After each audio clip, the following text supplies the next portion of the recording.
hit subscribe.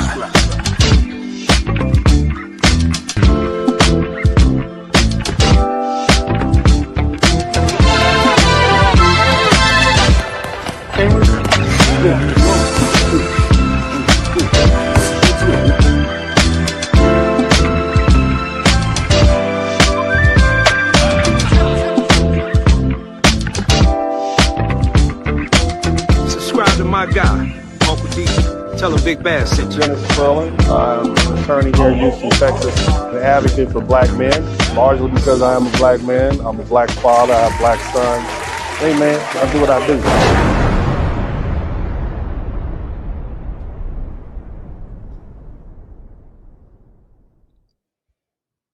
What's up? What's up? What's up? Welcome, everybody. Welcome to the broadcast. Shout out to everybody in the chat room. My name is Dennis Spurling, and I have a barn burner for you all tonight. I'd like to first welcome all the people who are, here with me live. Big shout out to my my guys who've been here for years. We used to call each other. I'm the Blizzard King. And they were the Ice Lords, man. They've been hanging with me for years, man. Big shout out to all you guys. I hope you guys appreciate the detailed work and time that I put into these broadcasts. And I truly want you to learn something. I want to acknowledge Mr. 43TX, been here for a long time. Used to do a lot of panels with me. RV Stayhill 748, shout out to the Wrench Mob. Man, I want to make sure you guys chime in. Let me know where you're chiming in from. The other thing is make sure the sound is good. And I'm going to go ahead and just jump right into this one because we got a lot on this plate tonight. It's been one I've been putting together for several weeks, and I think it's necessary. It's really, truly an unfortunate broadcast, but we're going to talk about delineation, okay? When I say delineation, I'm talking about foundational Black Americans. I'm talking about the American Negro. I'm talking about the Sulan people. To a certain degree, I'm talking about ADOS. I'm talking about the people who can trace their lineage back to even before this country was formed. I'm talking about Black people, Black Americans. I want to acknowledge everybody in the chat room, and I want to first say, the truth is I got much love for all of the brothers and sisters in the diaspora. But at the end of the day, I don't think that love has been reciprocated. And I think that there are a lot of Black Americans who would agree with me in that regard. And whether you call yourself a freedman, whether you call yourself indigenous, whether you call yourself foundational Black American, American Negro, all of those to me are considered legal terms. So there's some people, if you look at their birth certificates, their grandmother's birth certificates, it says colored. Okay. But the thing is, we have to understand is that everybody has an opinion about Black Americans. Immigrants have opinions. First generation people have an opinion. Media people have an opinion. Academics have an opinion. Everybody wants to explain us and diagnose us and study us and criticize us. But then they also want to benefit from us. And then here's another thing. They want to speak over us about us. But when the question is posed, well, okay, where are you from? What is your lineage? What gives you the authority to define a people whose history in this country goes back hundreds of years, and some would argue thousands of years? Then they get offended. Then they say we're being divisive. And that's where the term foundational Black American comes in. We're talking about the descendants of enslaved people in the United States, people whose ancestors survived American slavery, Reconstruction, convict leasing, Jim Crow, redlining, domestic terrorism, exclusion from wealth, and still built culture, churches, schools, businesses, neighborhoods, music, politics, civil rights, moral framework, and that other groups stand on today. People who didn't even like us steal our stuff, like Mahatma Gandhi. Didn't know he was a racist, right? I'm also talking about Black Americans, that the people, our ancestors came here both with Columbus and before Columbus. So when we talk about Black identity in America, we're not talking about some flat, generic, one-size-fits-all Blackness. Somebody type flat Blackness in the chat room. Everybody Black isn't the same people. Everybody Black doesn't have the same history. Everybody Black doesn't have the same relationship to America. You have people who are African, people who are Caribbean, people who are immigrant first generation or from other backgrounds, you know, and these people are writing and speaking on Black American identity as though their experience is interchangeable with ours, and it's not. They may be Black. They may have their own struggle. They have dealt with colonialism. They have dealt with so many different things. They may have their own history, but they're not us. And the statistics show that this is not some imaginary internet argument. In 2024, there were about 5.6 million Black immigrants in the United States, making up more than 11% of the Black population. African-born and Caribbean-born Black immigrants each make up about 44% of the immigrant Black population. The top origin comes from Jamaica and Haiti and Nigeria. So when we say Black identity in America, it's not a monolith. That's not an opinion. It's a demographic reality of today. But here's the problem. The federal government and the media institutions, they don't separate foundational Black Americans from Black immigrants or first generation Black Americans in any way that we need for this conversation to be fully effective. They flatten everybody into the same broad racial category, flat Blackness. And when that happens, people with different histories, different cultures, different migration stories, and different relationships to America can all be placed under the same label, Black, even though their experiences are not interchangeable. So when African, Caribbean, immigrant, or first generation voices speak on their Black American identity as though their story is ours, that becomes a problem. They may be Black. They may have their own struggle, but they have their own struggle from their country and their history and their perspective. They have an immigrant perspective. We're not immigrants. But the bottom line is they're not automatically qualified to define the issues facing the descendants of the American slave trade, Jim Crow, redlining, segregation, and the civil rights struggle. That history is very specific. That lineage is very specific. It's the statistics, and if the statistics prove anything, they prove that specificity matters. This isn't about division. This issue is about clarity. Black people, my foundational Black American people, of which there are thousands who follow my pages.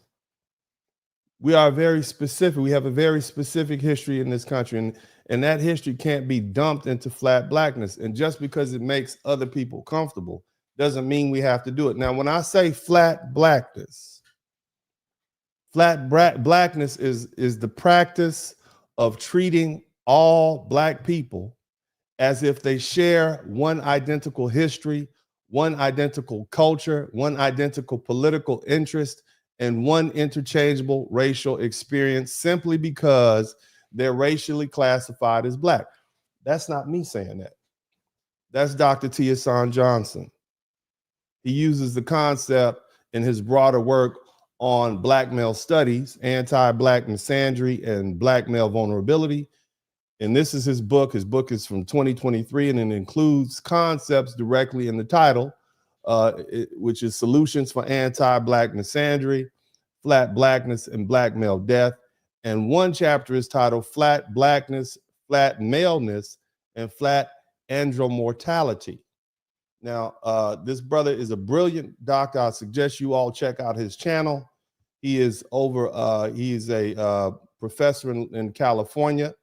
And I hope you all have the opportunity to check him out. He teaches Africana Studies at California State University in Fresno. Good friend of mine. I've actually used him as an expert witness. You can get this book on Amazon. I 100% support this. And in fact, if you look on pages 92, I believe through 100 and something, I am actually quoted in this book. Okay. So, you know, Uncle D is now, I can cite myself. But you all, that's where the definition of flat blackness comes from as far as I'm concerned. Somebody type flat blackness, please. Somebody type Dr. T. Hassan Johnson. This is a foundational Black American brother, Dr. T. Hassan Johnson. You guys check his book out. You make sure I give that one my 100% stamp of approval. You guys check that book out. But anyway, so let's kind of move forward. The delineation. Delineation is not anything new. It's not radical. What's radical is expecting Black Americans to be the only people on earth who don't get to name ourselves. Jamaicans get to name, they get to be Jamaican.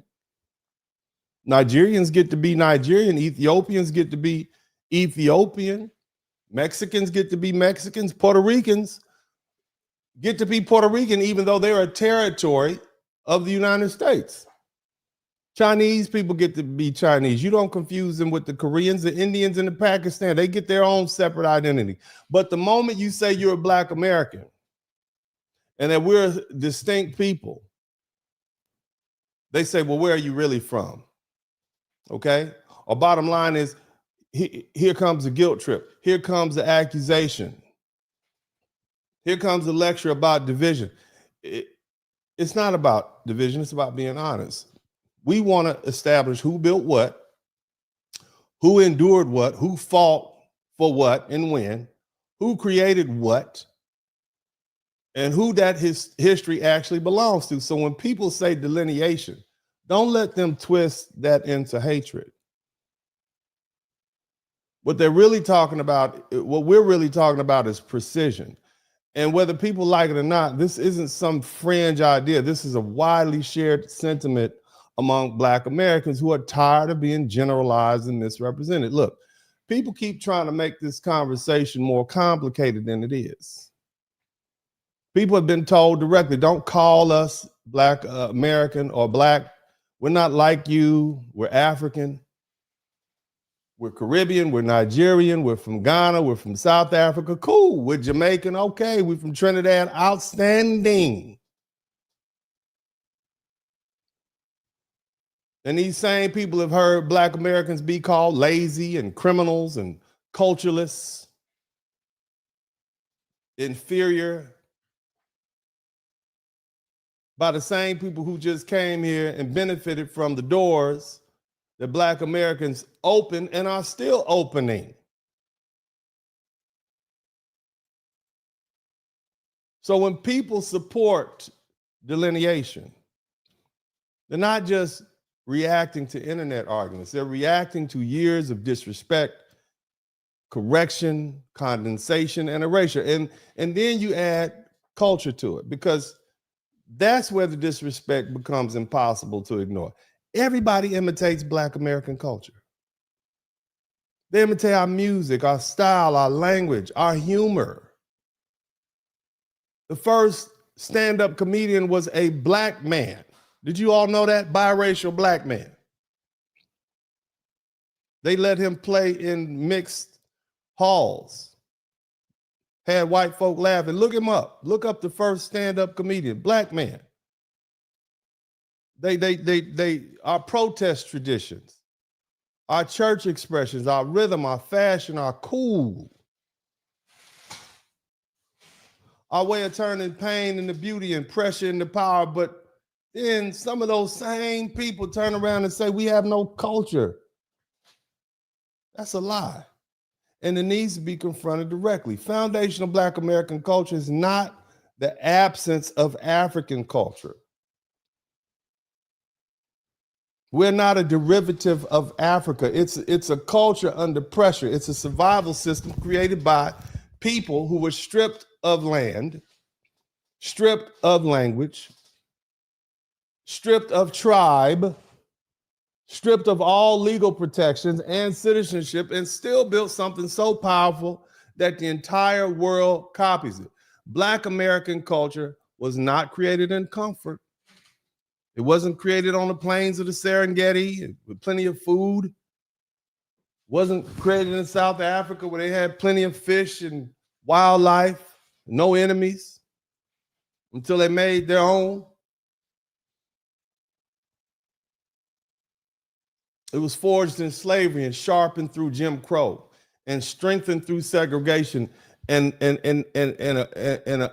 broadcast to the world through our genius, whether it be song, oratory skills, etc. We created spirituals to survive bondage. We created gospel to turn our suffering into faith. We created the blues to give pain a voice. We created jazz to turn chaos into brilliance. We created rock and roll. They don't give us credit for that. But that's what we did. Yes, sir. And along with that, we created soul, funk, R&B, hip hop, house music, garage, grunge. We did all that. It wasn't as empty entertainment, but as an emotional, as emotional records of who we are and what we endure. Shout out to Shimmy ER. Thank you for being a new member, baby. More importantly, they tried to disappear us, and we refuse to let them disappear us. They've been trying to get rid of us since we stopped working for free. So our music is not just music. It's a testimony, it's history, it's resistance with a beat. And it doesn't stop with music. Our language became culture. They call it African American vernacular English or Ebonics. It's not broken English. It is a sophisticated Black American dialect with rhythm, timing, humor, coded meaning, and social intelligence built in it. I might say for real. And that's a whole nother meaning than for real. And most of the black people understand just what I mean. For real? For real? So one of those for real is I can't believe that. Another one is I do believe it, and oh hell no. But I'm not asking you whether or not the thing that I'm looking at or discussing the topic is authentic. It means a whole nother, it has a whole nother undertone. But that is the sophistication of Black American English. And here's the thing, our comedy became culture because Black people learned how to laugh without surrendering our despair. We had nothing else to do but laugh. We could laugh at anything. We laugh at each other. We call each other all kind of names and stuff and keep laughing. Our church became culture because it was more than Sunday worship. It was a meeting hall, it was a political center, it was a mutual aid society, a freedom school, and spiritual headquarters. Now I've been thinking about something. I want all you snooty Black people who are listening to me, I want you to find a church in the hood. I want you to find a church. My church is in 5th Ward. It probably can't fit no more than 100 people. I want you to find a small church in the hood, and I want you to go to adopt that church.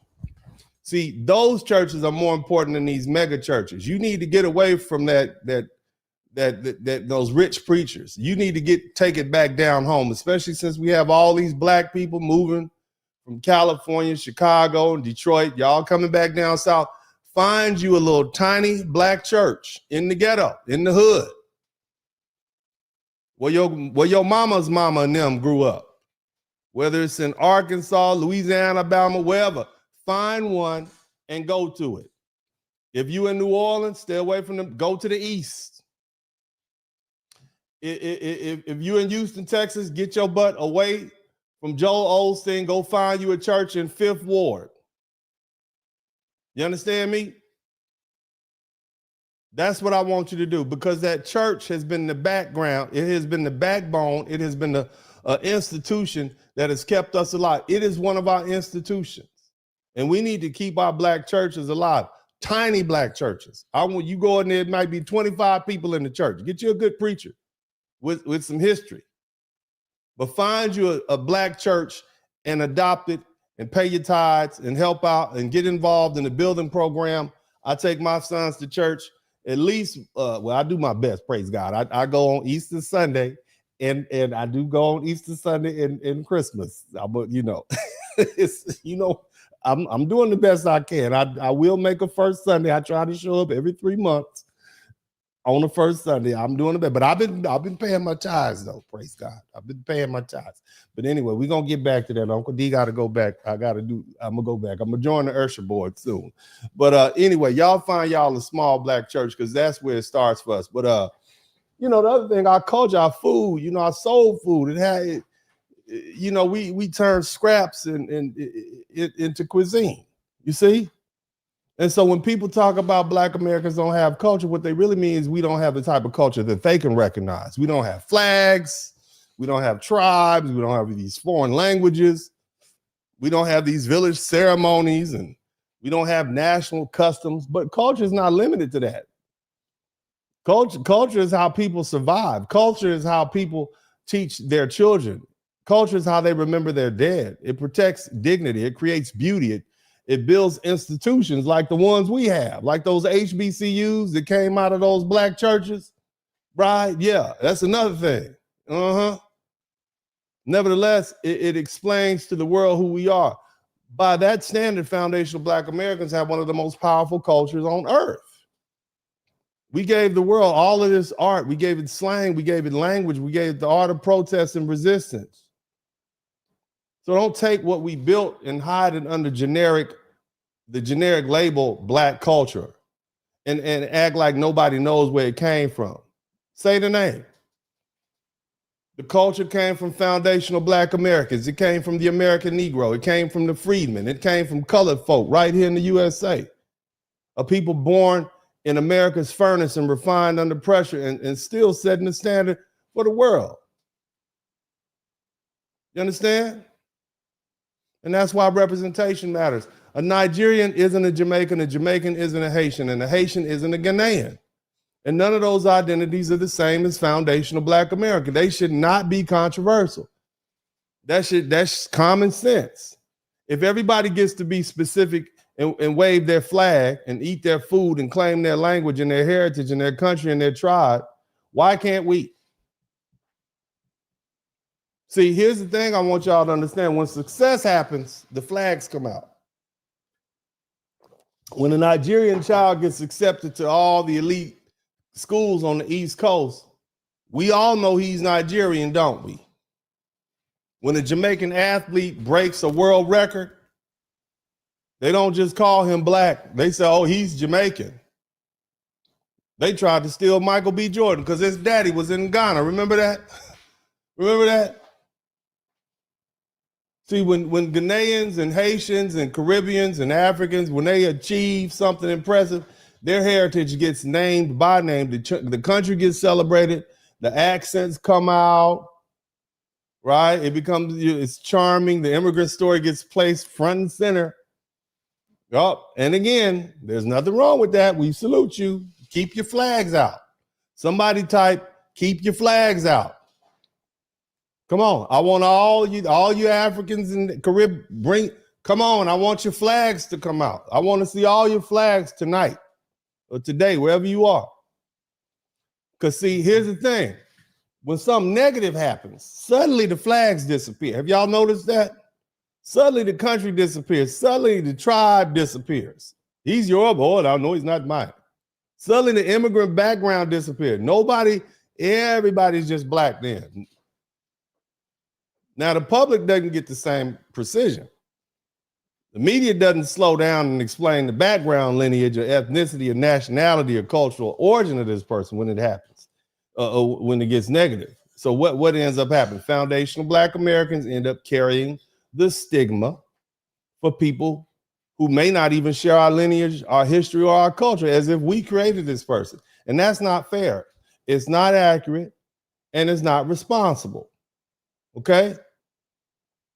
Now let me say this. Most Black Americans, we don't hate Africans. I don't hate Africans.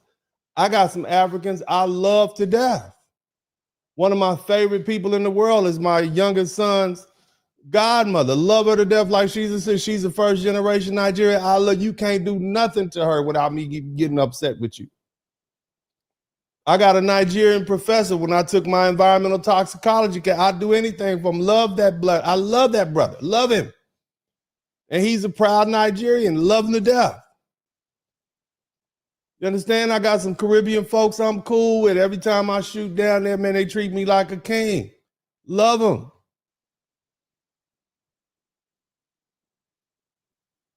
We don't hate Caribbeans. We don't hate immigrants. We don't hate anybody. What we're saying is simple. Don't define us. Don't speak over us, and don't erase our lineage. Don't claim our culture without giving us our credit, and don't disappear us into flat blackness when it benefits you. Because see, unity without clarity is confusion. And Black Americans have lived in confusion long enough, and delineation is not the enemy. Now,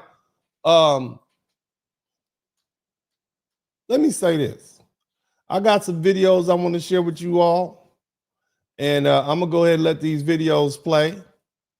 And, you know, I want you all to take them as you will. But this is what many Black Americans have been experiencing. Y'all hit the #1 button. And I'm gonna try to walk through this stuff and see, just so you know, this is where we are. You know, one thing, well, let me start off with saying this. We got a lot of African people who are now,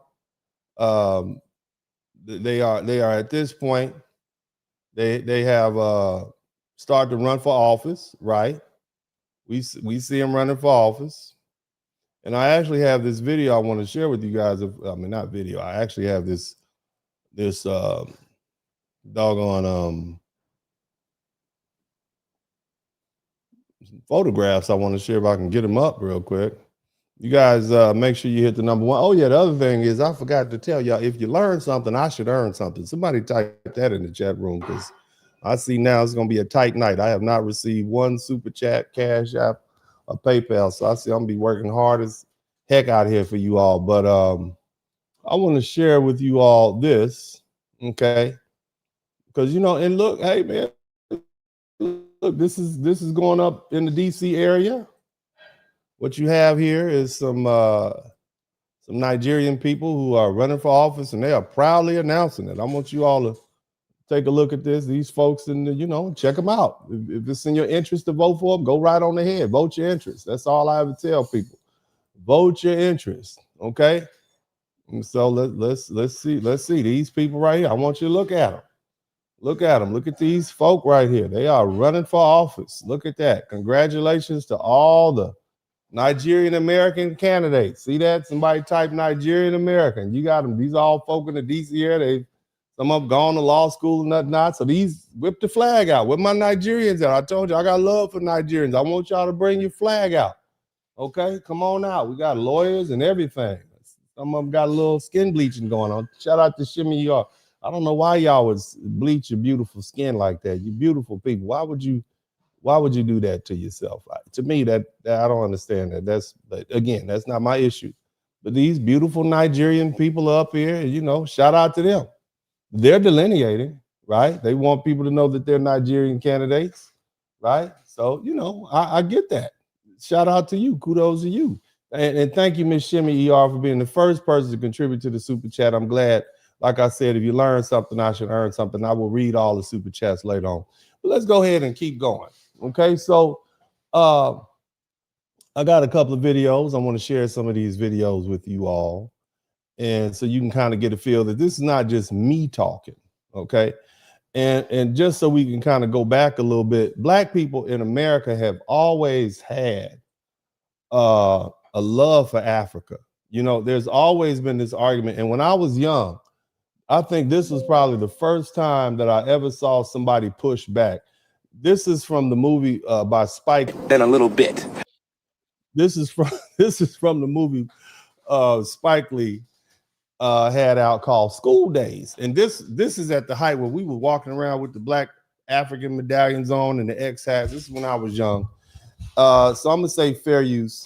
But I want you to check this video out. And this is the brother responding to a brother talking about Africa, and they're in the heart of Atlanta at this point. Spike Lee being a Morehouse man, so he understood the conflict that was going on then. Okay, so listen to the brother. You talk more shit than a little bit. Back to Mother Africa. That's bullshit. Without question, we are all Black Americans. You do not know a goddamn thing about Africa. I am from Detroit, Motown. So you can watch Tootsie your monkey ass back to Africa if you want to. But that's split. All right. You see what I'm saying? So we've been having this argument for a long time. But see, now it's like people are like, yeah, I get that. Now, I'm going to share with you guys another video. And this is, you guys know who Smokey Robinson, your grandma knows who Smokey Robinson is. Y'all go tell your grandma that I'm going to play a clip from Smokey Robinson. I love it when we cruising together. Smokey. My mama used to have a picture of Smokey Robinson up on her wall at my grandma's house. Now I want you to hear what Smokey Robinson has to say. Now I want you to look at Smokey. Now we know that Smokey is Black. Okay, can we all the Black American people agree that Smokey Robinson is Black?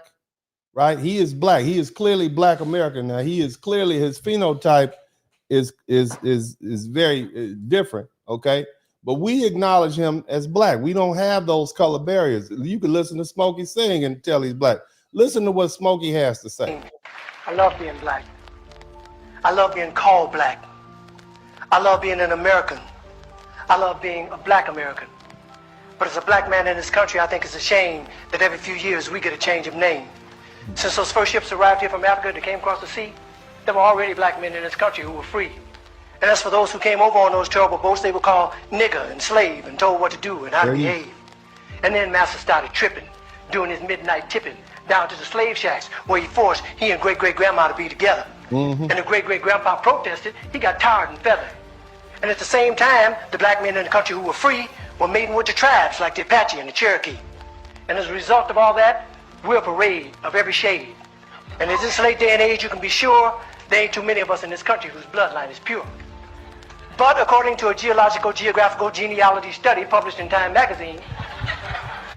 Now, what the brother is basically telling you is that we as foundational Black Americans have an ethnogenesis in this country. There is no doubt that we are of African descent. We have African DNA, but the vast majority of Black people, if you take a DNA test, you know, the same DNA test will prove that that is not your baby or that it is his baby. The same DNA test will show you your ethnic background. And that doesn't mean that it can show you exactly what tribe, but it can let you, hell, you can look at people and look at names and kind of tell where they're from. Based on their phenotype. But bottom line is we are of African descent. I don't think anybody with good sense is going to run away from that. Now, if you have some people on the internet say, oh, my people are Cherokee. Okay, I get it. I guess you can go with that until, you know, you and the flat earth and all that. But the bottom line is the whole major point is that our ethnogenesis is in this country, whether we're talking about the breeding farms in North Carolina, South Carolina, Maryland. Yes, they had slavery in Maryland. They had slavery in Virginia. Whether you're talking about that, we went from 400,000 in 1808 to 4 million because of breeding farms. Black women were incentivized to have 7, 8, 9 children. They were rewarded for that. They had big bucks and they put Black men and Black women in pen. Anybody could come in. Black women had no autonomy over their body. Okay. And so they would have 8, 9 children, and that went on for about 50 something years. And so this is where we are. Okay. And so this is what Smokey is telling you. Now, there are books out there you can read. There's documentation. There's documentaries. Don't run from it. But bottom line is, our ethnogenesis is in this country. Okay, so let him continue speaking. The Black African people were the first on the scene. So for what it's worth, the Black African people were the first on earth, and through migration, our characteristics started to change and rearrange to adapt to whatever climate we migrated to. And that's how I became me and you became you. So if we're gonna go back, let's go all the way back. And if Adam was black and Eve was black, then that kind of makes it a natural fact that everybody in America is an African American.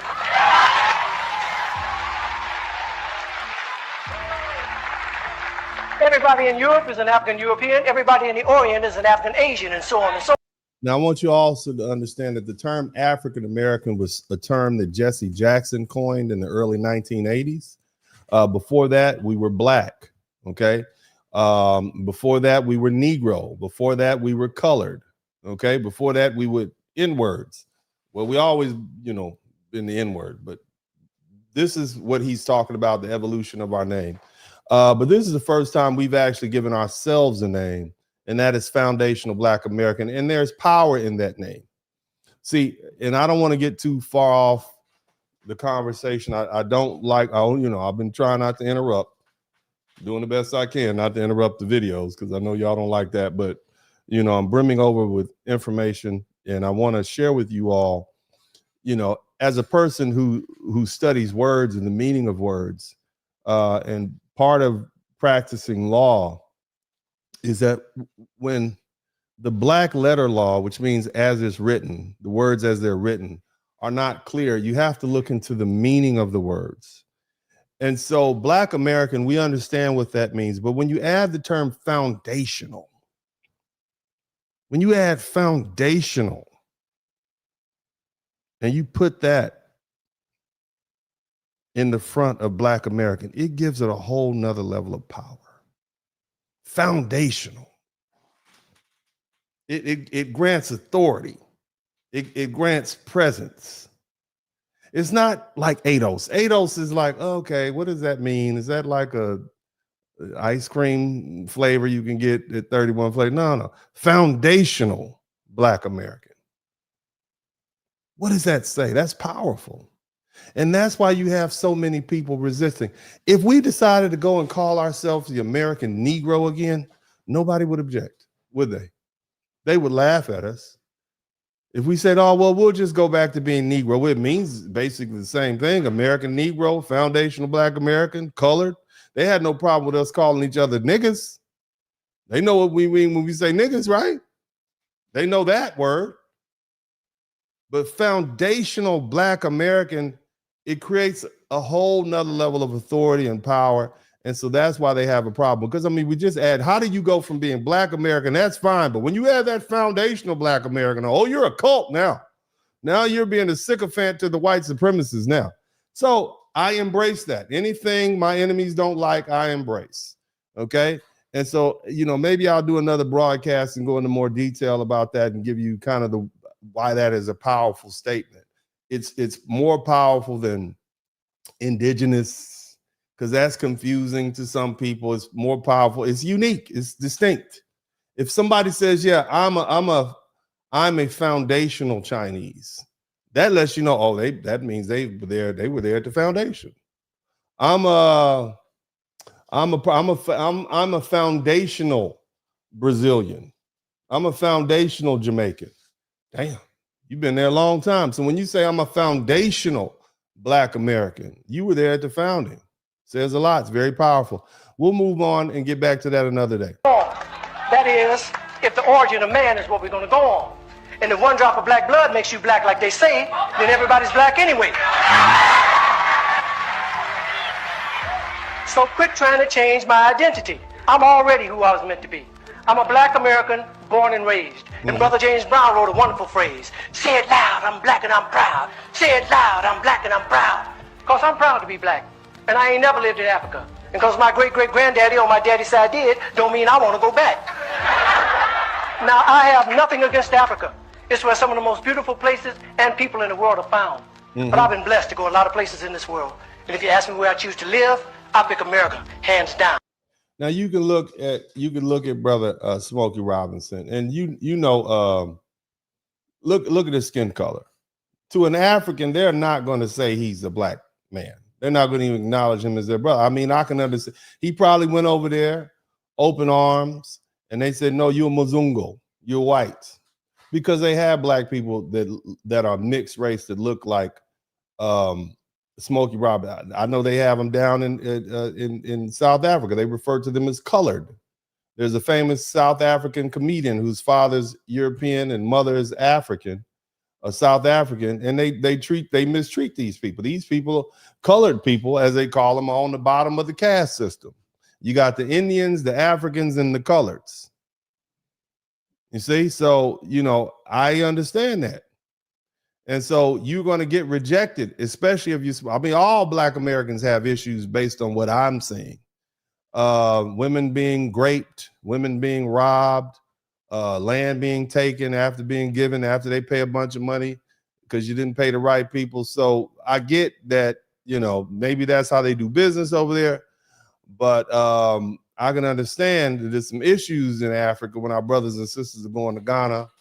And I can't speak of all the other different countries. The bottom line is this brother probably wasn't treated well. You see, he wasn't treated like a brother. And so this is what you get. Let's keep listening to him. Now, by and by, we were called Negroes, and after a while, their name was banished. Anyway, Negro is just how you say black in Spanish. Then we were called colored, but yet everybody's one color or another, and I think it's a shame that we hold that against each other. And it seems like we reverted back to a time when being called black was an insult, even if it was another black man who said that a fight would result, because we've been so brainwashed that black was wrong, till even the yellow niggas and the black niggas couldn't get along. But then came the 1960s, when we struggled and died to be called equal and black, and we walked with pride with our heads held high and our shoulders pushed back, and black was beautiful.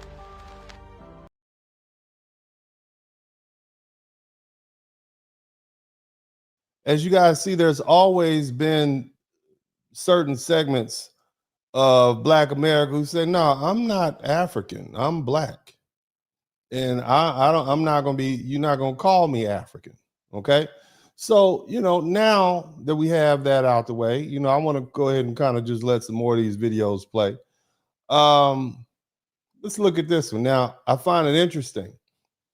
Everybody wants to be Black now. I want you to take a listen to this. Yes, I'm sure. I'm sure I'm Black. No, I'm not Indian. Mm-hmm. Now this is the East African woman. Okay. And Black. Well, now, baby, look, baby.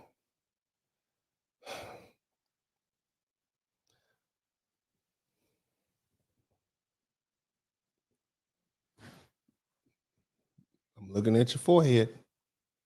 I'm looking at it, and you know you're not Black American, and I know since these ICE raids have kicked up. You know, I know you don't want to get confused with the Somalians, and you know, you probably from Eritrea or Ethiopia, but you know, you're not Black. You Black, but you're not Black American. You all have a different ethnogenesis than Black Americans. So let's delineate. Where's your flag at? Okay. All right, I'm gonna let you talk a little bit more. No, I don't need to check. You don't need to check. We can check your forehead and see where you're from. Let's keep listening. Y'all hit the #1, but let's keep on listening to the people. And here's another reason why. Every Black actor that is getting A-list parts. I'm not talking about Tubi and BET Plus. Why is every A-list Black actor that is getting parts another African, British, Nigerian? Apparently, so few talented African Black Americans that we have to literally import people to play a Black woman in the South in the 1930s. Yo. They had an African woman play Harriet Tubman. Did y'all know that? Like, they had an African woman play Harriet Tubman. They had an African dude play Dr. Martin Luther King. Did you hear that? You know Idris Elba. Y'all know Idris Elba. Speaking of trying to be Black American, you know Idris Elba got on the internet and said at first he was a proud African man, and then come to find out, his ancestors were actually from the Caribbean. So his ancestors from Liberia were actually foundational Black American. I want y'all to look that clip up. Idris Elba has now said he is no longer an African. He is now a foundational Black American. I want y'all to look at that. I saw the clip. I would try to find it.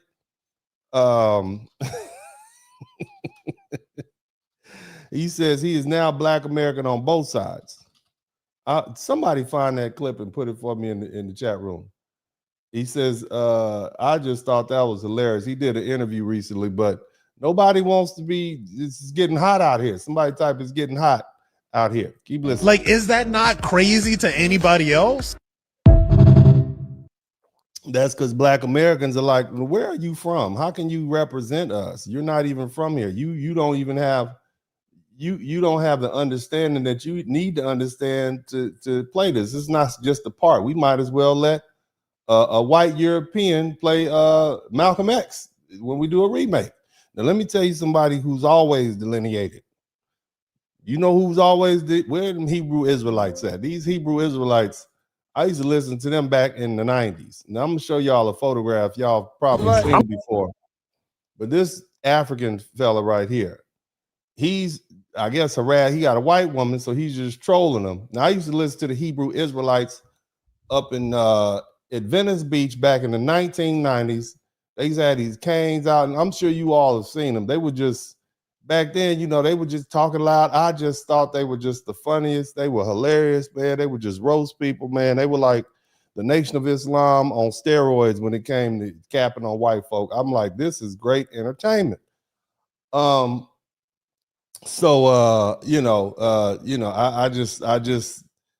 didn't understand. Shout out to everybody. It was Searchy8731. Thank you so much for the super chat. And also Black Samurai. I'm gonna get all these super chats when it's time. But this African fella right here decided to go harass the Hebrew Israelites, and you know, they not having it. This is I want you to listen. Do you all know who the Hebrew Israelites are? And I know that might not be the correct, that's the generic name for it, but they call them the Hebrew Israelites. That's typically name. Let's listen to what he has. Black, like American black. I'm more black than you, see? Like, we don't go by complexion. We go by who your father is. Right. I'm Nigerian. What's that? A native African. We don't fuck with Africans either. You know, a white man did not come onto the continent to catch the slave. The white man. What'd he say? The white man didn't come on the continent to catch the case. Isn't that the same thing I've been telling y'all? Huh? See, you mad at me about reparations and saying these Africans need to pay us? Yeah. Your ancestors didn't enslave us, so we hate y'all too. God don't love you. Bring it in. Bring it in. That's diabolical. You smoking crack. Bro, you can't shake my head. You might get AIDS or cancer. You an actual Hamite. You're not our brother. You don't want to cap with, you don't want to roast, you don't want to go back and forth with them Hebrews. I mean, these dudes, I've never met anybody who knows the Bible better than them dudes. Those dudes would, turn the tablet, hey, Jeremiah 7:3, and they, I mean, they don't even need a bullhorn. So, you know, you don't want to, these Hebrew Israelites are serious about that word, man. I respect them. I respect their knowledge of the Bible. You got to love that. But let's move on, and I don't want to misquote their any of their work. I don't want to do that, but I do understand that they believe that there are the Jamaicans and the Trinidadians and the Black Americans and the Mexicans and certain people in Colombia and Brazil are all part of the, and I might have missed a few because I'm not a Hebrew Israelite, but I've heard them over the years. They are all part of the lost tribe of Israel. Okay, maybe one day I'll have some Hebrew Israelites on here to explain what it is they're talking about, because I don't want to misquote people and whatnot. But you know, let's take a little blast from the past. You know this lady right here, and it's not like not bad blast from the past, but check this lady out. This is a lady we know very well, and she is having a discussion with someone about the Black experience. And, you know, everybody's listening. Everybody's listening to what's going on the internet. Keep listening. You're not even American. You're not even a Black American. As the daughter of an immigrant, it is imperative that Black people from other places understand the disparate difference that they exist from Black people in the United States. It is not the same. Period. And ultimately, the best effort that we can do as a diaspora is to lead in understanding, not in judgment. Now, I don't think she is foundational Black American, but you got, what is this young lady's name? I've seen her before. What's her name? Y'all know her name. Tell me her name. What's her name? Amanda Seals. That's her name. I don't know what her ethnicity is, but she is intelligent enough and learned enough and wary enough to read the tea leaves. Okay, she sees the direction that Black America is heading, and she recognizes, well, I don't want to bring about the ear or the ire of Black America, so let me go ahead and go with it. So you understand what I mean? So she's checking, I believe she's checking another immigrant because he's trying to speak about the Black experience. And see, here's the problem. A lot of these folk, you know, they'll get on there and speak on behalf of Black America, and they'll say all this, you know, crazy sellout type talk, and, you know, folk will get it on the media and they'll use it against us. And that's out of pocket. We wouldn't say things like that. So, you know, whether you agree with this young lady or not, bottom line is the mass media and the media in general and Black leadership is feeling what's happening. You see, you can't, we're tired of it. It's so many immigrants, African, Caribbean over here, that they're starting to eat away at our political power. They're starting to speak on our behalf, and it's annoying. It's no different than ladies, all the ladies in the house. It's like if another woman come in your house and start trying to tell your children and your man what they should do, or speaking on behalf of how you should run your house. Same thing with you fellas. You hanging out with your children. You let's say you teaching your kid how to, you know, play a certain sport, or how to catch a baseball, or how to shoot hoop, and then you got somebody else who you didn't invite in the conversation trying to educate your son or daughter on how they should perform a certain sport, and you didn't ask them to. You see, so they're overstepping their bounds. As immigrants, you should speak on behalf of immigrant issues, but don't speak on behalf of Black American issues, and that's why she's going off. So let's keep So listening. when I am talking to somebody from Sudan, from the Congo, from Angola, I am listening to understand their experience, not to undermine it. And I refuse to allow anybody from Grenada, from Angola, from any other place to come and try to undermine the experience of Black Americans. Well, you know, there it is. I guess it's starting to catch on. So this is not an internet fad.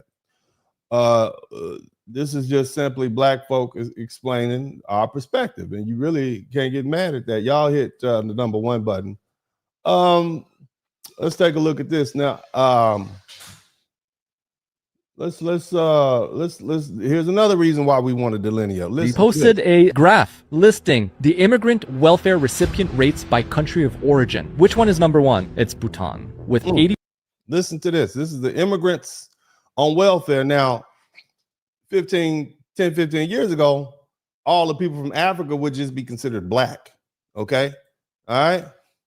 But now, come to find out, 1.4% of immigrant household receiving social assistance. That is insane. The second. Look at all you got Yemen, Somalia. You have Congo, Guinea. You have Cape Verde, Zaire, and Sudan. These are all African countries. All these people would be considered African. Now that's what 4 or 5 on the list, okay, of Africans, right? So this ups the number of Black people on so-called welfare, but then, and even the Dominican Republic, because they're classified as Black when they come up here. But let's keep listening. Is Yemen with 75.2%. Number 3, Somalia with 71.9%. Number 5, Dominican Republic with 68.1%. And then Afghanistan, 68%. Now this is the whole list. At the bottom, you got Cuba, you got South Sudan, Haiti, Eritrea, Togo, Sudan. You have all, I mean, it's like 8 or 9 African countries on there.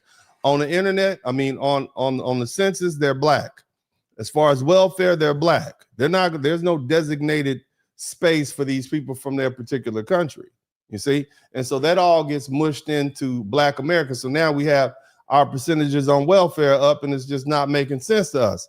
And so this is another reason why delineation is important. Congo 66%, Guinea 65%, Samoa 63%, Iraq 60%, Armenia. I have a question for you. Why do we need these people in this country if they're just going to come extract the system, cause rampant fraud, praise Sharia law? And I say this as a son of immigrants. When people like immigrants from the 90s came, they came with a social contract. They came to the country knowing, hey, I have to provide value or I don't belong here. Okay. Now, when I finish with this, you guys are gonna be like, man, we should have been delineated. I remember some years back, okay, I remember some years back. You guys remember the DC sniper? I remember the DC sniper, and I'm like, damn, this is black dudes. We was praying to hell, hoping this was a white person doing this crazy stuff.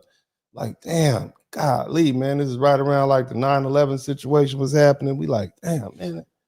Now, I'm going to show this video to you guys so y'all can check it out for yourself. I didn't know. None of us knew. Listen, did you know that the DC sniper was Jamaican? Do you know that? This ain't even us. We thinking he's people from Alabama or Mississippi. His people are from Jamaica. This is not even us. And we took all the heat all these years for this dude. This is not us, man. This day out there, these people was riding around in the back of a truck, popping people, man. And this is not even us. We can get rid of this shame for this dude. We can shed this shame that we had all these years for the DC sniper. You understand? I mean, think it ain't life good. We get Babe Ruth, come to find out he's biracial, right? And we get to get rid of the DC sniper. That's not us. That's not us. You can have that. Jamaicans, where your flags at? All you Jamaicans, come on, whip your flags out. I know y'all got Usain Bolt and Bob Marley, but you also got the DC snipers. So y'all, come on, Jamaicans. Where my blood clot? Yardman. Come forth, come down, Yardman. We know. Come down, Yardman. We want to see you. Come, these your people here. Claim your man, claim your man. The fucking kid. This is the DC sniper. He was not a foundational black American. This was a Jamaican-born man. Oh. This was a Jamaican man, okay? He was not a brother. The black delegation would like to ask to take him off of our record. Get him off our record. He was not a foundational black American. And we will be revisiting all the files of all the major criminals who are allegedly black and figuring out their lineage. This is a Jamaican man, okay? I knew it wasn't a brother who did that shit. That ain't us, man. Get your people. Get your people. Get your people. Jamaicans, where you at? Don't run from it now, Jamaicans. That's your people. The DC sniper was a Jamaican. We didn't know. Nobody told us. And this is the problem with flat blackness. Here we are walking around in shame, thinking, oh man, that's jacked up, man. That's crazy. Here's another one for you. Check this out. All of this. Hey, is that our guy? Fair use. Yeah, confirmed it's him. Look, anytime something happens in Florida, if it happens in Florida or New York, it ain't us. I'm at this point, I've looked at enough videos in preparation for this broadcast. If some went down in Florida or maybe the Panhandle, now if it's close to the Panhandle, that might be us. But anything west and south of east and south of Tallahassee, that ain't us. That's y'all. That belongs to y'all. That ain't us. Anything in Brooklyn, Bed-Stuy, all that, that's you all. That's y'all. Okay? We don't throw that our way no more. But let's listen to this. All right, boys, game time. Get him. Hey, they're rolling up on him. All right, he's hauling ass again. Hey, tell those guys to keep up with him. All right, we're at that Wawa. Yeah, look at him. Right, moving in. Police. Bad boy.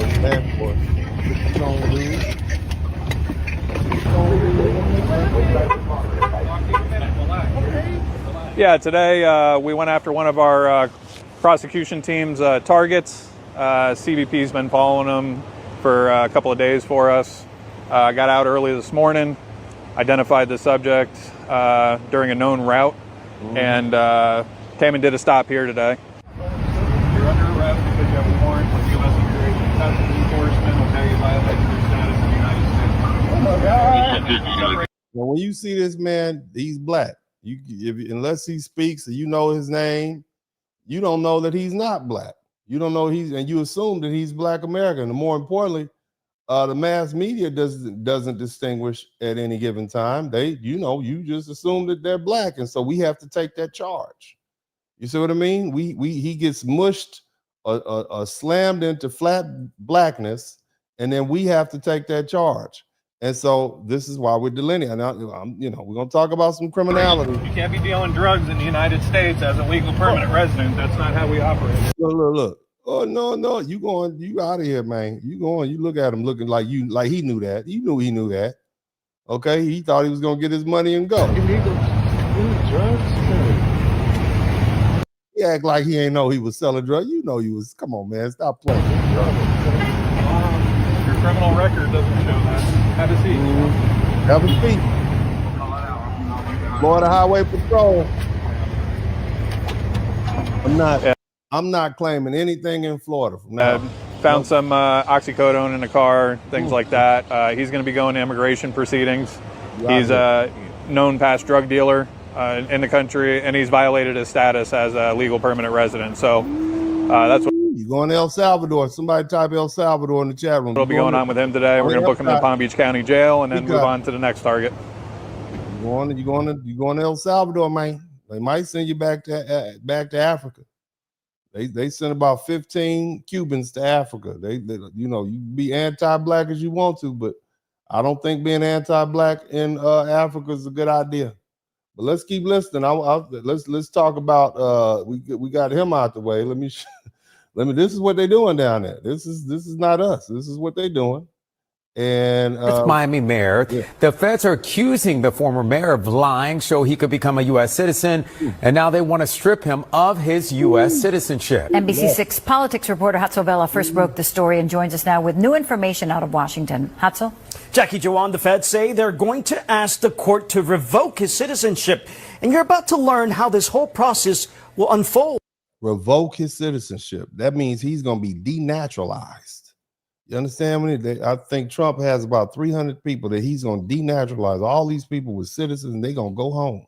They're going back to the country. They got naturalized into the United States. They left their country. F y'all. You got to go back and see them people. Ooh, it's going to be hot.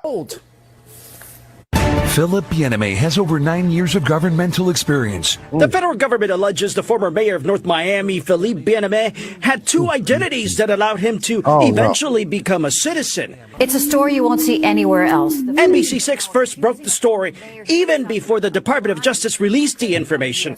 This morning, the U.S. attorney says this defendant built his citizenship on fraud using false identities, false statements, and a How bold is that? You are over here on a fraudulent name, and you want to run for the mayor? You don't think we would notice that? You don't think you have friends back in Haiti? Because that is not his name. His name is Philip. And somebody probably called the ICE hotline and snitched on you. That's pretty bold. You over here, you're supposed to be quiet if you out here doing fraudulent stuff. You got to be quiet. You're not even good at being a crook. You can't be a loud crook. You got to be quiet. You understand what I'm saying? Silence. You say, omerta. Is that what the Italians say? Omerta? Silence. That means shut up. sham marriage to evade a lawful removal order. First, they allege Bieneme used a fraudulent. Now, I can look at him and tell that he's not my people. I can look at that hairline. Look at that hairline. Okay? But white people can't tell. I look like his twin to most white people. They think we identical. You understand what I'm saying? They just see a black man. All right? And this, it just says black. It never even mentions that he was Haitian. You understand me? Photo switch passport to enter the U.S. under the name Jean-Philippe Janvier. In 2001, they say he was ordered removed back to Haiti. But the government says he stayed in the U.S. using a new name and a date of birth and married a U.S. citizen to get his permanent residency. The marriage, they say, was fraudulent and invalid because he was already. I mean, you just need, some of you immigrants, let me give y'all some help. Y'all need to just change your name to like Tom or Bob. Just give yourself a whole nother name. Bob, William, Jamal. Okay. I have not met a foreigner named Keisha yet. If you name yourself Keisha, Sharon Jenkins, ICE will not come looking for you. Okay. Keisha is a safe name for all you. Somebody type Keisha in the chat room. All the ladies whose name is Keisha or derivative of Keisha, Keisha, Keisha. If you know a Keisha, I want you to type Keisha, and I still can't quite figure out how to spell Keisha or where the name came from, but type Keisha in the chat room. all you immigrants, name yourself Keisha. Okay? Name yourself Keisha and you will not be deported. Okay? If you are a man, okay, if you are a child, even if you from Ukraine, wherever you from, name yourself anything with a Tay at the end of it. If you have a boy child, name the child, put a Tay in it. Okay, it could be Devontae, Kishante, Lamarte, Bacarte, anything. If you put a Tay in it, you won't get deported. Okay, Keisha and a boy name with Tay in it, the ICE want to, no, he's not, we're not looking for him. Yeah. Any, John, last names, Tickfaw. If your last name is Devontae, Jerron, Tickfaw, ICE is not gonna look for you. Not at all. You good. You good. If your last name is Green, Brown, Tucker, let's get some more. If it got an Ann in the middle of it, Mary Ann, Linda Ann, Keisha Ann, Tickfaw. They're not looking for you. ICE is gonna pass you right up. Okay? If your name is Jamarcus, Leon Brown III, they're not looking for you. Okay, but these names, anytime ICE probably has ChatGPT, if they have more than 6 vowels in their first name, they're coming for you. They're coming for you. Okay, I'm just saying, the slave master name, that's why they're not looking for us. All you brothers out there that change your name to Muhammad, yeah, you joined the Nation of Islam back in the 90s when you was in jail, you still keep that name Muhammad. You better go back to your real name. Your name is Jamal. You better go back to being Jamal, okay? Because when you start talking about your name is Brother Muhammad X the Third, they're gonna send you to Senegal. You're gonna be over in Senegal, okay? Keisha's gonna be here. All the Keishas and Leroy's and Devontae's, we all gonna be here. We Kishante, all of her, all the time. We need to have a Tay reunion. Okay, y'all know my middle name, right? Damon. I almost named my son Demonte. Okay, that's what I did. It's a science behind it. Okay. Now this is gonna be some made-up science. Uncle D is about to bullshit y'all for a minute, but it's gonna be funny. Back during slavery, okay, because every good Negro story starts in slavery. Back during slavery, we would have to travel far all the way across the field. Okay. So we needed names to travel long distances. So a name like Tom, you need more syllables. Okay. So you need a name like Demontre, because you could put extra emphasis on that second syllable. See, a name like James ain't gonna do. No, that ain't gonna do. You need a robust name. Back in the day, they would name our relatives like Mary Ann and Hattie Mae. Somebody type Hattie Mae. It travels a long distance. So Hattie Mae went to Devontae. You see what I'm saying? You see the evolution of these Black Negro names? It started in slavery. I'm the first one to say it. Y'all give me my credit. But anyway, let's go ahead and get back to the broadcast. Praise God. Somebody type hallelujah in the chat room. Married to a Haitian citizen. In 2006, they say Bien-Aimé became a citizen using his current name. He first served on North Miami's city council, becoming the city's mayor in 2019. Mayor? We called the former mayor, told us he had no comments, but his you better not have nothing to say. You better not say a damn thing. Attorney told us they're reviewing the filings and intend to respond. So, very, very in shock, just like everyone. Man, no, you need a white boy or a Black American lawyer in a situation like that, homeboy. You need a Black lawyer, or you need a Black American lawyer, probably from like Chicago or Detroit. You don't need a Haitian. That ain't gonna work for you. You need one of them white boys that know the judge, or a Black dude that has had so many bad criminal cases he can handle yours. Okay, he ain't ready for it. All right, let's keep going. The current mayor of North Miami, Alex Solman, served with the former mayor on the city council for many years. I know him to be, a loving father, someone who served the. He also was doing some crooked and stealing, sir. That's what he also was doing. The jury is not going to believe you. He's going home. He's going to CCOT. He's going to CCOT. he is going to go to Angola. I would say, man, that's a rough choice. If you had to choose between being sent back to Africa to go to Angola, the Congo, or CCOT down in damn, it's a one-way ticket, man. Damn, where would you go? What would y'all choose, man? I'm like, damn, that's rough, man. That's rough. I don't know what to do, man. That's kind of rough. But let's keep listening. Let's keep listening. Gonna hit to number one. Women at the Ghana concert. Now, there was a massive debate in the comment section, and the main argument is that the Americans are saying, well, these are Africans that I believe these folk in the UK saying, they're saying, oh, we're not stealing their culture, but let's listen. Women at the Ghana concert. Now, there was a massive debate in the comment section. And these women at the bottom, now look at them. These women at the bottom are in the UK. This is Lagos. Now I want y'all to look at these ladies. Look at the weave. Look at the weavy hair. Look at the clothes they wear.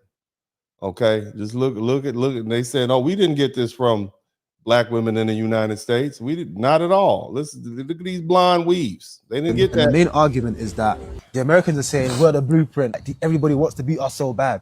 But why? How they're dressed. I didn't even know.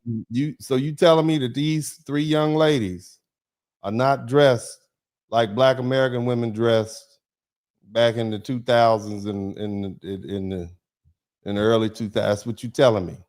But I'm gonna keep looking. Y'all tell me, because my eyes getting bad. I need to get my prescription up. Let's keep listening. Nigeria. So what do they want them to be dressing? I mean, where's the African garbs at? Where your African, where your culture at? Represent. Y'all should have some dashikis on. You know what I mean? You got a blonde wig? Where you get that blonde wig from in Africa? That look like you got it from the Koreans. Where's Dr. Umar? Does he talk to them about wearing their blonde wigs and the glue? Because that don't look like when I look at Africa on those nature specials from back in the day, that ain't what they look like. They didn't look like that. You see them sitting all up there like that? You see that? Look at that. Look. That looked like, to me, that looked like Onyx back in 2009. That's what that looked to me like, right? But when they walking in, you know, when they about to check in with the stripper mom, I mean, I don't know nothing about this, but I had a case once, and I learned that strippers have a stripper mom who gives them stuff that they might need, and then they got to pay their little door fee. And then they gotta be there at a certain time. So let's say you up at Willie G's and you meet a nice chick and she be like, yeah, I gotta leave at 8. Like, why you gotta leave so early, baby? It's early on in the night. Why you leave? She ain't tell you that she is working, you know, but she gotta check in at a certain time, because if she don't check in by like 9 or do the day crowd, then they not gonna let her stay up through the night. You see what I'm saying?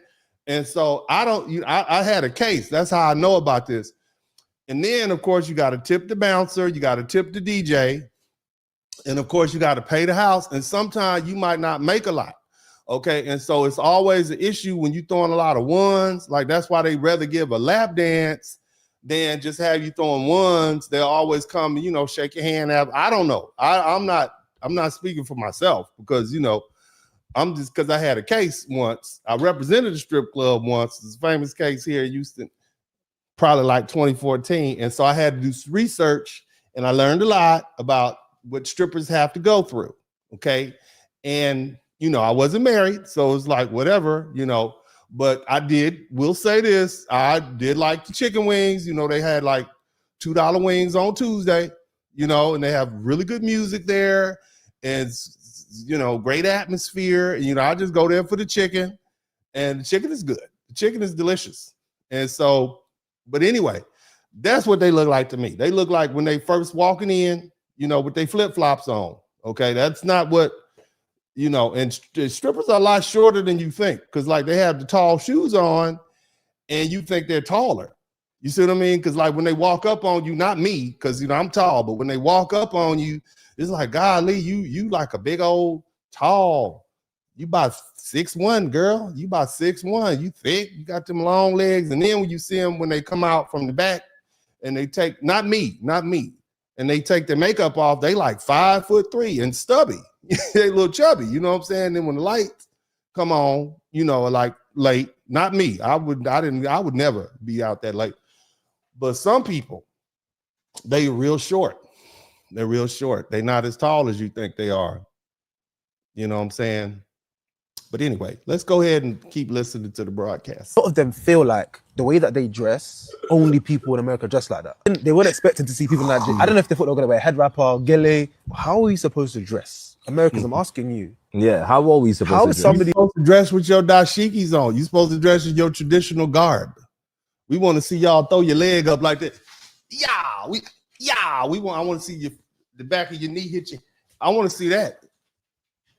You know the little dance they do would look like a, and they feet to smash. That's what I want to see. That's how y'all supposed to dress. Y'all ain't supposed to dress like it's 2012 and this is Miami. That's not how you supposed to look. Any other country that's not yours supposed to dress. Like, are you guys not aware that the brands that you buy from are like multinational brands? Luxury brands don't just sell in America. Weave is not multinational. You could go to the corner store and get that. That's where the weave is. They sell everywhere else. Nike sells stuff outside of. I mean, they fine though. Look, they fine. Don't get me wrong. I'm gonna tell you so. I like me a fine, thick brown one like that, boy. I used to like Megan Thee Stallion before I found out she was, you know, a little crazy. I like that. That's why I moved to Texas. I like them big and solid like that, big and wide. You know what I'm saying? Yeah. Somebody type yeah, and I like that. I like that. All that right there. That's nice. I like that shit. Excuse me. I'm married. I'm happily married, but I'm saying I can look. Even the preacher look. I'm looking. They fine. Look at them fine, big brown, fine brown women. Yeah, but that ain't how they supposed to dress. That is not how they supposed to dress. Y'all not supposed to be sitting up there like that. Y'all supposed to have some traditional African garbs on with your hair in a head wrap. Talk about welcome. That's what you're supposed to do. You're not supposed to dress like that. That's not it. That's Memorial Day weekend, Miami dress. That's what you got on. So is. Don't get out of here. Let's get out of here. It's too much. Somebody get on up out of here. That's too. It's getting hot up in here. Ooh, praise God. Let's keep on going. Let's keep on going. Y'all hit the number one button for me. Hit the number one button. I'm trying to get all these videos arranged. Let's take a look at this. Let's see what else this is going on. This just took place in Florida. 2 teenage girls stormed behind the gas station counter, demanding their money back. Somebody type Florida. You hear this? Florida. Look at these kids. I'm looking at them kids. Them ain't our kids. They came to the rescue. Burn this bitch down, nigga. They still in the rescue. That ain't us with them do-rags on. Ain't nobody's black mama gonna let them walk out the house with no do-rag on their head like that. That's not us. That ain't us. Bitch. Okay, thank you. That's Haiti right there. Did you hear what them kids doing? Somebody type shout out to FBA Free. These ain't our kids. Look at that. No, they're kids, so I can just nothing to. I told them, call your guardian, tell your mommy, daddy, I can talk to you. Yeah, genuine question. What kind of parenting leads to this type of behavior? No, see how I'm saying? He just assuming it's some regular old black. Them not our children. That's not. They don't even sound. That's not even the accent that black children have. I can listen to let me tell you a hint. I listen to people. Whenever I hear speakers say woman, blah, blah, blah, blah, blah, like they'll say, in this country, woman doesn't have any right or don't have any right. I already know they're foreigners because black people and Americans generally don't say woman, we say women. You understand what I'm saying? And when I hear Latinos say Latino, or even the Caribbean people, they say Latino, they go out of their way to pronounce Latino with a I would assume Hispanic or accent. That ain't us. You giving it away. And so the forehead and how you speak, I know how you speak. Okay, you understand what I'm saying? They can't, boy. No. Okay. Got to leave outside. It's not your home. What? I don't give a fuck. I want my fucking money if I burn this bitch down. Yeah, I burn this bitch down. That ain't black American. That ain't black. How much money are you? $30 fucking dollars. I had fucking 80. I had 80, bitch. Follow me on X for more updates. No, you ain't us, baby. No, you need to get your mama. Where's the ice? We're gonna have to get your mama sent on home. No, that ain't us. We don't see that. See what I'm talking about? Somebody type delineate badass. We got some badass kids. Don't get it twisted. We got our own badass kids, but not like that. Okay, those are not our children. Okay. Let's keep listening. Y'all still with me? Hit the number 1 button. Keep going. Let's listen. Black African movement, about, anti-tethers and calling people tethers and stuff. That's a psyop. That's a psyop. That is a psyop. The sooner we realize that, the better. And watch how aggressive these people are about it too. That's what should Somebody type these people in the chat room. These people. He said, watch how aggressive these people are. Go ahead. You know what I mean? Why are you all of a sudden so fervent about I hate tethers or they don't understand us? Where was all of this a year ago, 2 years ago? Now all of a sudden I showed y'all some videos of Smokey Robinson a long time ago explaining that, that's so where was it 2 years ago? You heard what he said? Let's listen to Dr. Claude Anderson. Earlier in an answer where you said that you talk about native blacks. And so that clearly sounds as if you are delineating native blacks versus. What did he say? Did he say delineate? So this is, how old is this? About 30 years old? Someone that comes here from Bermuda or Jamaica or wherever they may they may come from that is black. That's right. And the purpose of that is what? Because you're on the surface, it would be like, hey, everybody here that's black gets treated a certain way. Why are you making that delineation? Why are we delineating? This is about 30 years ago now. That is an excellent point. You know why? Because you see, those people coming in from Jamaica or coming in from Africa, they have not been treated like black folk in this country. That's the first thing. And secondly, historically, they haven't had those historical experiences. They come in here voluntarily. When they come in here, they bring some cultural aspects from Africa. They can go back anytime they want. But the black people in this country have been exceptional people. Nobody's been. He is clearly a foundational black American man. Okay. Dr. Claude Anderson's been saying the same thing for decades. Mistreated, maltreated like them. Black folk are exceptional. They're the only people that came here forcefully. One. Two, they're the only people that denied their humanity. 3, they were the only people denied a right to enjoy the fruits of their labor. 4, they were the only people denied the right to participate in government. 5, they were the only people denied the right to vote. 6, they were the only people denied the right to have an education. 7, they were the only people denied the right to have a business. 8, they were the only people that participated in every war that this country has had since its founding, but whose mother country has never been against this country. All those immigrants come from countries where they fought America, and they came in. And the 7, that they are the oldest and most patriotic people in the country. Now, I want you all to pay very close attention to this, because they always try to give Brother Tariq Nasheed a hard time. They say, oh, you invented this. Brother Tariq Nasheed is a historian. He is a scholar. He's a filmmaker. Okay. Of course, he would know who Dr. Claude Anderson is. Of course, he would know who all these great thinkers are and great people. He obviously listened to what Dr. Claude Anderson said. Just like one generation will take something from a previous generation and pick it up and move forward with it. At the time Dr. Claude Anderson was really saying these things, remember we had, it was the era of the Million Man March. Minister Louis Farrakhan was hired. We were all about black unity. It was this gentleman in his foresight who said, hold on, let me step back and look at this. Where is this actually leading to?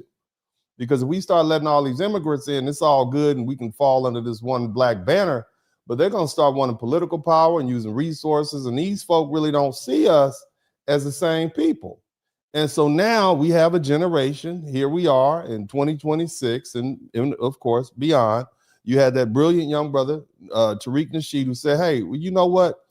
This is one of those arrows we need from our quiver, from our ancestors, and we're going to pick it up. It's no different than black folks are now saying, well, you know what, now we're going to start, since you white folk don't want us in your universities. Our ancestors have already established over 100 H.B.C.U.s. There are plenty of H.B.C.U.s to educate black American children. And at the point, if they don't want to send us, we'll send them to Meharry, we'll send them to TSU, we'll send them to Florida, we'll send them to we'll send them to Morehouse, we'll send them to all these different HBCUs that we have, and that we'll be fine, and we'll get through this tantrum white folk are throwing. And when they go back to some semblance of normality, we'll be all right. But this is why we have those institutions, which is why at the beginning of this broadcast, I said, go find you a little tiny black church and drive your BMW and your Mercedes-Benz and your rich family members, and y'all go over there and sit in that church at least once a month and make sure you contribute. Find your we need our little black churches. I'm tired of these mega churches. The TV churches, this era is over. You need some good spiritual food. You need to get with your own people. You need to embrace your black culture. My whole family, we got a little tiny black church in the heart of Fifth Ward, okay? But bottom line is, this is the father of the delineation movement. This is Dr. Claude Anderson. Listen to what he had. Finish listening to what he has to say. Not the Confederates in the South. They're not the most patriotic people waving the Confederate flag. The most patriotic people in this country are black people, native blacks, because you see 99% of all those blacks have been direct descendants of slaves. They've been here before 99% of all the other people ever arrived in this country. They are special people. And because they're special people, they need to be recognized, appreciated, and reparated for what they've done in this country and building this country. They're the ones that built the bridges, the roads, cut the timber, the trees, and cleared the land, raised the tobacco, cotton, indigo. They're the people that fought to raise in every war to protect this country. The people coming from Africa or coming from Jamaica didn't. They came here voluntarily. Where is he giving you any inaccurate information? All of this is accurate. This man was saying this 30 years ago. All right, let's keep listening. And the most important point on this is, if you lump them with black folk, then you give the dominant white society a justification to say we don't owe black folk anything. Because you see, the blackness there's no. You got Jamaicans and Caribbeans and Africans saying that you don't owe blacks anything. And that's the bigger problem. It's not that white folks are saying you don't owe blacks anything, we don't owe these blacks. You got the Jamaicans. It's not like they came over here and jumped on page and said, yeah, you need to pay these black Americans. They're not saying that. They're saying the exact opposite. The blackness, black people's blackness is more than just color. It is their heritage, it's their history, it's their code of conduct, and more importantly, it is their badge of honor, and it's what it symbolizes the indebtedness this country has to them. This country does not have an indebtedness to people coming from Africa. They don't have an indebtedness to people coming in from the Bahamas. If you lump black folk in there, you deprive black folk of the benefit, the debt that's owed them. Don't do that. He's talking about You flat are spitting blackness. fire. Somebody type Dr. Claude Anderson in the chat room. Now let's go back to what this gentleman is saying. Let's listen to him again. The free black African movement, about, anti-tethers and calling people tethers and stuff, that's a psyop. That's a psyop. That is a psyop. The sooner we realize that, the better. And watch how all tether means is that you've tethered yourself to the black experience and black politics, and you're just floating along and we're doing all the work, or you tied it to our historical experience in this country and you're reaping the benefit from it. That's all that means. You just like a little dinghy would tether itself to a ship so it can get drug along. That's these people are about it too. Like, that's what should be, you know what I mean? Like, why are you all of a sudden so fervent about I hate tethers, or they don't understand us? Why are they so fervent about delineation? It's because of, let me show you why. Let me show you exactly. I'm going to show y'all why we are so fervent about delineation. Y'all listen to this. This is why. American so much. Why did you come to America? Okay, first of all, miss me with that. Black Americans don't run in America. You don't own or control anything in America besides your mouth. That is the only thing you run. Okay, that is the only thing you run in America, your mouth. You think Africans came here because of you? We came here to hustle, bro. The same reason we go to France, Britain, Germany. We go to hustle. We don't care about you. See, we learn your history out of courtesy. Out of courtesy. You guys still walk around thinking Africa is a country full of mud huts and mud cookies. You have no courtesy, no respect to learn other people's history. And you think we came here because of you? Shut your dirty black behind up, idiot. Talking about if you hate black Americans so much, why come to America? Did we come here for you? No. Did Africans come here for you? Did Caribbean people come here for you? Idiot. Listen, you are just upset because black immigrants that come here don't want to side with your degeneracy. They don't want to side with your ghetto behaving. That is why you're upset. We don't want to be pookies or raries. We want to work hard. And you're upset, right? You're upset. Talking about, but the white man gave you everything. That's right. Idiot. Did the white man not give you H.B.C.U.s? Did the white man not give you PPP loans, EBT, Section 8, civil rights? They gave you everything. Even your admixture was co-signed by your massa, talking about Africans come here but they hate black Americans. No one cares about you, bro. See, we just don't care. Nobody hates you, we just don't care. The problem is, you want black immigrants from Africa, the Caribbean, to fear and respect you just because your ancestors went through slavery? Look around. We all did. We all did. Do you see people of Congo oppressing black Americans because they went through what they went through? You want everyone to fear and respect you because of what your ancestors went through. No, that does not give you a pass to be ignorant. No. Now, I want to just take this opportunity for you all to acknowledge the fact that I have not once interrupted this gentleman, because you all have asked me not to. And, you know, you're probably screaming at your phones and whatnot, right? But I'm not going to interrupt. I'm going to let him go on, because you all have told me when people are, you want to hear the video, like I said, you could go right over there to TikTok and pull the thing and listen to it all you want to, put some music to it. But you all have told me not to interrupt people when they're talking. So that's why I'm letting him, and I'm proud of me. I'm proud of me for not interrupting. I'm going to go ahead and let this angry gentleman continuing with his, his tirade, and you all can sit and listen. No, Emmett Till does not give you a pass to be ignorant. Nat Turner, what happened to Nat Turner does not give you a pass to act ignorant. Mm-hmm. You are acting degenerate right now. Do the black British people act this way towards you when you go there because their ancestors were enslaved? Do they do that? Do the ones in the Caribbean act this way towards you because their ancestors were enslaved? You think you're special? No, you were special educated boss people. Idiot. Everything your ancestors fought for, you have given away. Everything your ancestors fought for, you have given away. You are not even replicas of your ancestors no more. Your Timu versions of Malcolm X. Your Timu versions of Malcolm X. You are not even... Idiot. Painful. Well, so there you are. That's how they really feel, right? I mean, that's according to this gentleman, that's how they feel. It's, you know, and I'm gonna let that set on you for a little while, because, you know, this is what you all, he wanted to know why where was all of this like a year ago, 2 years ago? And all of a sudden, all of these people, all of a sudden, you know what I mean? Like, I don't know, they're too aggressive for it to be like natural.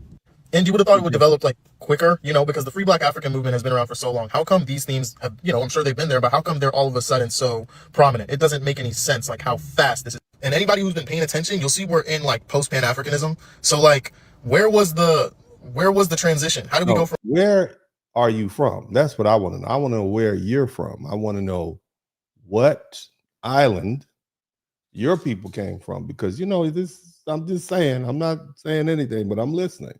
Okay, where are you from? Because see, you can be posing as a foundational Black American as if you're speaking from the crowd on this side, but in actuality, your loyalty is to your nation or your tribe or your country. You know, so where the flags at? I like these folk to put their flags up, so we'll know. Pan-Africanism exactly straight to hating immigrants and calling them tethers. Yeah, I know it hurts to be called a tether, but did you hear the little angry African, all the mean stuff?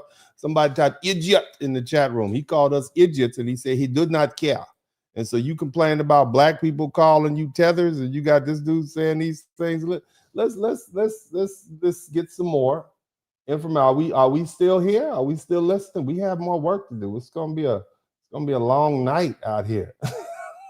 It's gonna be a long night, baby. We let's see what. Let's check this video. Sermons. Those people. Now, this is a little movie that came out. These Black people went over to Africa, and she's a Black American, and she's saying how she was treated when she went to Africa. People in Liberia, they don't want us. Liberia, people in Liberia, listen. They say in the sermons, those people in Liberia, they don't want us. Just because our skin is the same, it don't make us the same. Just because our skin is the same, don't make us the same. We're not Africans. We are not Africans.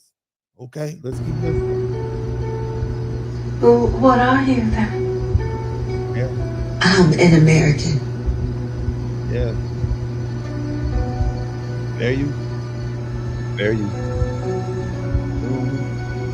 Mary Jane, what happened to you over there?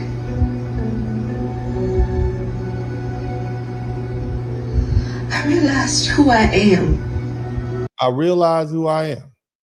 What happened to you over there?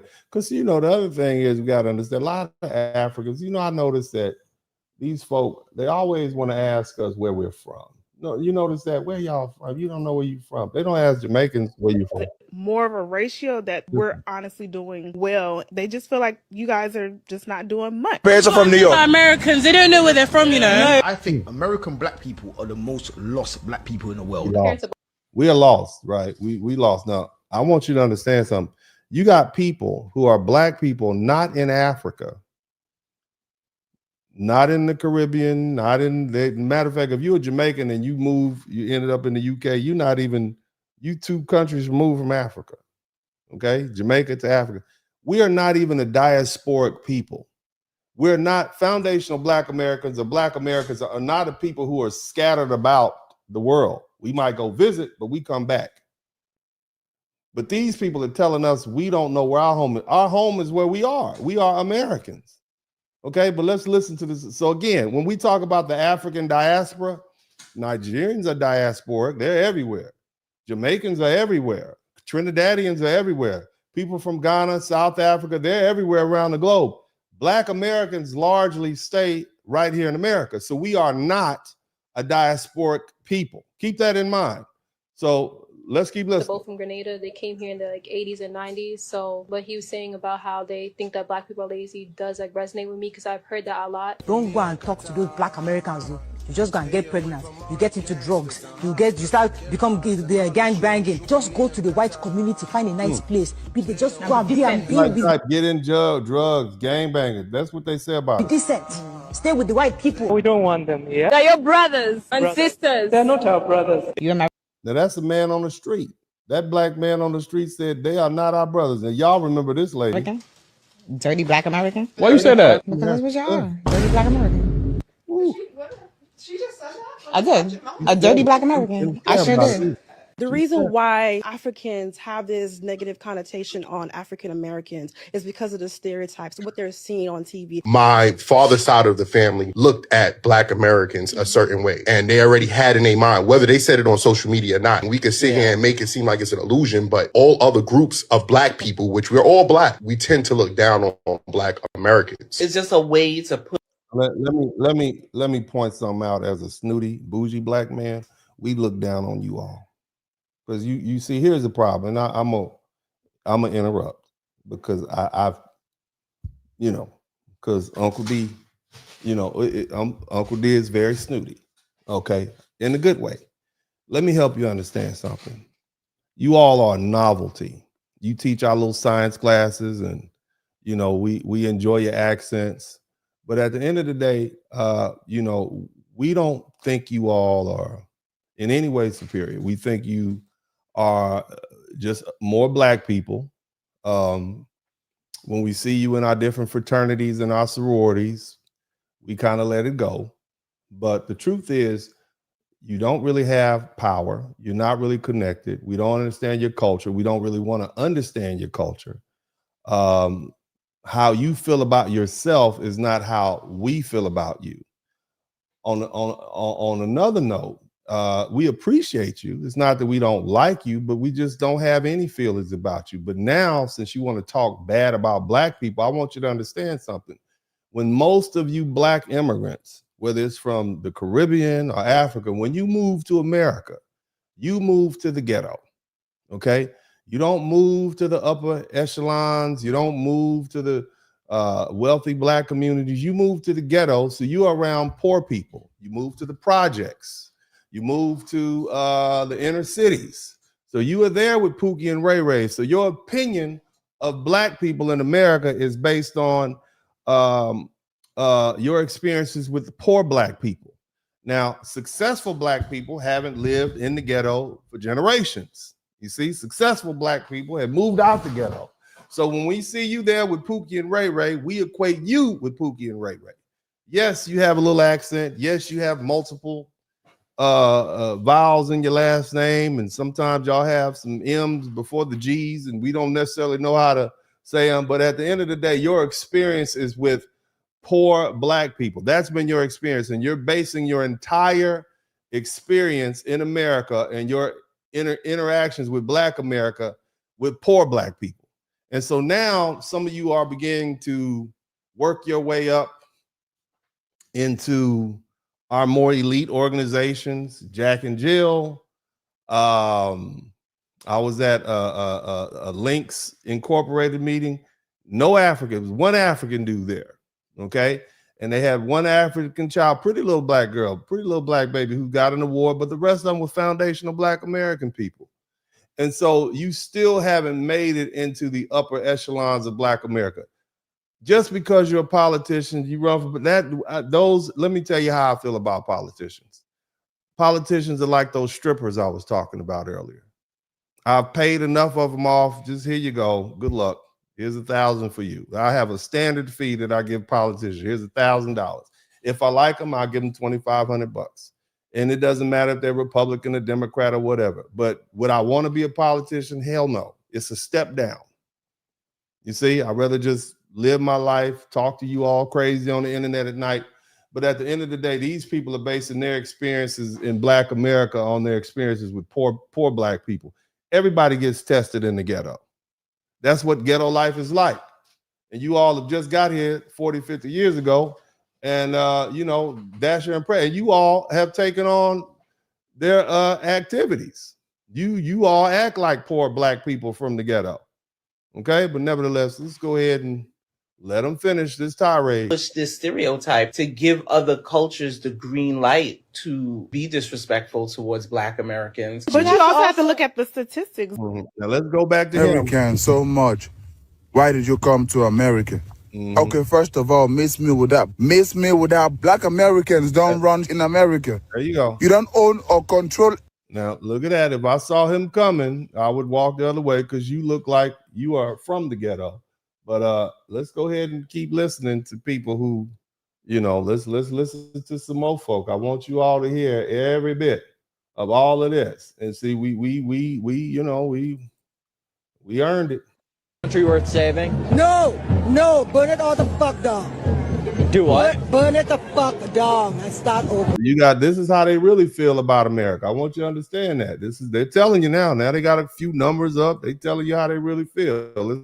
Let's keep on listening to this cat. This is how you feel about America. If you were to be able to move out of America, would you? Yes, actually, thank you for asking me. If these MAGA people think that I am as an immigrant shouldn't be here, please set a GoFundMe and pay for me to. This is a immigrant woman who came here voluntarily, who's saying F America, you know, burn it down, right? This has never been us, okay? This has never been Black Americans. Whether you look at our leadership, if you look at the leadership of Black America, I'm not talking about your Marcus Garveys. I'm not even talking about Brother Malcolm or the Minister Louis Farrakhan, because they had mothers who were immigrants, okay?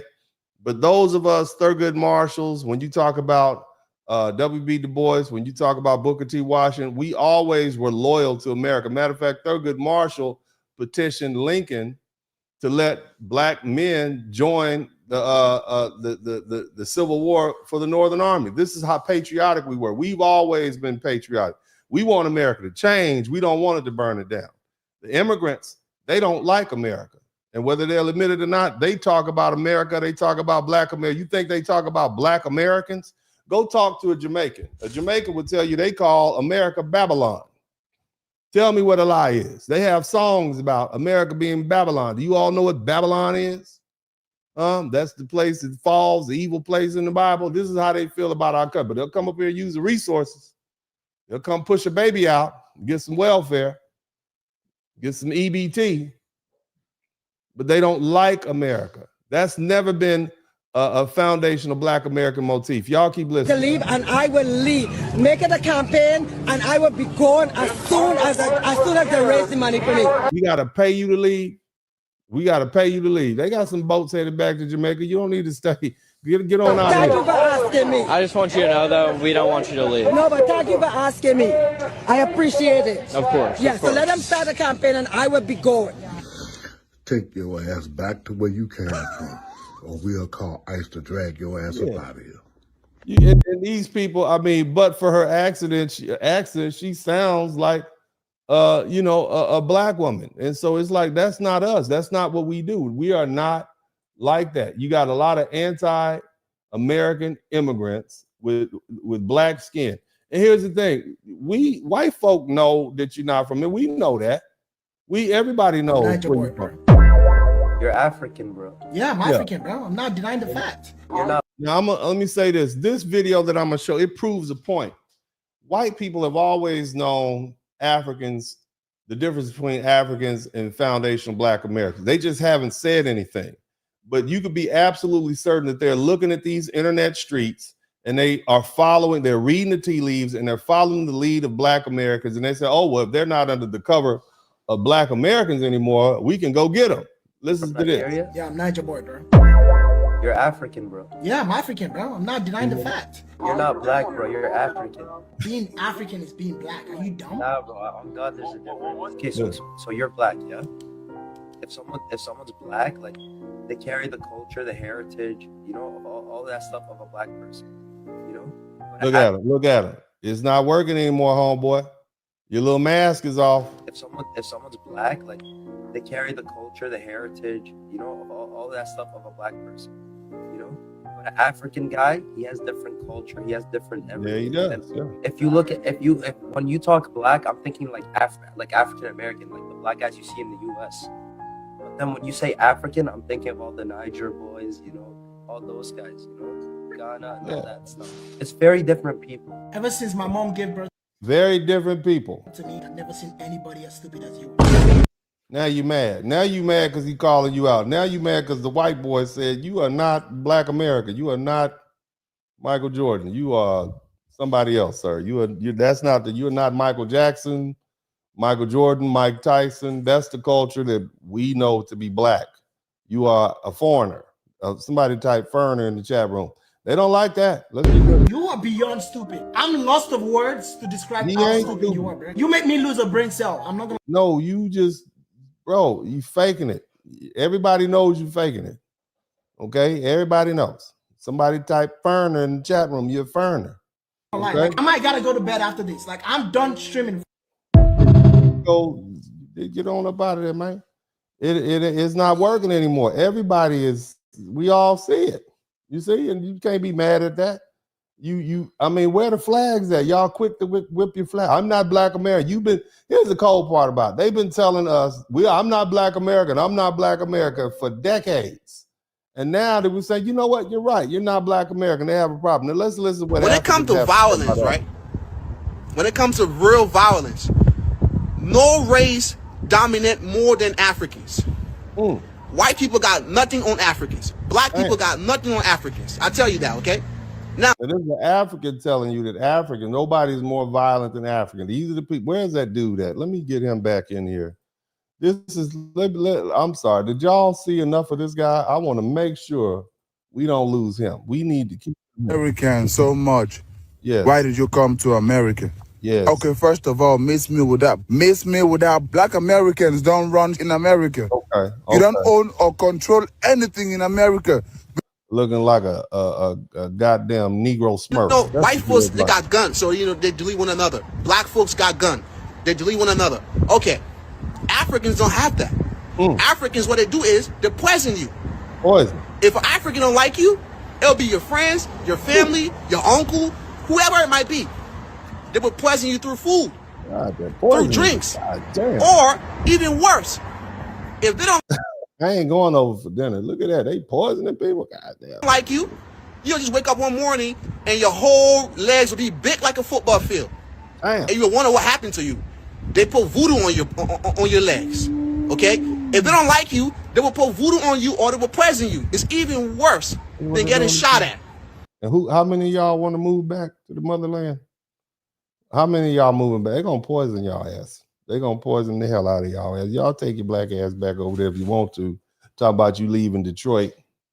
You leaving your nice house in Detroit to move back to Africa. They're gonna poison the shit out of you. You're gonna try to go over there and open a goat farm and revitalize Africa. They're gonna swallow you up like quicksand. Keep listening to them. Okay, that's why I say Africans, nobody they are the worst when it comes to committing violence against. He was going off. This is what he's saying about his own people. Y'all want to take y'all butts over there? I don't know whatever you want to.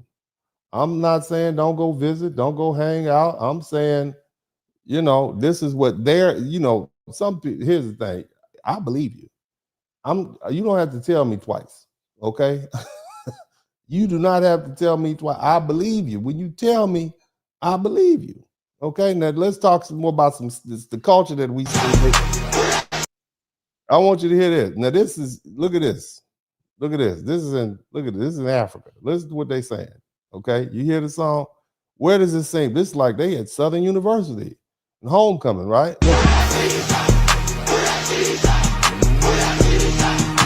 Right? Look at that. That look like SU to me. That looks like Southern University's homecoming to me. Okay? Hold on. It's not. Listen to this.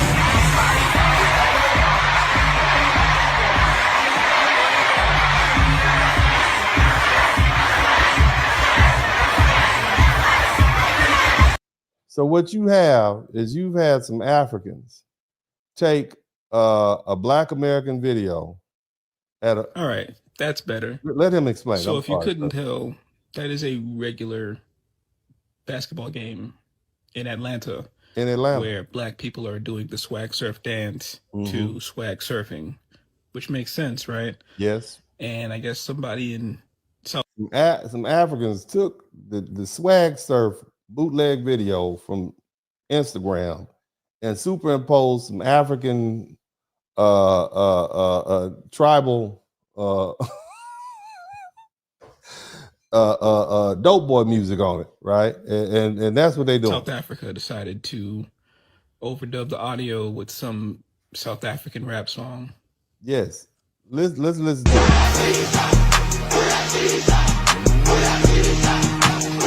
I mean, not only are they stole your music style, but now they stealing your video footage. They pretending like this. I'm thinking this is Southern. Come to find out, it's in Atlanta, and they done took it to South. Y'all ain't doing that in South Africa. Look at that. Hold on. That crazy. They stealing, but we don't have the culture, right? Worthless and stupid. Yes. Why is it that you guys want us so badly to like your music? Yes. Like even to the point of just stealing, overdubbing a song we've literally never heard before. We ain't never heard. We can't even understand. It's getting desperate. It's very much so. Right. I appreciate you for your kind words. He is. I appreciate you, sir. I appreciate you. Thank you so much. Let's look at some more videos. Hit the #1 button if you. Black MAGA, because instead of continuously repeating a delusional lie, we chose to tell the truth, which is that unfortunately anti-blackness is a global issue that in some places is much worse than others. Therefore, the assumption that many Black folks have that everyone who migrates here and happens to be anti-Black were automatically made that way by white America is a bit ridiculous. And many times, if you tell that objective truth, people will say that you're trying to cause division, as if the concern for the possibility of our communities being flooded with people who hate our guts is somehow anti-Black behavior, which makes absolutely no sense. Personally, I've never encouraged my people to reject everyone. I just think that we just delineating. With it being clear that not everyone or even the majority of some groups are on the same page as we are or feel as if we're fighting the same fight, because that's what we love to say, that maybe at some point we can collectively stop acting as if we're oblivious to that fact. We see it. We see it. Black America is nice and patient. I told you, I tell Black American, people they don't realize how nice you are until when you start traveling to other countries and see how unaccepting some of these cultures are. Now let's look at an example of Black MAGA. This is Black MAGA right here. Unfunded housing. You have to be an American citizen or eligible. If you're not, you this is a Black MAGA policy. Listen. Living in HUD-funded housing, you have to be an American citizen or eligible. If you're not, you cannot live in HUD-funded housing. What does this do? It prioritizes American people and American people only. You got all these foreigners living in these HUD houses, and American taxpayers are paying for it. How many Black people are against making sure that HUD housing, tax housing paid for by the American tax dollar, which is your money, is for Americans? How many of you Black folks? Because if you're for that, then that makes you Black MAGA. That makes you anti-American, as far as some people on the left are. Look, I tell you guys, vote your interest. Vote your interest, okay? Speaking of which, you know what we got to do before I continue? Okay, let me move this fella out the way.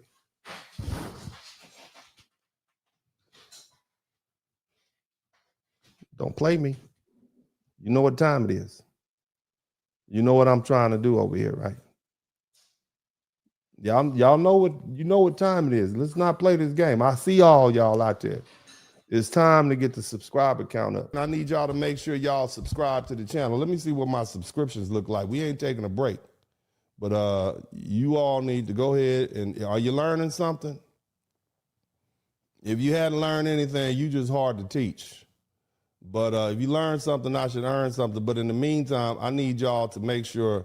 Apparently, YouTube took 20 of my subscribers away for whatever reasons. I need you all to make sure you are still subscribed to the channel. Please subscribe to the channel right now. Take the time to subscribe to the channel. I'm checking to see what my subscriptions look like right now. I need you all to take the opportunity to subscribe to the channel. You'll never get another person as bold as me. I need, I need approximately 18 people to subscribe to the channel so I can get to 92,600. I need 18 people to subscribe to the channel so I can get to 92,600. Okay, so take the time and hit your little button and subscribe to the channel right now. I know you hear me. I know you hear me. I know. I'm looking at you. You right there. You with your phone like this on the side of your face. I'm looking you in the pickup, you in the truck with your phone down there listening to me in your truck. You riding across the country. Yeah, you. I need you to subscribe to the channel right now. Don't play. All right? Go ahead. Go ahead. You sitting in there ignoring your girlfriend, listening to me, go ahead and do it. Go ahead. Everybody who have something else to do and you sat up here and decide to listen to me with your earphones on, subscribe to the channel right now. I'm talking to you. I'm talking to you. Yes, you. Is he talking to me? I'm talking to you. You with the shirt on. I'm talking to you right now. And I'm talking to you too, lady. I'm talking to you with the bonnet on your head. All the women with bonnets on your head. Every woman with a bonnet on her head, I need you to subscribe to the channel right now. All right? Fellas. All the fellas with crusty feet, I need you to subscribe to the channel right now. I need my crusty feet crew. All the brothers that have not put lotion on their feet and they got ashy ankles, I need you to subscribe to the channel. All the white supremacists who are waiting around for me to to get the Black committee to issue an official apology, I need y'all to hit the subscribe button now. Go ahead and do it. All the angry Muslims, all the angry Black Muslims, I need you to come in here.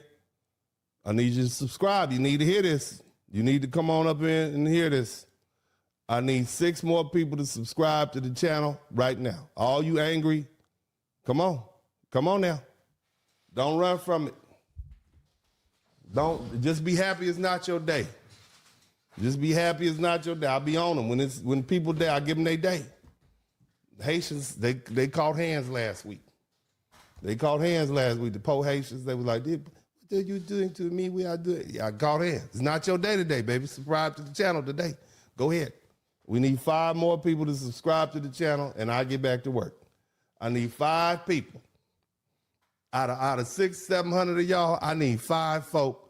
You send this to a friend. Send this to your Muslim friend. He about to do his hadith. He over there, you know, talking about don't eat pork, don't eat pork.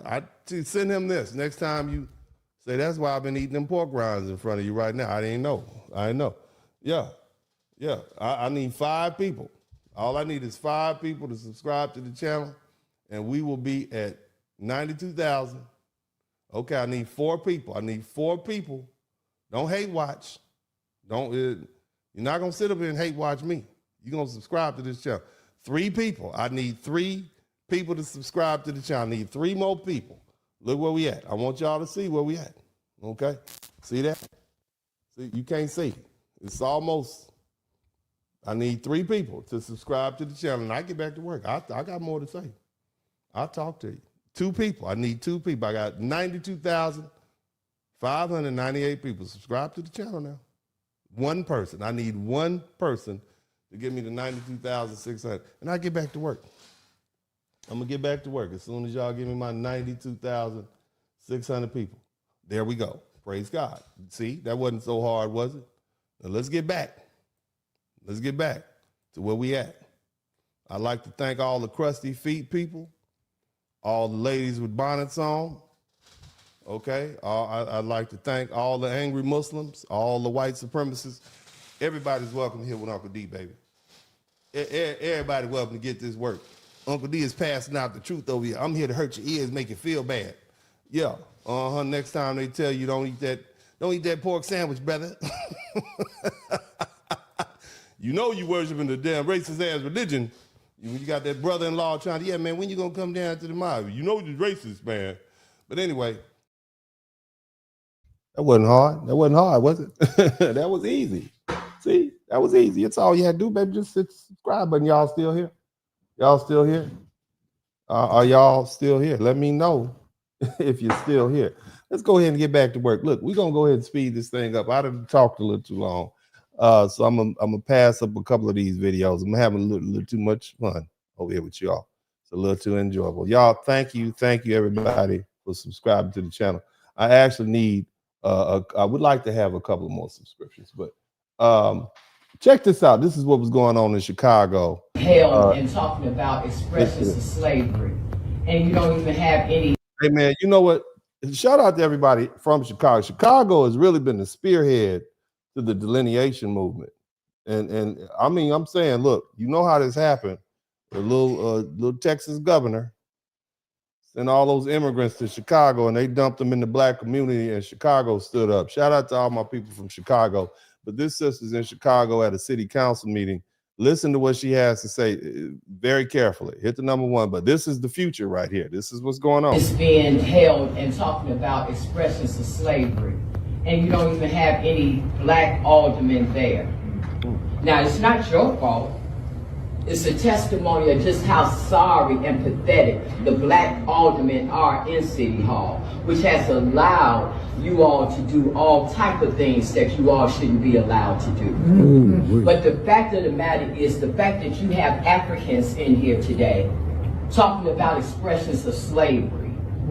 Slavery in America happened to us, black Americans, not them. In fact, the Africans of today don't even associate themselves with black Americans. Is that the truth? They don't even associate themselves with us.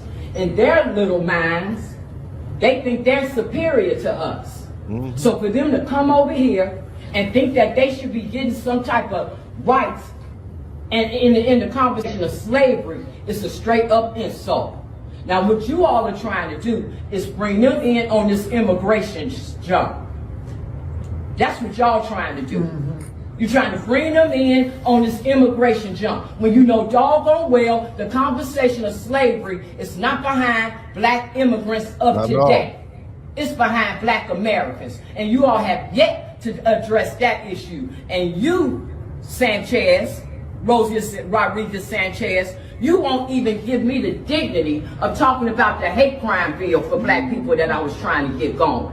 And you're going to have the audacity to try to bring them in here and try to front like you trying to do something for black people. They're not black Americans.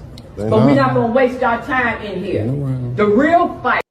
Now, does that look like, I mean, Does that look like a fad to you? Does that look like an internet fad? To me, it looks like real life. It looks like delineation up close and personal. It's going to be taking place federally. So whatever y'all think y'all going to do today, just a matter of time, it's going to get undone. Before y'all get real comfortable, don't unpack your clothes, because you're going to get sent back. You better check that paperwork, because if it ain't right, ICE coming to get y'all too. I don't care if your skin is black. You don't get to come over here and ride the Black American wagon for something that you think you're going to get. Don't look at that clock like you rushing me, because I'm going to see you in a form much bigger than this, in a form that's going to be bigger than 3 minutes. You can believe that. And anything you think that you're going to do today, it's going to get undone.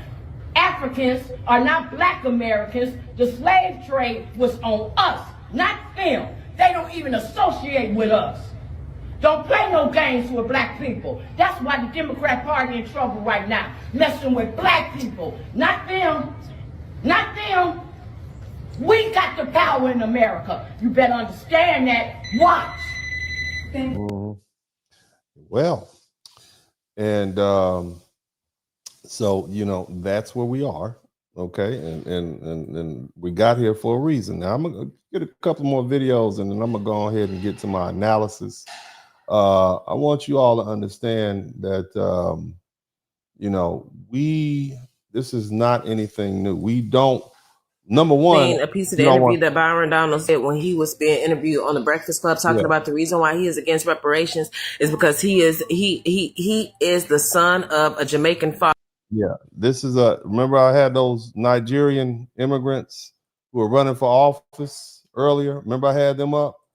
Yeah, Byron. My heart simply broke. Thank you, Mr. Speaker. I rise today in strong support of my bill, H.R. 4922, the D.C. Crimes Act. Rather than prioritizing the safety of law-abiding and protecting the lives of innocent residents and visitors, district officials have actively facilitated dysfunction and chaos through their progressive soft-on-crime policies. Instead of addressing the clear epidemic of youth crime in the city, the D.C. City Council increased the age of youth offenders to individuals 24 years old and younger, meaning fully grown legal adults in the District of Columbia can receive sentences meant for children. This is simply insane. And that is why I introduced the D.C. Crimes Act, which lowers the definition of youth from under the age of 25 to under the age of 18, removes the ability of judges to sentence youth offenders below mandatory minimum. So basically, he's talking about putting black children in prison. We all know D.C. is a black town. What they say, D.C. don't stand for D.C. They used to call it Chocolate City. This is what this foreign immigrant representative is doing. Guidelines and requires the D.C. Attorney General to establish a public website containing much needed statistics on juvenile crime in D.C. The Trump administration's efforts have shown that lawlessness is a choice. And it is time for Congress to step up, adhere to our constitutional duty, and firmly address crime in the nation's capital. Many people know. Speak for me. No, we don't. See, what a lot of people don't get, and I mean, like, I know I'm not the only black conservative that thinks this way. I don't like a lot of the Republicans that's currently in our face. I don't. Could probably name on one hand how many I actually be agreeing with most of the time when they're in congressional hearings. My favorite is Kennedy. That's probably my favorite Republican. Most of them I don't really like. Byron Donalds doesn't speak for me. Byron Donalds, he cool. He could talk a good game, but he also does not represent foundational black Americans. His parents are immigrants. So therefore, he will never be able to speak on behalf of black Americans. See, that's the problem. We got way too many people who are not foundational black Americans, who didn't have to worry about pulling themselves up by the bootstraps, meaning they're probably a part of the Divine Nine or a sorority or fraternity. Their background is everything. Hakeem Jeffries would have probably been the closest thing to what we would have been able to have as far as a black representative who cares about black people. He switched up. See, he used to come from a family that was very pro-black. Well, they were Pan-Africanists. It's as close as we got. But the fact of the matter is that we don't have a single representative on the National Black Caucus. And the National Black Caucus has been in position He said, you listen to what the sister since said? 1971 and has failed the black community. The NAACP. So what the sister's saying is they've taken over power. You understand me? And it's not just black people who Republican or whatever. Again, I tell you guys, I'm a registered Democrat. I vote my interests. That's my thing. I want to take you back to a Democrat from way back in the day, Barbara Jordan, Foundation of Black American, right from 5th Ward, Houston, Texas, Thurgood Marshall, Texas Southern University graduate. Listen to what the sister had to say. She warned us.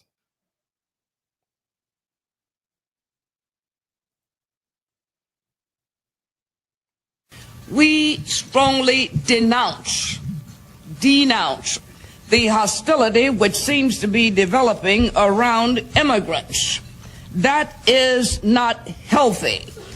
We cannot sustain ourselves as a nation if we condone divisiveness in this society of immigrants. At the same time, we disagree with those who label our efforts to control immigration as anti-immigrant. I believe quite firmly that we can quiet and dampen the flames which are surrounding public opinion where immigration is concerned, because people on both sides of this issue have engaged in too much hyperbole. We have got to put the matter of immigration back on a civil course. We have got to know that immigration really goes to the heart of who we are as a nation. If we are confident enough as Americans in our culture, we should welcome the legal immigrant. We should be able to accommodate diversity in our society. Are we strong enough to welcome those who ought to be in and retain a commitment to the rule of law by keeping those out who shouldn't get in? If we are to preserve our immigration tradition and our ability to say yes to the people who want to get in and seek entry, we've got to have the strength to say no to the people who are not supposed to get in. We need to make deportation a part of a credible immigration policy. All right. So you hear Barbara Jordan now, and so we've been dealing with this. That's like 30 years old. Now I'm gonna share one more video because this is the issue that I want to deal with. More on point tonight. Y'all hit the #1 button if you can hear it clearly. Between Black American people and Black African people is manufactured. It is an agent of the state. It's used to keep us divided so that we don't unify Black Americans with the most impactful culture on the planet with Black Africans that are the fastest growing population with the most resources. They don't want Black American people, the most culturally impactful group on planet Earth, to link up with the most resource rich continent, which, as you guys obviously know, is the only place where the birth rates are. Somebody's like, who is they? Who is they? Because it looked to me like the Africans don't want to unify with us. Did y'all hear the little African dude, Negro Smurf? Did you hear him? Do I need to put him back up there? Let's keep listening. Go ahead. On the rise and will be the majority of the human beings. And if you look at places like China, like when the population increases and certain moves are made economically benefit from that, I mean, the possibilities are, we just watched. The possibilities are so fucking massive. The powers that be really don't want is that Black American people who have been able to, just in this past 100 years, man, like dramatically change the landscape of culture globally. You know, they don't want us to connect. You know what I'm saying? And that's where I find my what you're telling us, brother, is that the white man has stopped us for taking that United Airlines flight to Lagos. That's what you're telling us. The white man has stopped us from connecting. Are you sure? I thought it was the governments in Africa who have stopped us from connecting. I thought it was the media in Africa who's told those Africans over there that we are thugs and criminals, and hell, they are over here. We wanted to connect with the Africans. We could connect with the ones in Dallas and DC and Atlanta and Houston, but they don't want to necessarily connect with us. So what's actually, if we can't connect with the Africans right here, what makes you think we can connect with the Africans in Africa? Did you not hear what they said? You think that's what's holding us back? Greatest criticisms with FBA is not FBA as an idea of foundationally Black Americans. Like, I 100% believe, whatever you want to call it, that Black American people are obviously their own culture. You know what I'm saying? They have their own cuisine, they have their own dialects, they're basically their own language, their own literature, their own contributions to science. They have their own. You hear the young man saying they, okay, they, not we. Technology, math, art, everything. Like the group online that is pushing an anti-African narrative. The group online that's pushing the did that woman in Chicago look like she was online? Looked like she was at that council meeting in Chicago to me. I can let it play again, but I think you all get it. What about Dr. Claude Anderson? Did he look like he's online? Look like he's been doing this 30 or 40 years.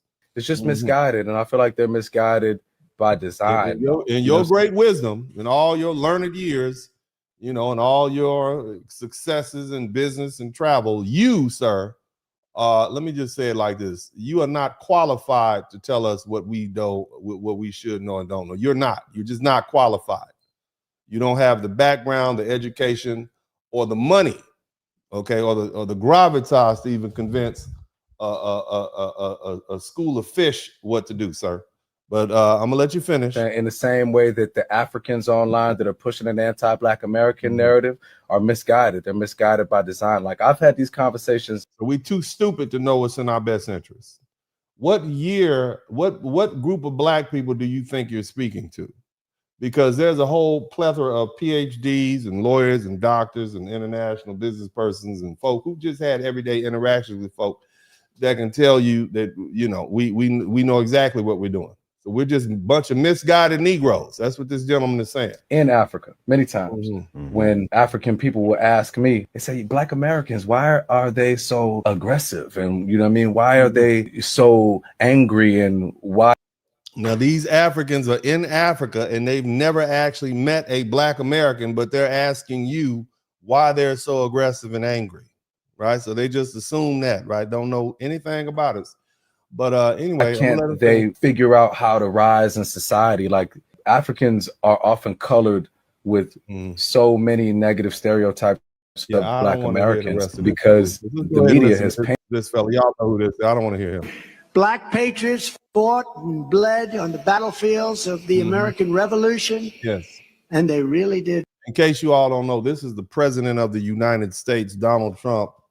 And this is what he's saying about Black Americans. Since these other folks think we're so unaccomplished and have no power and no influence in this country. This is what the most right-wing Republican president that we've had since Ronald Reagan has to say about Black Americans. When you read the history, what they gave up, they gave everything to smash the chains of slavery and preserve our nation, and they did it with incredible bravery.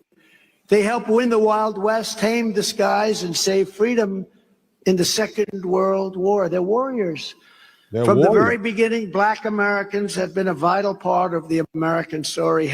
From the very beginning, Black Americans, foundational Black Americans, have been a what? Part of what? The American story? Helping to make this the greatest nation in the history of the world. So true.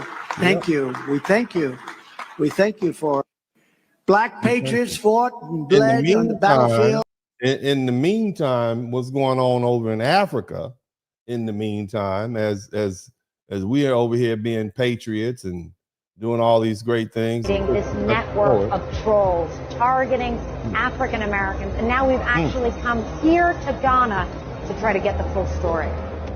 In the run-up to our journey.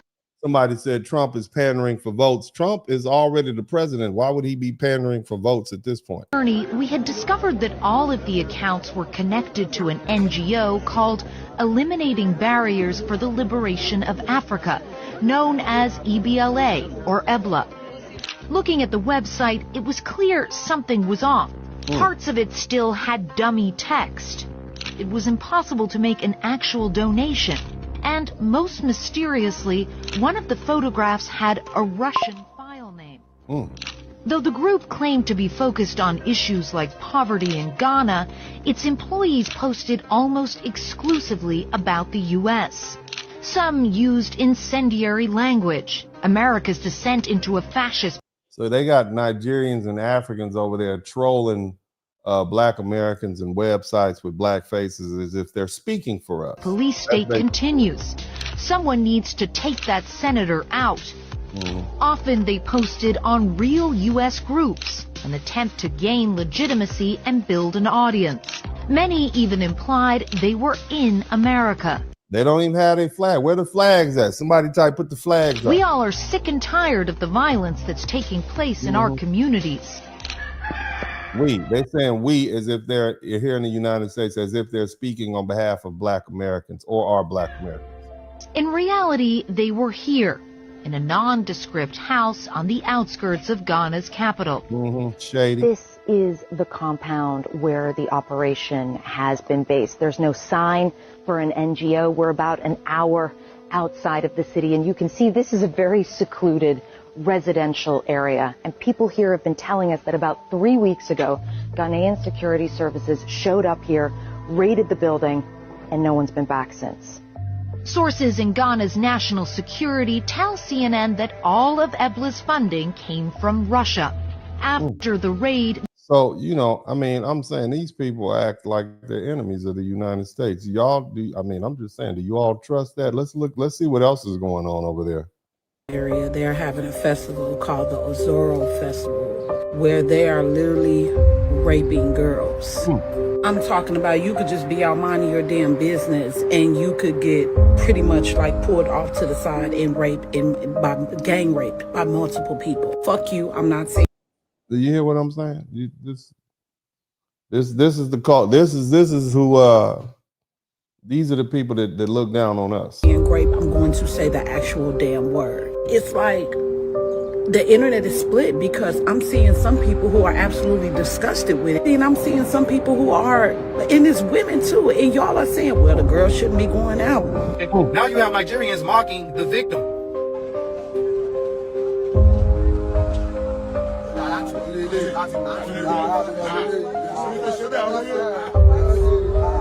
Where the Africans at? Where y'all flags at? Why don't y'all whip your flags out so we can see this? Come on up there. Just come on now. Come on. Since you got so much to say about us and how bad we are. All right.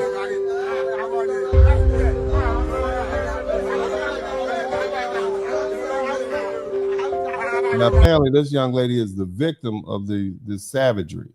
You understand me? This is the culture. If this is the culture that you all say is superior to ours, we don't want it. We don't want that culture. We don't want that. Guy, they dragged the girl from the guy. They raped the girl in front of her boyfriend, and the boyfriend was fighting, and they beat up the boyfriend and raped the boyfriend as well. They raped the boyfriend. So you got ravenous LGBT action going over in Nigeria too. Don't let them fool you. Don't let them fool you. Okay, that's what's this. You raped the girlfriend and the boyfriend. That's what you did. That's what y'all doing over there. That's what y'all over there doing. This is your superior culture. This is what y'all doing over there in Africa, in the motherland. Y'all moving over there? Let's get to this category. Section 8, civil rights. They gave you everything. Even your admixture was co-signed by your massa, talking about Africa's God. Okay, we remember him. We remember him. You're always hearing about how divided the black community is in America, or how divided America is in general. That will never take place in America. No. Never. Me Too movement is the perfect example. Black people and white. Our women have rights over here. They have rights.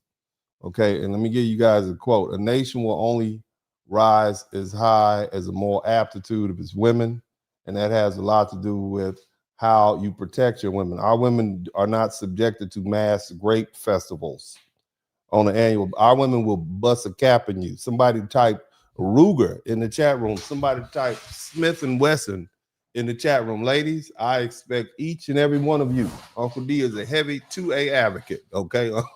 Uncle D is about that life. You understand me?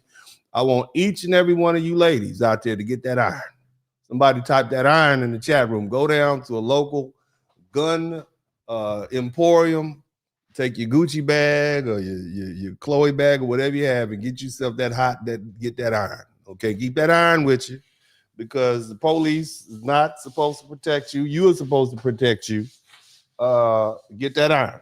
Okay, you got money now. You got that little baby Benz. You riding around with your nice clothes on. Keep that iron. Get your little 380. Well, Uncle Slim, when I was a youngster, Uncle Slim, I would go use his car just to hang out and whatnot. He always gave me a little 380. He said, nephew, you got 6 shots in there. You ain't got enough to stop the whole crew, but you got enough to hold them back. Ain't no safety on to pull that thing out. Keep popping. If you hit somebody, we'll come get you downtown at LA County. But it's better to say, there you go, than there you lay. You understand me?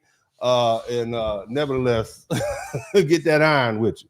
Because these people out here are crazy. But that's what we empower our women here.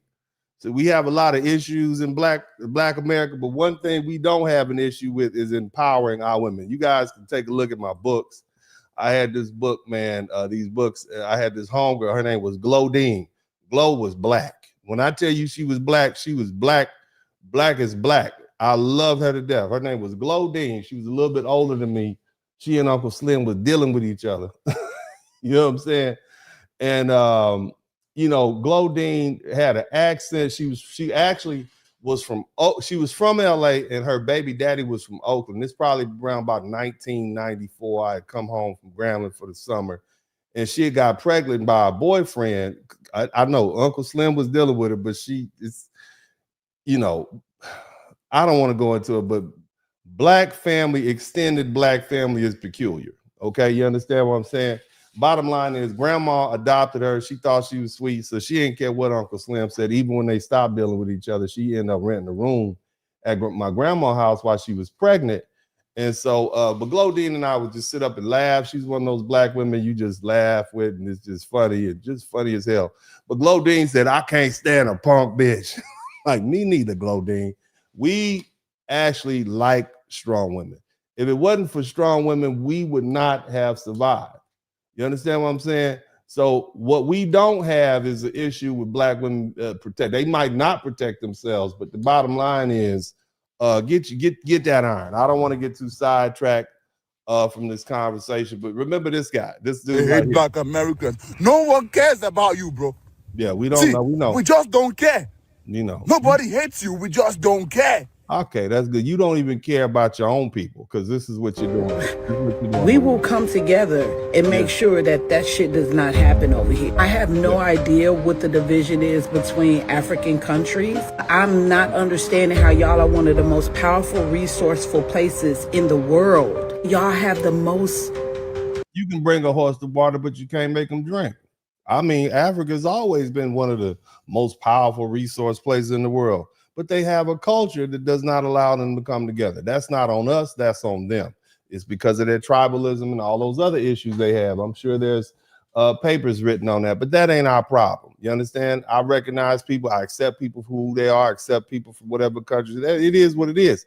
We just don't want none of that over here. Like savagery going on there. Then other countries don't come and help y'all out. I don't understand why Nigeria and Zimbabwe or Bantu, why are y'all all not coming together and helping each other out? Why are y'all not pushing out the presidents that's allowing this shit to happen? I'm not over there. Because the president is reflective of who the people are. Just like they say Trump is reflective of who we are. If your president is shady, you shady too. And that goes for Nigerian countries, African countries, everywhere. It goes for whatever country you are. If your leadership is shady, it's you shady. Okay? But anyway, I'm not gonna get all. I got to move on with this, but let's do this, man. So I want to deal with this accusation that we're dividing black people, okay? But let's go ahead and tell the truth. I want you to understand that for years, when black Americans would talk about slavery and say Africans sold their own people into slavery, what was the response? What was the response that we heard when we said Africans sold their own people into slavery? What did they say? They said, no, no, no, no. Africans didn't see themselves as one people. Isn't that what they said? So when they would go to war with other tribes, they didn't see themselves as one people, did they? They didn't. That's not how they saw each other. They were different tribes, different ethnic groups, different nations. They didn't see each other as the same. Okay, fine. We with that. Got it. Somebody type check in the chat room. We got that. Different people. Somebody type different people in the chat room. Different people. We heard you. We heard you when you said we were different people that you sold. Different tribe. We were victims of war, right? That's what we were. We were prisoners of war. We were POWs, right? That's what they said, right? Right? That's what they said. We were prisoners of war. Okay, we accept that. We accept that. All right, we can get that. We weren't the same people. You said tribal identity took precedent over color. With it, 100%. Thank you. Thank you so much. Appreciate you clarifying that. They didn't see a flat blackness. Got it. Thank you. Appreciate you. Somebody type appreciate you in the chat room. Appreciate you. We appreciate you. You clarified that. Thank you. Thank you so much. Got it. Okay. Told her this over and over again. So now, here we are. Foundation of Black Americans say, you know what? We're going to call ourselves FBA, and we're going to accept what you said. We're not the same people. But now you have a problem. Now it's division. Now it's white supremacy. Now you got an issue. But see, I recognize that as a hustle. Game recognized game. Because you can't tell us we're not African when we bring up history and then turn around and tell us we're all one people when there's something to gain from being lumped in as one people with Black American identity.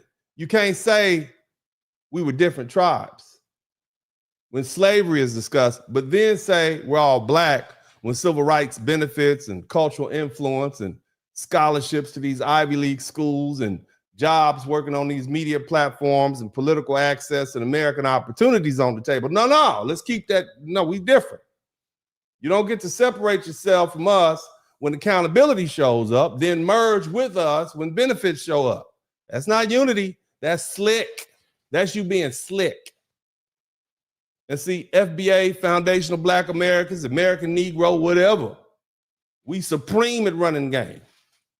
That's how we outsmarted these white supremacists for the past 400 plus years. You know?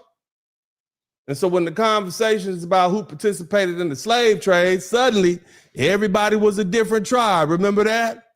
Huh? Remember that? Have y'all seen my petition? Speaking of which, have you seen my petition? I want you all to make sure you go to the description section of this broadcast, and I want you to make sure you go and sign my petition, because this is exactly what I'm talking about. All right? This petition right here, let me see if I can get it together for you. I want you to make sure you do that. It's its own subject. I want you to look at this. It's a petition to go to Congress right now. We have about 12,944 signers. And it basically says that I urge Mr. President, it's called the Justice for Foundational Black Americans Hold Successive States of Africa Accountable for Post-1808 Slave Trade Violations. I urge you to sign this executive order establishing the Interagency Task Force on Post-1808 Slave Trade Restorative Justice. After January 1st, 1808, the transatlantic slave trade was illegal under federal law, yet enslaved Africans continued to be trafficked to the United States in direct violation of the statute and in defiance of American sovereignty. Those violations were never fully investigated or remedied. Today, approximately 800,000 living foundational Black Americans descend from individuals illegally trafficked after 1808. These are American citizens whose ancestors were brought here through federal crimes and were ignored. Your executive order would formally investigate successive states of Africa and materially participated in those illegal post-1808 slave trade violations and evaluate sovereign immunity barriers under the Foreign Sovereign Immunities Act. It would clear the lawful pathway for litigation in American courts where evidence supports liability. In other words, we're not begging for reparations. We are going to sue them. You understand? If liability is established, the financial exposure could be substantial, potentially resulting in hundreds of billions of dollars in judgments, negotiated settlements, land agreements, mineral rights agreements, or other forms of tangible restitution. In other words, if we're able to get the President of the United States to sign an executive order, do the research, establish which of these countries participated and violated federal law, in other words, slavery was legal for a long time, and the international slave trade became illegal after 1808. And so we are able to establish this through federally mandated research under order of the President of the United States, then that gives us an opportunity to file lawsuits. We don't have to ask permission for reparations. If you're related to one of these 800,000 people, you can look at the Clotilda in Alabama, you can look at the Wanderer in South Carolina. Most of us probably have a friend or relative that's related. This would open a door for us to sue those African nations, get judgments against them, then use that as a reason to negotiate. Now, let me tell you something about white folk. White folk will take this very same idea. In 10 or 20 years, white law firms will say, you know what, we can make hundreds of millions of dollars representing these Black people. Now, just because it's coming from me, y'all not gonna listen. You see, this brilliant idea, which nobody has ever thought of before, not to put it down, just because I'm a Black man, you're not paying attention. But let a white boy come on here and say the same thing. Your executive order would formally investigate successive states of Africa that materially participated in those illegal post-1808 slave trade violation, evaluate sovereign immunity barriers under Foreign Sovereign Immunities Act. It would clear the lawful pathway for litigation in American courts where evidence supports liability. If liability is established, the financial exposure could be substantial, potentially resulting in hundreds of billions of dollars in judgments, negotiated settlements, land agreements, and mineral rights arrangements, or other forms of tangible restitution. Those resources strengthen Black American citizens and American communities wherein they reside. So such outcomes could create lawful and legally enforceable economic ties between the United States citizens and African nations through structured agreements involving land, minerals, and other assets, giving Black Americans a direct legal and financial connection to Africa rooted in accountability, not charity. We are not begging. Mr. President, this action would place you in historic company. President Lincoln ended slavery. President Truman desegregated the military. By signing this executive order, you would enforce a law enacted by our founders that was violated without consequence. You would be remembered as the greatest president of our time, the only president who took decisive action to uphold American law on behalf of foundational Black Americans. This is not symbolic. It's law and order. It's sovereignty. It's accountability. Mr. President, we have 12,944 people. I want you guys to look in the description section of this broadcast when it is concluded, and I want you all to sign here's the link right now if you want to cut and paste it and share it. But I wanted to take the opportunity to do that. So again, these Africans are not going to give you anything. We've already understand. They're not going to share with you. All they're going to do is come over here and take from you. So let's go ahead and take from them. Since you brought your behinds over here, you see what I've done with my petition is we understand that slavery was illegal only after 1808. The reason all these reparations cases and all these reparations movements have failed. Number one, you didn't have lawyers working. You had these conscious member, these Pan-Africans. And so that's not how our ancestors won. Thurgood Marshall, all these great doctors and leaders, that's how we were able to succeed. We didn't rely on, the conscious community to lead for. These are not people, these are quasi-intellectuals. We need people who understand facts and law and cases and how to put a case on. Okay, that's why we won. All right, so let's not depend on them. Now that you got the people that you need in charge, all you have to do is sign the damn petition. At some point, we get 100,000 petitioners who signed it, somebody's gonna pay attention. Now, let's get back to this work. And I wanted to that's a point of personal privilege to bring that up. You guys make sure, I'm gonna put the link in the description section at the end of the broadcast. You guys make sure y'all follow that link and sign my petition. Now, again, okay, everybody wants to be black. We saw that. All right. Everybody wants to be family. There's no tribal distinction now. When you were selling us over here, we were different. Now we friends. Now we family member. Now you calling it division. You all told us we weren't Africans. So why are you angry now that we agree with you? We're Americans. And that's just insane. Foundational Black Americans didn't create delineation. We accepted the delineation that was already being practiced against us. Where are your flags at? Africans told us they were different. Caribbeans told us they were different. Keep that same energy. Keep it. Hold on to it.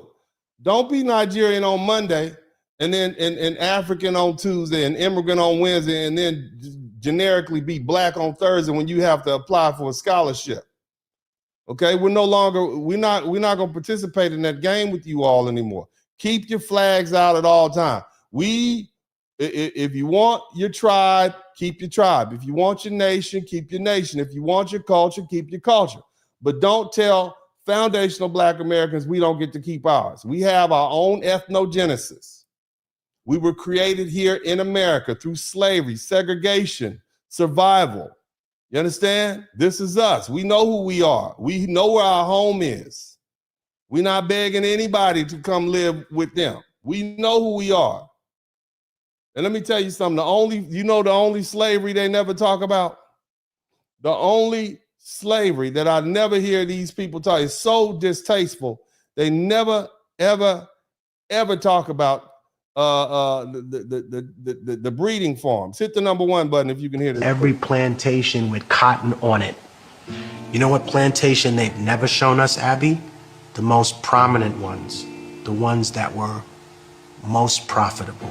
The breeding plantations. Fair use. Why don't you want to show us those? You know why? Because after the research that I did for this album, you realize that the moment that a girl menstruated, she was put in a stable where a horse would be and forcibly mated, forcibly raped by a male of the slave master's choice. And when she had children, they weren't called children, they were called a litter of pups. The punishment. You hear this? Now you got a lot of people saying, "Oh, how did all these blacks get over here?" There was only 400,000 black people in 1808. Breeding farms. We literally were bred here. That's why I tell you, it's distasteful. Nobody wants to talk about that. These were the most profitable farms, breeding farms. Where do you think all those black people came from after 1808? They bred us here. Anybody could get a woman pregnant and get black, white, and Native American. This is what happened, breeding farms. This is what happened. Look it up, fam. This is our history. Bottom line is we were bred here in this country. That's why I tell you, we're of African descent, but some of us have European, some of us have Native American, some of us have Asian, but we are still black people. We are still foundational Black American people. We are our own group. Punishment for raping or killing a person in medieval Spain is gelding. Gelding is when you take hot pincers and you take a man's balls and dick off root and stem. Killing a person, law of the Bible, right? Medieval Spain, super religious. You killed a man, he should be killed. Why? We're indigenous and black people, categorized as subhuman. So under the law, you would not be punished for the things that you did to us. That's why. You used to be proud, right? Used to be proud, white America, of rape and murder. Used to be proud of colonization. Used to, wow, that made us tough. And then you got ashamed of it. And that's what you're dealing with. That's what America's dealing with, a schizophrenic crisis. There's a British manual, right, that was taken out of the British Museum because within the manual, it talked about how rape was a weapon of war that should be used against the indigenous population. You're ashamed of that now. You're ashamed, right? Who was Christopher Columbus? His image has been so whitewashed, but he was trafficking little girls on an island. Who does that sound like, huh? And you all wonder why black folks are not shocked by Epstein. You wonder why we're not shocked by it. We live with them. We know who these people are. Been knowing who these people are. Now, again, we're not dividing people. Okay, we've already been divided. Okay, they divided us when it was convenient. We just refusing to be lumped back in together now that it benefits them. Now, I want to go ahead and take this opportunity to thank everybody. I appreciate you guys. And I also want to share this video with you guys. I know it's long, but this is necessary. Somebody type necessary. You all know who Dr. Umar Johnson is, right? I'm going to take the opportunity. I've had an opportunity to look at this video, and I'm going to take the opportunity to break down what he says. I'm going to let it play, and then I'm going to go back through it, and I'm going to break it down. I think it's important. He is one of the great minds of our time, and whether you disagree with him or not, he deserves a fair hearing. So we're going to listen to what he has to say, and then I'm going to present my response to it. Let's listen to Dr. Umar Johnson, and this is him appearing on a podcast, and he has some things to say about foundational Black Americans and the entire delineation movement. You all pay attention. And I'm not going to say anything because I told y'all I'm not going to say anything. I'm going to let it play. Okay? Let's go. And this is why I have issues with groups like FBA and ADOS, because if y'all really got a problem with immigrants, shouldn't you be attacking the biggest immigrant groups? There are twice as many Chinese as there are Black immigrants. There are 5 times as many Latino as there are Black immigrants. You see this? There are what? 2 times as many East Indian immigrants as there are Black immigrants. So if your problem is immigrants and not just Black immigrants, where the smoke for the Chinese at? Because I ain't seen y'all yet. Because the same people screaming FBA and ADOS is giving their money to the Korean hair care shop. The same people screaming FBA and ADOS is eating at the white restaurants. The same people screaming FBA and ADOS is at the East Indian car dealership. So help me understand. African immigrants are your enemy, but every other immigrant is okay to take your money. That is a complete contradiction. Any Black person talking to me about a Black immigrant being a problem and you got a $500-600 weave on your head that you bought from a Korean hair care store, you are a political hypocrite. 100%. If you're going to have a problem with immigrants, have a problem with all of them, not just the ones that look like you. So, you know, Dr. Umar Johnson's argument, basically he's against delineation. And one of the biggest, he's one of the biggest opponents of FBA, American delineation. And that matters because Dr. Umar Johnson has spent years positioning himself as a defender of Black people. So we listen to him, right? He's a Pan-Africanist and he's for Black unity. So when he criticizes FBA, people listen, his fans listen, but listening doesn't mean he's right. Okay, he went on this podcast and he had this critique of foundational Black Americans, and I'm going to, I'll let you all hear it. And again, it's important to listen because he's an intellectual mind of the time, right? And so you heard what he had to say. Now, here's the thing: at the core of his argument, okay. The problem, I should say, with his argument, the problem is he's pretending FBA's complaint, or he's saying this, we hate immigrants. And when the actual complaint is stop using Black American suffering history civil rights victories, and political identity as an open access resource for everybody else. Those aren't the same arguments. Also, his numbers are sloppy. Okay, Pew says that Black immigrant population was about 5.6 million in 2024, and that makes up about 11.4% of the U.S. Black population, and 11.2% of all U.S. immigrants. So migration policy, or should I say the Migration Policy Institute says that the U.S. had about 50 million immigrants in 2024, with Mexico alone having about 11 million and sub-Saharan Africa having about 2.5 million. So yes, Latino and Asian immigrant groups are numerically larger in many categories, but that doesn't answer the FBA argument, okay? Now, his first point, all right, and I'm gonna break it down point by point. If y'all have a problem with immigrants, why not attack the biggest immigrant group? See, that's the first misdirection. Foundational Black American isn't simply saying immigrants exist, therefore immigrants are the enemy. That's not what they're saying. FBA is saying foundational Black Americans are a specific people with a specific lineage and a specific debt owed and specific political and social claims and needs. That the issue isn't merely about population size, the issue is identity trespass. In other words, these people are pretending to be us.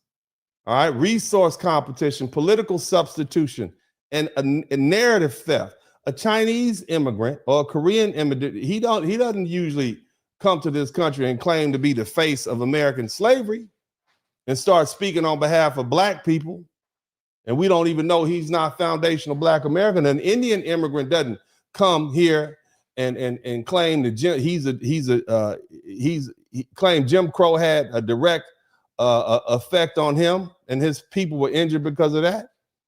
But many of these Black immigrants and their children absolutely do enter the United States. They come to institutions of higher learning under this broad umbrella of Blackness, and then they benefit from the remedies and scholarships and civil rights framework and diversity programs and cultural capital and historical sympathy built on the suffering of foundational Black Americans. So Dr. Umar's answering an argument that nobody made. This isn't who has the most immigrants. This is who's being allowed to step into our political category and collect from our injury because they're pretending to be foundational Black Americans. Now, the second point is, he said that there are more Chinese and Latino Indian immigrants than Black Americans. Even if in the true broad terms, that still doesn't defeat the point. Numbers alone don't determine political impact. Okay, the Jewish people can tell you that. FBA concern is just how many immigrants exist. That's not it. We're not concerned about how many immigrants exist. The concern is how immigration affects Black American representation, employment, contracting, education, cultural ownership, and civil rights policies. You understand? And I think I hashed that out earlier. Foundational Black American descendants of U.S. slavery, Jim Crow, redlining, convict leasing, exclusion, and domestic racial caste. That's a big difference from Black immigrants. Okay? Their people had ancestral injury, and it was real, but it wasn't in this country. And that distinction matters politically. Dr. Umar collapses all Black people into one category and then acts like foundational Black Americans are wrong for asking for precision. The second thing, where's the smoke for the Chinese? That's what he said. These are his words. This is what this learned doctor said. Where's the smoke for the Chinese? We don't have smoke for everyone when they disrespect. You see, we don't have smoke for everybody. Okay, when they disrespect our people or exploit our communities to benefit from our political struggle, but Black immigrants get discussed differently because they're closer to the identity question. These people can fake like they're us. Look, Korean beauty supply owners economically exploit Black neighborhoods. We know that. That's a real issue. Latino political blocs, they compete with Black Americans for city resources and jobs and contracts and political attention. That's a real issue. Okay? Asian groups They benefit from minority categories created through Black civil rights struggle. We know that. That's an issue. But see, here's the thing. African and Caribbean immigrants, the issue has a special layer. They get folded into Black America while having no lineage to the Black American historical debt because they look like us. You understand? That's why the conversation is different. It's not just because they look like us that we have smoke for them. It's that FBA has, that's not why we have a problem. It's because institutions use their appearance to satisfy the debt owed to our lineage without actually giving to us the opportunity necessary to undo the historical damage in which the program was set up for in the first place. And Dr. Umar is acting like all the issues FBA have with immigrants are identical. They don't have to be. Different groups bring different problems. The world isn't one big kindergarten rule where every group must criticize and get criticized the same way all the time. Different groups interact with foundational Black Americans differently, and so they get a different critique. Here's another thing he said. Y'all give money to the Korean hair stores while white restaurants and Indian car dealerships. And see, this is the weakest argument. It's the weakest part of the argument because buying goods in America isn't the same as surrendering your identity. A Black woman buying some hair from a Korean beauty supply store doesn't mean she's obligated to let African immigrants claim foundational Black American lineage. Eating a cheeseburger at Burger King, a white-owned restaurant, doesn't mean you lose the right to advocate for reparations. Buying a car from an Indian dealership doesn't mean you can't demand civil rights benefits based on your lineage. That's not hypocrisy. That's living in an economy where Black Americans often don't control the supply chains because we're historically locked out of capital lending, land ownership, and manufacturing and business development. You can't use the fact that Black people are forced to participate in an economy they don't control as proof that we don't have the right to defend our political interests. That's not an argument. That's guilt tripping. That's like telling the Native American they can't argue for tribal sovereignty because they bought groceries from Walmart. You wouldn't tell a Jewish person they can't defend Jewish identity because they drive a German car, a BMW or Mercedes-Benz. That would be absurd. They would laugh you out of that room. Dr. Umar is purposely confusing consumer behavior with political self-determination. I know he knows better.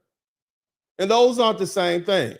You see? Now, the last point, the man says African immigrants he basically said African immigrants are our enemy, but every other immigrant is okay to take our money. That's what he said.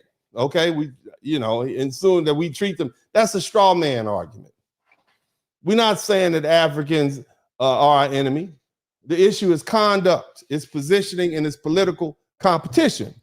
This is about money and resources and power and influence. If an African immigrant respects FBA lineage and doesn't speak down on Black Americans and doesn't pretend to be the authority of our history and doesn't use our civil rights struggle while at the same time insulting us and doesn't try to replace us in institutions built from our suffering, then there's no personal issue. But when you have someone calling us lazy, right, telling us we have no culture and we don't value education and we all criminals and inferior, right? Or we need immigrants to teach us how to behave, then yes, we have a right to respond.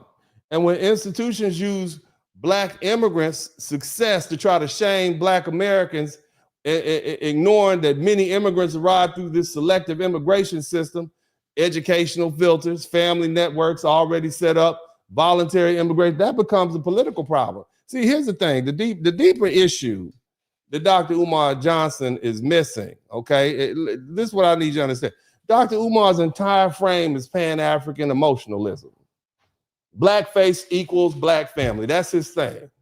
And FBA frame is political reality. Lineage, debt, injury, repair, all that matters to us. FBA isn't saying African people have no struggles. That's not what we're saying. We know they do. Black Americans, the foundational Black Americans, are saying their struggles aren't automatically our lineage claim. And we can respect other Black people without letting them politically merge into us whenever it benefits them, and then separate when it's time for accountability. That's the game that FBA is now rejecting. Look, Dr. Umar, if he were listening to me, right? Here, I say, I would tell him, here's where you went wrong. You keep trying to turn this into a FBA hates immigrants, but that's easier. That's the easier answer than the real argument. See, the real argument isn't that every immigrant is our enemy. The real argument is that foundational Black Americans are a distinct ethnic group in this country with a distinct historical injury, and we have the right to protect our name, our lineage, and our political category, and our reparations claim. You asking where's the smoke for the Chinese, that doesn't answer anything. Chinese people aren't usually walking around America faking like they're descendants of the American slave system. Indian immigrants aren't claiming Jim Crow as their distinct heritage. Latinos aren't pretending to be in the Black category, trying to use to redefine Black success and Black struggle. They're not out here trying to speak on behalf of us, faking like they're Black American. But see, Black Americans are placed under our category. They receive benefits under our category. They speak for us from positions, media positions, and politics under our category. They insult us as if they're one of us while standing on the civil rights floor our ancestors built. And this Korean hair store argument is weak. You understand me? At what point does a Black woman buying weave erase her lineage? At what point does a Black man buying something in this commercial society, whether it's from an Indian or anybody else, means he foregoes the right to defend his family and his community? Eating in a restaurant has nothing to do with our political interests. That's not analysis, that's cheap talking points, man. The issue is not whether Black people spend money in America. We live in an economy we didn't build and don't control, right? We've been intentionally locked out. The issue is whether foundational Black Americans have the right to say, do not steal our identity. Don't hijack our civil rights and our legacy. Don't use our suffering as because you're an immigrant. You're going to use it as an immigrant coupon. Don't come here disrespecting us, the very people who struggle open the door for you. That's not hate, that's boundaries. You've been a bad guest. That's what we tell them. They're a bad guest. And every serious people on the earth has boundaries. FBA is not wrong for finally having some too. Now, I don't think there's anything wrong with that. Now, let's get back to this work, all right? The flags need to come out. Where the flags at? We're going to talk about some flags tonight. I want to see all the flags. Where the Haitians at? Where the Jamaicans at? Where the Africans at? Where your flags at? See, the conversation's about to get real uncomfortable now. Because, see, one of the clearest ways you can see that Black immigrants are already have delineated is what happens when success enters the room, when they do something good. When the success happens, the flags come out. A young man gets accepted to elite schools. All of a sudden, guess what? He's not just Black anymore, is he? Is he just Black? Nope, he's Nigerian. His parents are Nigerian. His culture is Nigerian. Right? The flags come out. The immigrant story gets centered. His achievement becomes proof of Nigerian excellence and African discipline and immigrant values and superior upbringing. A young man gets drafted into the end. You see this big Nigerian that they just drafted? Boy, 306 pounds, ran a 6'7" and a 6'6" in the 40. He's Nigerian. They made it a point. We got him from the darkest corner in Africa. We got us one. Damn it. We got us one. We got a big, I can see him up there top. We're going to go back and get some more. He's clearly Nigerian. That's what they're saying. They're not saying he's Black. I think his name is Bernard or some last name Bernard. You see? You see that? When something's good happen, the country gets named, the accents get celebrated, the heritage gets highlighted. Usain Bolt become the fastest man in the world. Nobody's just saying, oh, look at that black man. They say he is Jamaican. The Jamaican flags come out. It's been like 15 years. They're still talking about him. The whole island come out. National pride comes out. Cultural distinction. We got 1,000 black athletes from America. But you would think Usain Bolt, they just rank him right up there with Muhammad Ali and Kobe Bryant. And you know, the man is fast. But I'm saying as far as athletic ability, right? And see, I don't have a problem with the flags. Bring your flags out. I love your flags. All you folk bring your flags out, baby. I want you to keep them flags out. I need to see all the flags because, see, when the story is success, everybody's specific. But here's the thing. When the story is criminality, scandal and violence and fraud or public shame, suddenly the flags disappear. You notice that? What happened to the flags? I want to know where the flags at now. What happened to all the flags, baby? We'll get these flags together. I want to see the flags out. But they don't. They just they black again. Have you noticed that? They're black again. You see? He's just a black man. And now he's folded into the same broad, a woman, or he's folded into the same broad racial category, and American public are just associated with black Americans. That's not fair to me. That's not accurate. And that's not responsible. Because if success is ethnic, but failure is racial, then black Americans are being forced to absorb the negative consequences of flat blackness, while other groups get to keep the positive benefits of ethnic distinctions and achievement, and they get the flag. Where's the flags at? Okay? Okay, so now, today, somebody typed today, in an attempt to delineate and protect us, somebody type us, okay? I'm gonna help all these beautiful people properly bring forth the flags, okay? We're gonna bring the flags out. I don't want you all to miss the opportunity to bring your flags out. So let's go ahead and start. What we're gonna do, family, is we're gonna tell some stories, because see, here's the thing. Here's the thing I want you to understand. All right. It's been a lot of headlines on the internet. All right. And you know, photographs do damage. And the headlines that I see, they do damage. But see, there's a lot of missing context. And by the time the details come out, if they were gonna come out, the impression is already made. So we need some clarity. Clarity protects reputation. Clarity protects lineage. Clarity protects political standing. Clarity protects black American children from inheriting blame that doesn't belong to us. Did y'all know the DC sniper was from Jamaica? I didn't know. So as we move into to what we're about to do now, I want you to understand, I'm not saying every African immigrant or Caribbean immigrant or black immigrant is a criminal. I'm saying when a specific person from a specific background commits a specific act, the public should receive specific information. Because if we're going to be specific for success, then we're going to need to be specific for accountability.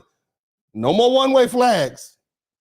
No more ethnic pride when it's good and flat blackness when it's bad. No more letting foundational black Americans carry everybody else's negative press while everybody else keeps their flag clean. So now we're going to look at some recent cases, and we're going to ask the question the media often avoids.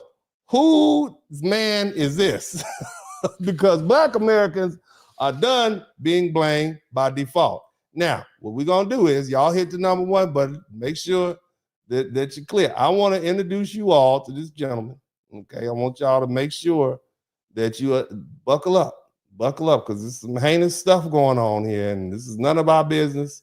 This is not us. We didn't do it, and I want to make sure that each and every one of y'all understands who this gentleman is. All my people. Okay, we're gonna. The first stop is gonna be the motherland. I want all the people from the motherland. This is your guy. Somebody type Sierra Leone in the chat room. Somebody type Sierra Leone in the chat room. I'm gonna tell you what this gentleman, his name is Abdul. You all can help me pronounce it. I'm gonna do the very best I can to pronounce these phonetically. His name is Abdul Jallo, okay? And he's been charged with second-degree murder, okay? And petty larceny in connection with the fatal stabbing that occurred the same day. According to reporting, he has been identified as a national of Sierra Leone, okay, a country in West Africa. Now, again, the focus here isn't about broad labels. This is about specific cases, specific individuals, specific background, because we're going to have serious conversations about crime and accountability and public perception. And we have to be willing to move past general categories and deal with accurate, detailed information, okay? And that's exactly what we're going to do, okay? We're going to do this now. Now, here's when this happened. What day is this? It's sometime in April. On Monday, it was a Monday on February 24, 2026 in Fairfax County, Virginia, okay? A fatal stabbing occurred at a bus stop. You hear me? At a bus stop, Richmond Highway and U.S. route leading to the death of Stephanie Nicole Mentor, okay, 41-year-old woman. Somebody type woman, 41-year-old woman from Fredericksburg, Virginia, and officers responded to the scene and found Mentor inside a bus shelter suffering from multiple stab wounds to her upper body, and she was pronounced DEAD at the scene. And the investigator used surveillance footage and witness interviews to identify Abdullah Jallah, age 32, as the primary suspect, noting that he had exited the bus with the victim and was the last person seen with her prior to the attack. Authorities took Jallah in, I guess I'm saying his name, okay, into custody shortly thereafter and charged him with second-degree murder along with petty larceny for an alleged offense earlier the same day. So he's just out there committing crimes, okay? According to statements from federal officials, Jallah is identity. He's a national of Sierra Leone, a country in West Africa, and he has an extensive prior criminal history. In the United States, Department of Homeland Security reported that he had been arrested more than 30 times. 30 times. Look at this guy, 30. On a range of charges, including rape, malicious wounding, assault, drug possession, identity theft, trespassing, weapons offenses, and larceny. And among others, his background is reported, it reflects that he is, as I said, he was born in Sierra Leone, okay? That's where he was. Now, the victim is an American woman, okay? And now they're not telling you what her specific background is. Okay, they're not saying that. They won't tell you what her specific background is. Okay, that's not what they don't want to do that. Okay, but I have a photograph I want y'all to review because, you know, I want to be precise and accurate. We are being as accurate as possible about who did what and when. Now, I want you all to also understand, they always talk about the percentage of black men who do whatever. They say black men do this, that. It's only about 3% of black people. This is the American woman that was unalive, okay? You see that? Who that is? Huh? That's who he unalived over there. Just random with a knife. You understand what I'm saying? Just random with a knife. All right? Okay, so that's the first one. This ain't us. Somebody type, this ain't us in the chat room. That ain't us in the chat room. Okay, that's not us. Now, that's a heinous crime. Okay, this crime belongs to Sierra Leone. Somebody type Sierra Leone, motherland, you up. Where your flags at? Where all the flags at? I want to see all you folks who say we have this inferior culture and you coming over here to tell us about we've heard what's going on in Nigeria. Well, what y'all have going on over there. We heard that, right? This is your guy. Abdul belongs to you. Okay, he's not Black American. Now, they don't have all this information in there. I had to do a lot of research to find out. Let's move on to the next one. Y'all ready to keep moving? Let's move on to the next one. I got another one for you. Hello, y'all still with me? Y'all still don't, are we still together? Okay, are we learning something? Are we learning? Because again, I'm gonna do some more crime statistics, and I want you to understand that that there's a tiny percentage of Black people within the Black community. They always talk about 13% commits the majority of the crime. In that 13%, it's only about 3% of the Black people committing all the crimes. And so when you take into account now, and I'm gonna say something at the end of this broadcast gonna trip y'all out. All of these crimes happen within 7 weeks of each other. All of these crimes that we're talking about here happen within 7 weeks of each other up until last week. You understand what I mean? You hear what I'm saying? Each and every one. Here, nevertheless, here we go again. Let's go. This gentleman right now, his name is Emmanuel Asano Buwavi. Okay, that does not sound like I told y'all about Black American names. That does not sound right. We're just gonna call him Emmanuel Mbwabwe. Okay, does that sound like a foundational Black American to you? Not at all. Okay, now he is an East African. Now in the newspaper, this is real cunning. They described him as a Texas man. Okay, somebody type Texas man. A Texas man carrying a loaded pew-pew and more than 100 rounds of ammo was tackled by a church security during a Sunday service in Houston. So he was gunning for the church. Police say security was familiar with suspect Emmanuel Mbwabwe after asking him to leave the property months earlier. When he eventually returned, police say Mbwabwe had a loaded deuce caliber revolver and threatened to unalive the pastor. Notice the framing. Texas man. This is what they call this man, Texas man.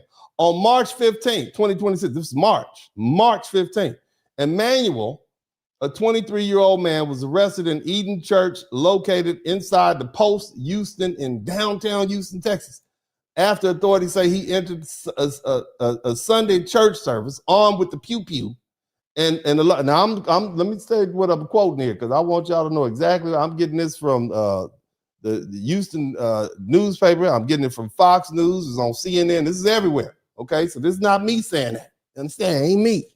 I'm just saying, I allege whatever. I'm just reading what it is. Allegedly, okay? He came in there with a deuce with 100 rounds in a backpack during the service, okay? And the security guard said he looked suspicious. Somebody type suspicious due to prior encounters, right? And including the earlier incident roughly 2 months before where he had been asked to leave the church because he was distributing what was described as concerning flyers. And investigators say the situation escalated and Emmanuel began interacting with the church staff and allegedly he pulled the pew-pew out from his pocket while speaking with the pastor.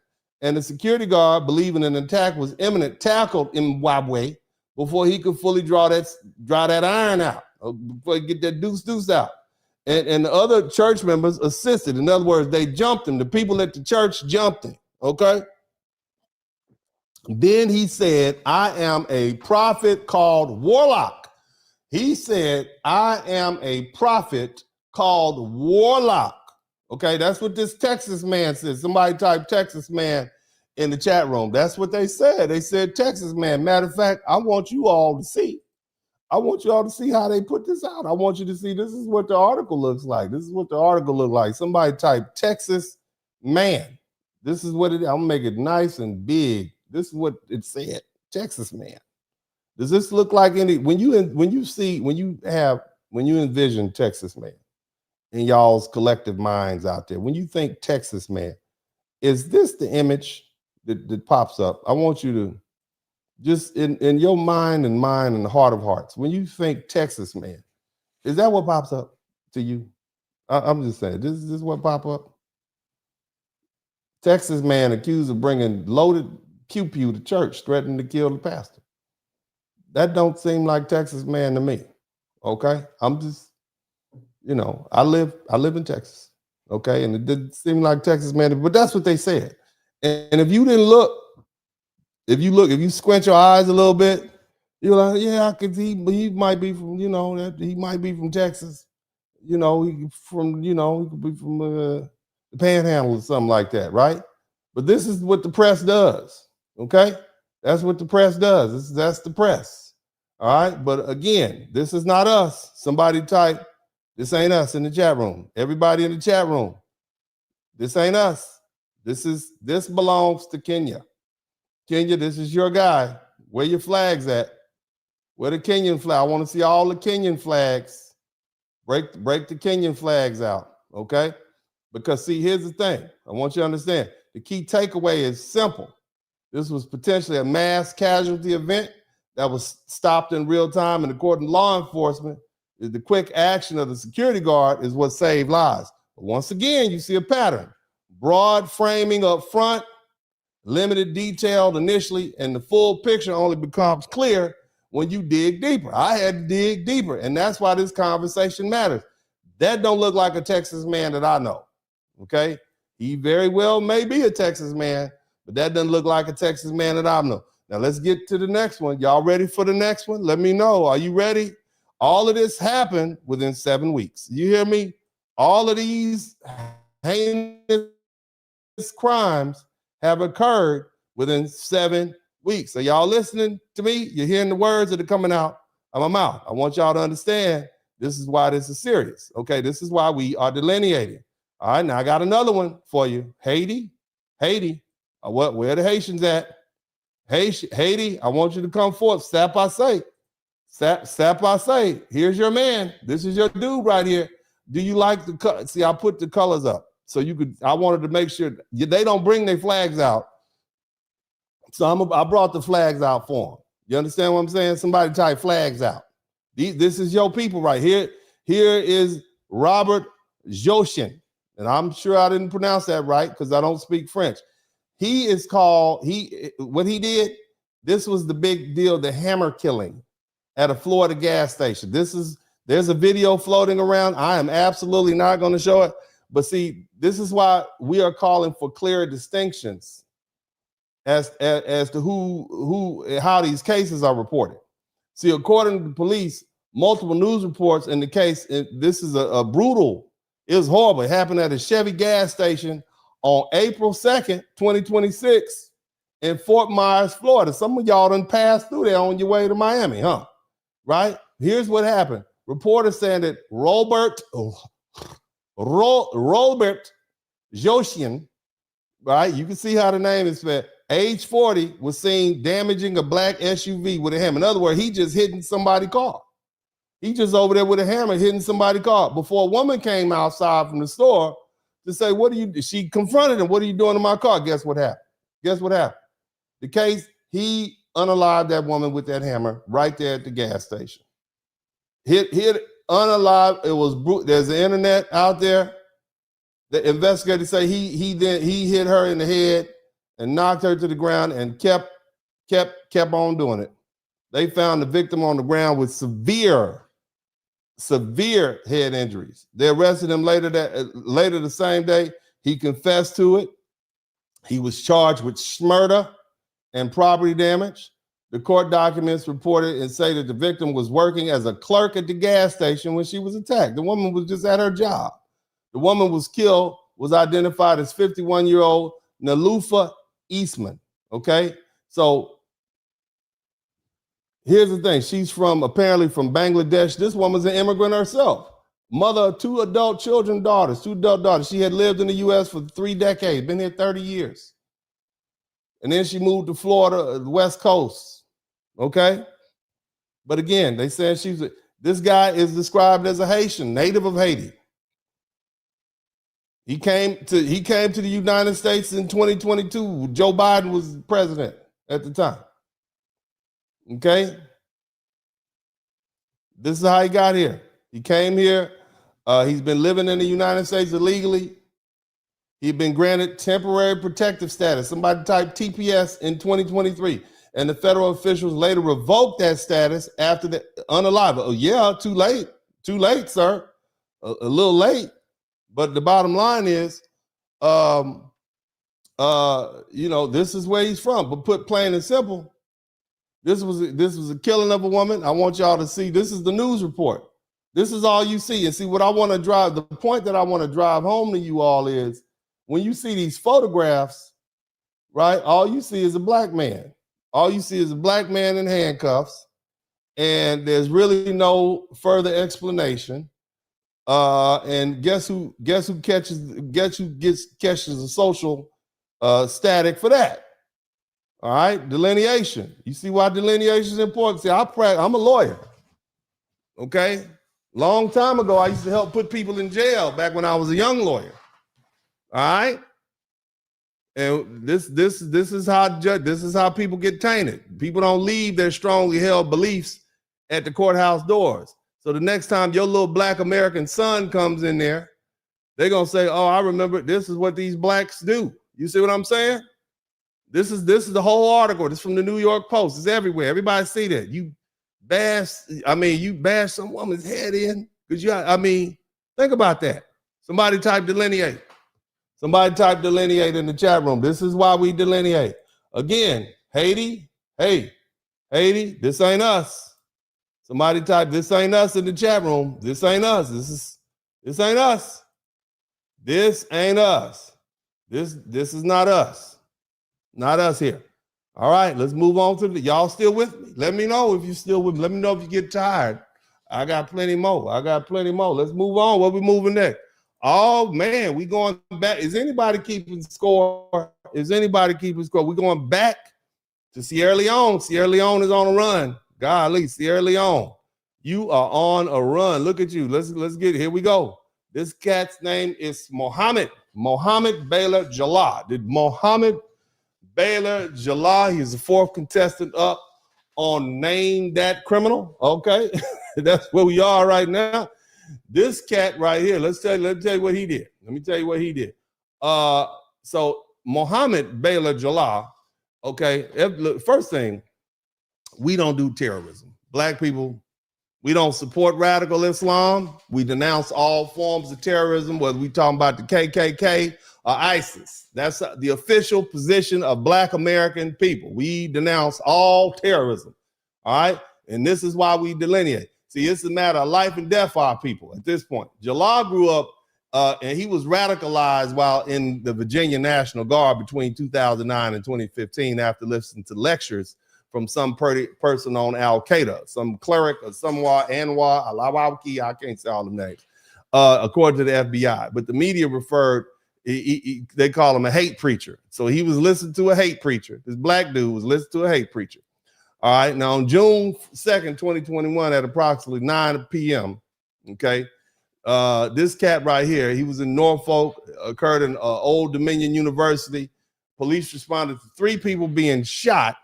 All were transported to local hospitals and survived with non-life-threatening injuries. The suspect was identified as Mohammed Baylor Jallah, who, according to the federal court records, was born on September 1989 in Sierra Leone, okay? And he became a naturalized U.S. citizen, and he was living in Spurling, Virginia. That's why you have all them Africans running for office up there, because that's where they at right now, man. They took over. This is yours right here. This guy belongs to you all. But anyway, following the incident, the authorities charged him with terrorism-related offenses, including attempting to provide material support to ISIS. This is under Joe Biden's, leadership. Old Sleepy Joe, as Trump used to call him. But anyway, the case is up in federal court, and in 2023, he was convicted of terrorism charges, and in 2024, he was sentenced to a lengthy federal prison term. Okay, but see, here's the thing. So when you look at this case, you're not just looking at a shooting, you're looking at terrorism prosecution. We don't do that. Black Americans do not do that. This is not what we do. And once again, the details matter. When you look at this cat right here, that looked like your weed smoking homeboy from high school. I got a homeboy look just like him, look just like Keith. And he never said the TH, so it always sound like Keith. His name was Keith. And Keith was the chief smoke. We had the little black lips and everything. That's what this dude looks like to me. He looked just like Keith to me. I know it's Keith. He looked like Keith. Keith smoked weed. He looked just like him. Same sleepy eyes and everything. All he needed a little black lip. He got the little black lip, little dusty mustache.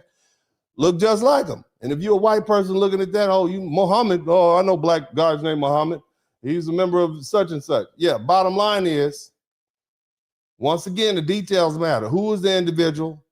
What motivated the act? And how is this case classified? Because without those details, guess what? Everything gets reduced to broad labels. Black dude commits terrorism act, goes to prison. And that's exactly what this conversation is pushing back against that impression. Again, this ain't us. Somebody type, this ain't us in the chat room. That ain't us. That ain't us. Sierra Leone, that's you got 1, 2, you got 2.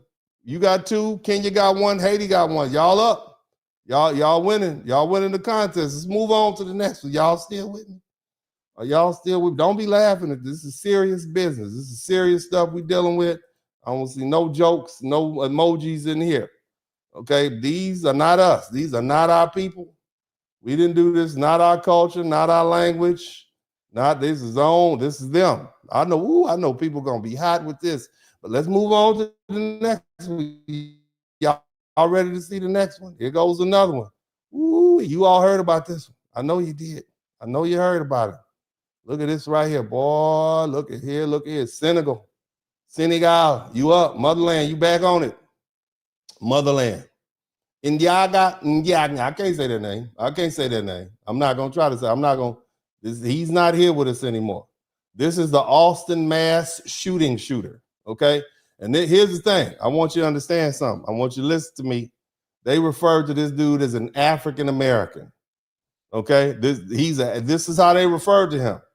Okay, and this case highlights the issue of how individuals are identified early in the report because nobody's checking to see.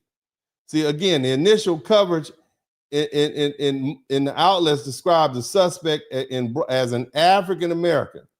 Now, later on, after nobody cared and nobody was looking and people moved on, they clarified it. Okay.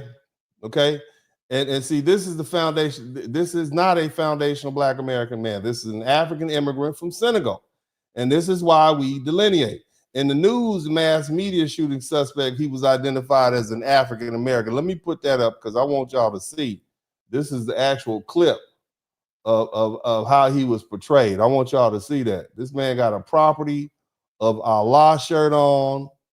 And I got a homeboy look like I played football with a dude look just like this dude. I played football with a dude that looked just like him. I'm just saying. And if it's confusing to me, and I'm used to looking at Black people, how confusing is it to the typical, white folk, the typical Karen? This is how they described him. This was all over the internet. African American shooter, property of Allah. Okay? That's what it says. It's not me. Now let me tell you what he did. Y'all still here? Y'all listening? Let me make sure. I don't want there to be any misunderstanding as to who this is. So I'm gonna make sure we get the flag back up. Okay, we want to get the flag back up. Let me know if you're bored. I spent a lot of time I pushed this broadcast back. I wanted to make sure we had a good crowd of people to listen to this. We need to spread the word. Next time somebody said, why are y'all delineating? Why are y'all delineating? Okay, look at that. That's why we delineate. Let's keep it pushing. Let's go ahead and proceed forward. Now, what happened here? On March 1st, 2026, at approximately 1:58 a.m., a mass shooting occurred on West 6th Street in Austin, Texas, outside and around Buford's Backyard Beer Garden, a crowded nightlife area near the University of Texas. For you all that don't know, University of Texas is a huge university here in Texas. This is the flagship institution, plenty of white folk, okay? Austin. Anyway, this shooter, Ndiaga, a 53-year-old naturalized citizen born in Senegal, West Africa, according to law enforcement, he opened fire from inside a vehicle using a pistol. So he did a drive-by. Okay, and then he exited and continued shooting pedestrians with an AR-15 style rifle, targeting people along the street. And attack last only a few minutes, but multiple casualties, At least 3 people were unalive, including Ndiaga himself, approximately 14 to 15 others, but he shot 14 people.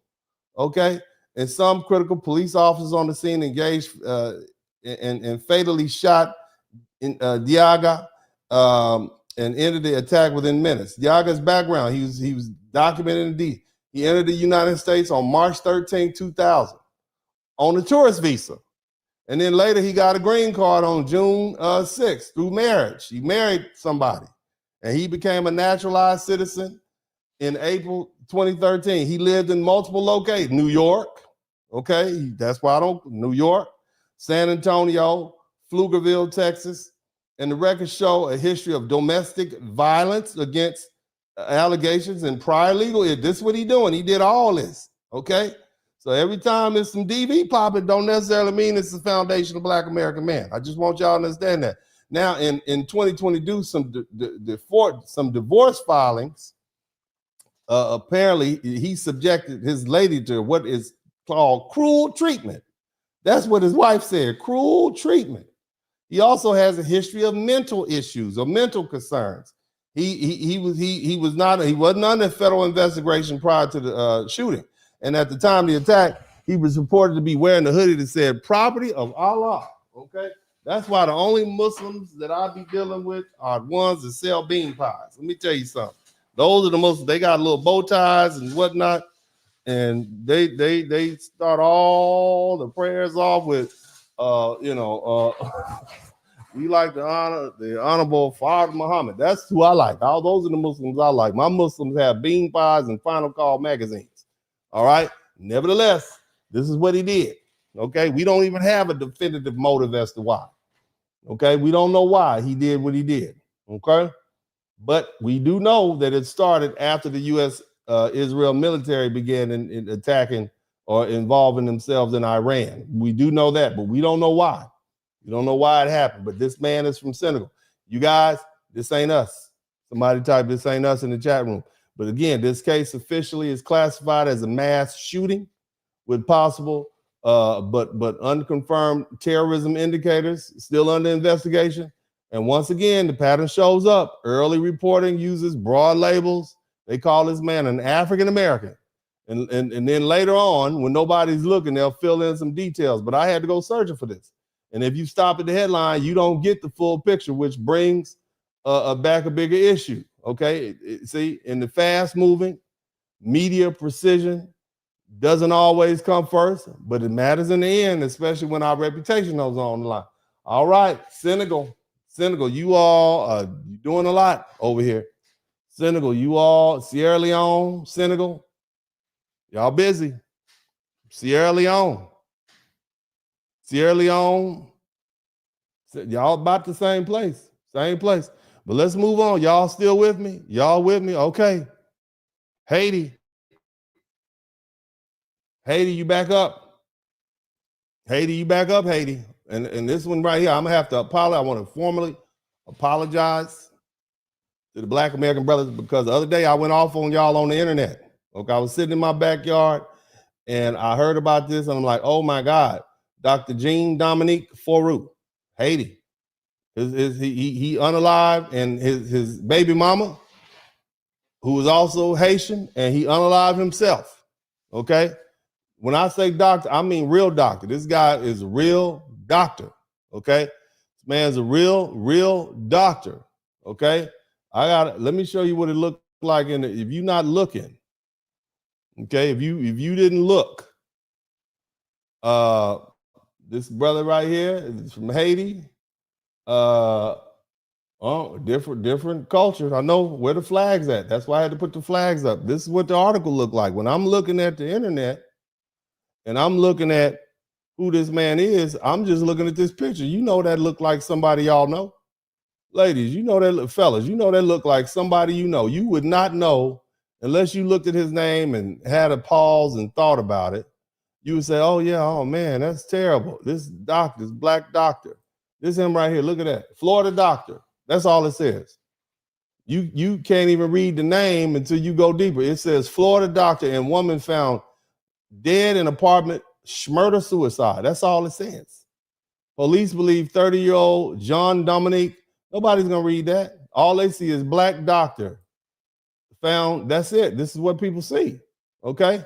So now it's incumbent upon me to go a little deeper. So this 34-year-old doctor, Foru, he shot a woman with whom he shared a baby, his baby mama, okay?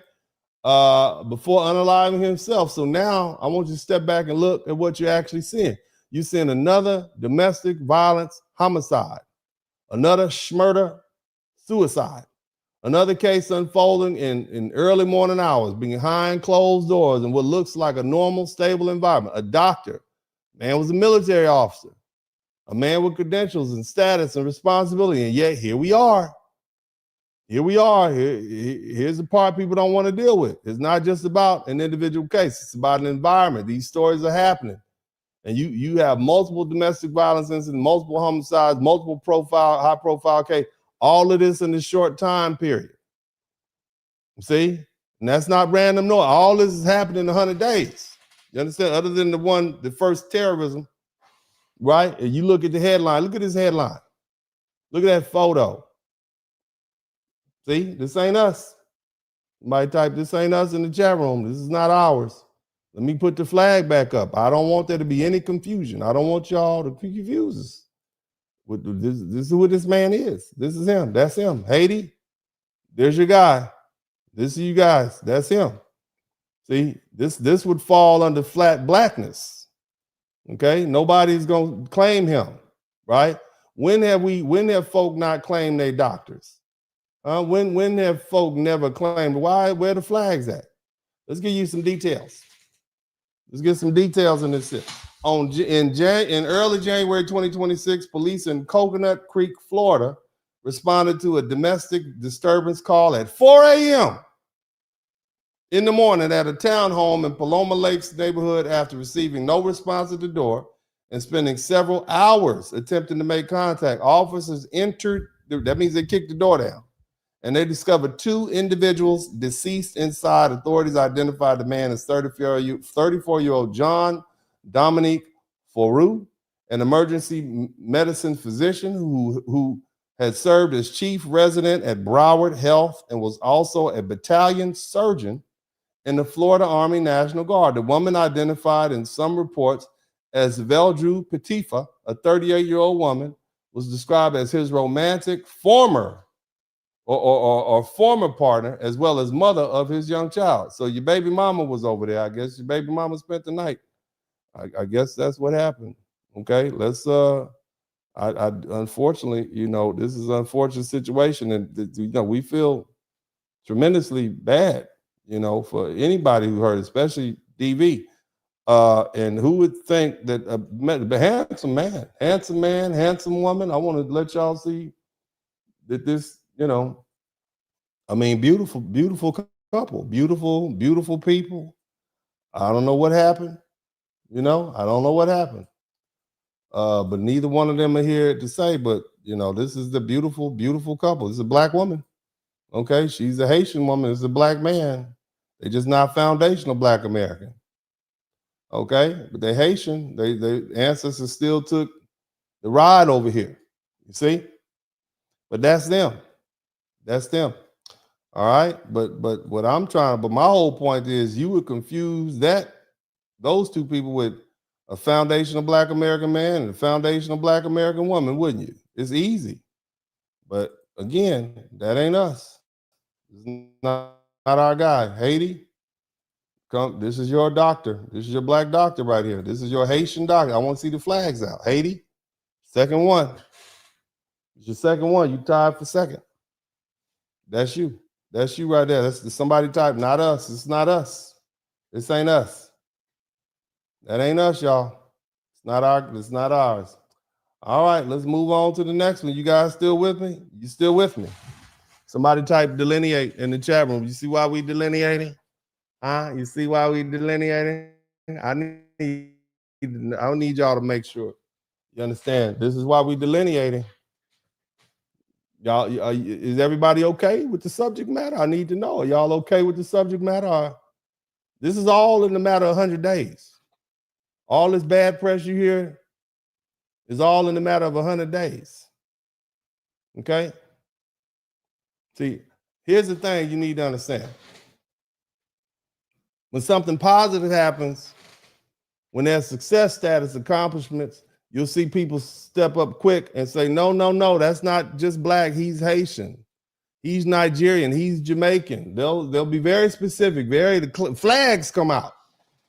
Identity defined, but when something like that happens, when it's ugly, you got a murder, suicide, domestic violence, nobody wants to be associated. Suddenly all the specificity disappears. Now it's just a man and a suspect, a black doctor. That's what they said, black, you see that? Now it's broad, now it's flat. That's the point. If nobody digs deeper, if nobody looks past the headline, right? If nobody looks past the headline, what do we have? We got a black man committing some kind of atrocity. You see? Just becomes another example of inside a general category of black dysfunction. And when that happens, that perception doesn't stay with him, it spreads. So the issue isn't about claiming or not claiming one person. The issue is consistency. If identity is going to be specific when it's positive, it has to be specific all the way across the board. I know y'all claimed him when he graduated from medical school, when he got his residency. Claim him now. And all the rest of your people, when they do stuff, claim them then. See?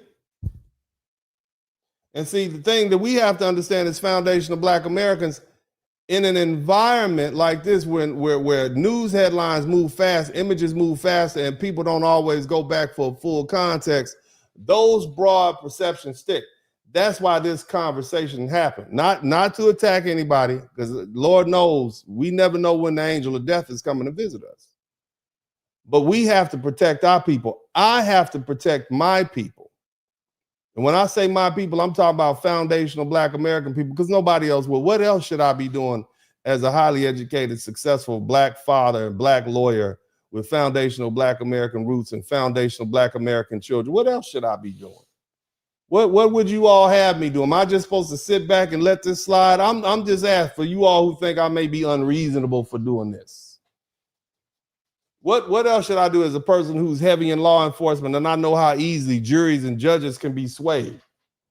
When I have black sons who may be facing this sort of, and they're going to look and say, well, you know what? Damn, these people are bad. What do you think? How much of this stuff is allotted to black Americans in general? And while these immigrant groups step back and don't claim it, huh? That's why this conversation is happening. It's not an attack on anybody. I'm not trying to divide for the sake of division, but to say if we're going to talk about identity, we're going to talk about representation. If we're going to talk about who's who, then it needs to be clear, consistent, and accurate every single time, because if it's not, then the wrong people end up carrying the weight of something that they had nothing to do with. And my people didn't have nothing to do with this. Somebody type, that ain't us in the chat room. Somebody type, that ain't us in the chat room. He's not ours. All right, y'all still with me? Let me know. Let me know. I need to know if you all are still with me. This is a barn burner. This is gonna be all over the internet. Let's move on to the next one. Y'all ready for the next one? Y'all ready for the next? And condolences to all the victims and all the families. This is terrible. This is just horrible. This is horrible. You fellas, look, man, you got to walk away. I don't care how much you scared about to lose. Why would you unalive your child's mama? You know what I'm saying? Your child is going, you are cursed forever if you do something like that.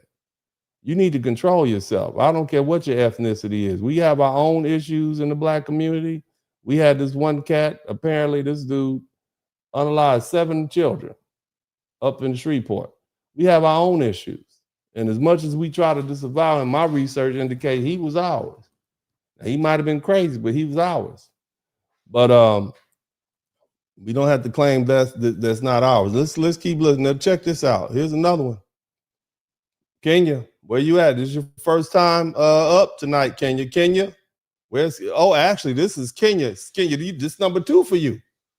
Kenya, you tied with Haiti.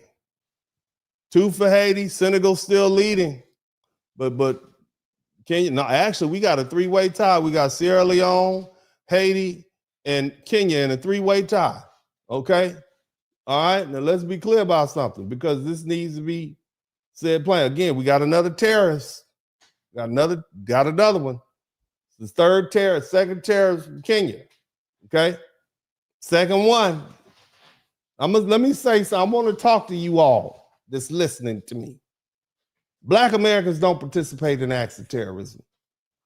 We're not terrorists. We're not religious fanatics. Okay. That's not our culture. The most fanatic you're going to see is on First Sunday when your grandma catch the Holy Ghost and the ushers have to surround her and fan her with them church fans with Martin Luther King's face on. That's about as far as it's going to go. That's our cultural expression. That's our tradition. That's our environment. What we don't do is go out and harm innocent people in the name of God or ideology. That's what the KKK did to us. We don't do that. You understand? We don't do that. That's it. That's not who we are. That's exactly why clarity matters, because when you blur identities and flatten everything into one broad category, people start associating behaviors with groups and historically have not engaged in those behaviors. And that brings us to this gentleman right here. His name is Cholo Abidi Abdullah, a man born in Kenya in East Africa. He was sentenced December, shout out to Jerome Payne. He was December 9th, he was sentenced life in prison. Southern District of New York, same place that got Diddy. He up there with Diddy right now, him and Diddy, okay? This man was plotting a large terrorist attack against the United States, according to the Department of Justice. He was trained by Al-Shabaab. I don't know who this dude is. This Al-Shabaab dude. This shish kebab is get boy. He got all you black dudes in Kenya. Y'all, damn. You understand? This dude was planning a 9/11 style attack. This dude was going to hijack a commercial plane. This cat right here, this dude looked like, I'm telling you, he looked like he sell Lucy's in front of the liquor store, man. That's this dude right here. He looked, you know what I'm saying? If you just squint a little bit, he looked like somebody you know. Come on now. And that's the problem. This dude was planning a 9/11 hijacking. He came into the United States in 2019 on a student visa, had already begun conducting research into aviation and security and cockpit procedures and airport operation. He was arrested on July 2nd, 2019, before the plot could be carried out, and was last indicted on multiple terrorism-related charges, including conspiring to provide material support to a foreign terrorist. Y'all, they come over here on student visas and they are raising hell. Now, it took a long time. They foiled the terrorist plot. And again, this is why details matter. You look at this dude, look at it. He looked like every other dude from Brooklyn. Look at it. Take a look at him. All he needs is a hoodie. You see what I'm saying?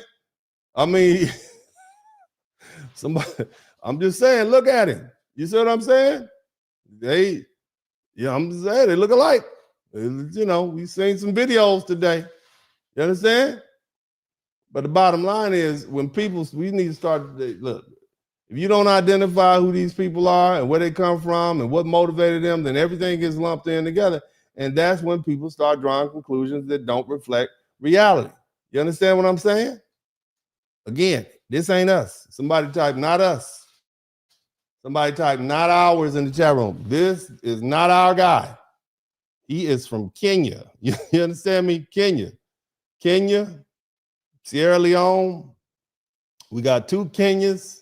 We got two Sierra Leones. We got a couple of Haitis. Got one Senegal. We'll see how it goes. It's not our guy. Somebody type, not our guy. It's not Foundation of Black America. Do you see why we're delineating? If everybody now understands why we're delineating, type yes. If you don't, type no. Okay? If you understand now, is this a good reason to delineate? How many of you all have black sons? Huh? How many of y'all have black sons? How many of y'all do?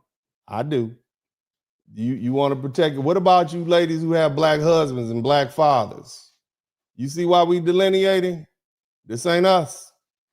We're not going to fall for that flat blackness. No, you're not going to get us caught up into that. Cubans delineate from Mexicans. Venezuelans delineate from Colombians, and they right next to each other. And I see all the super chats coming in. I see y'all. Make sure you contribute. Are y'all learning something? You learning something? I bet you didn't know this. I bet you didn't know this. I bet you didn't. Now this one I'm gonna tell you. This one was tough. I was blaming black men for this one the other day.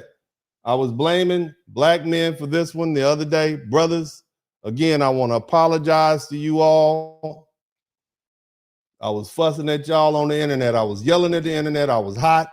I spent 2 hours fussing at the internet about DV, okay? Because I was bamboozled and hoodwinked. You know, there was a young woman. She was the vice mayor of a Florida town. You familiar with that? You familiar with that? Vice mayor of a Florida town. And what happened is that her husband allegedly unalived her. I'm gonna show you his picture. Look at him. Stephen Bowen. He's the husband of Coral Springs Vice Mayor Nancy Matamaya Bowen, and he was arrested in Florida for shooting to death of his wife. I was mad at black men for this.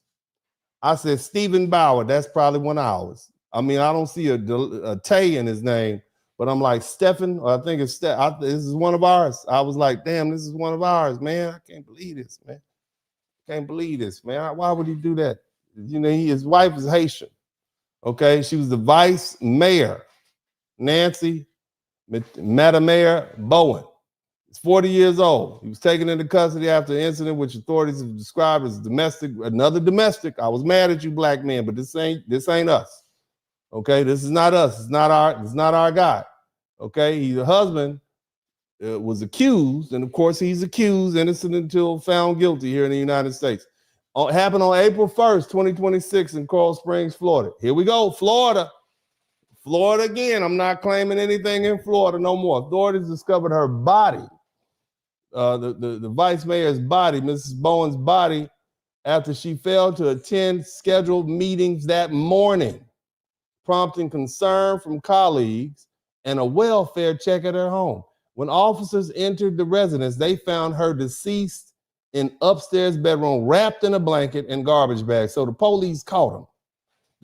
He was trying to, you see what he did? Wrapped it with evidence indicating she had been shot multiple times. Her husband, Stephen Bowen, age 40, quickly became the primary suspect. According to the police affidavit, Bowen had gone to a relative's home earlier that same day around morning hours and admitted he had shot his wife 3 times the night before, stating he couldn't take it anymore.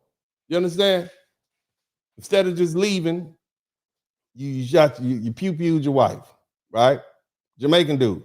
Later that day on April 1st, 2026, at approximately 2:35 p.m., law enforcement located and arrested Stephen Bowen. He was subsequently charged with premeditated first-degree murder and tampering with physical evidence, and he was booked into the Broward County Jail without bond. Investigators also uncovered additional details suggesting attempts to conceal the crime, including the way a victim's body was wrapped and items in the home that indicated efforts to suppress evidence.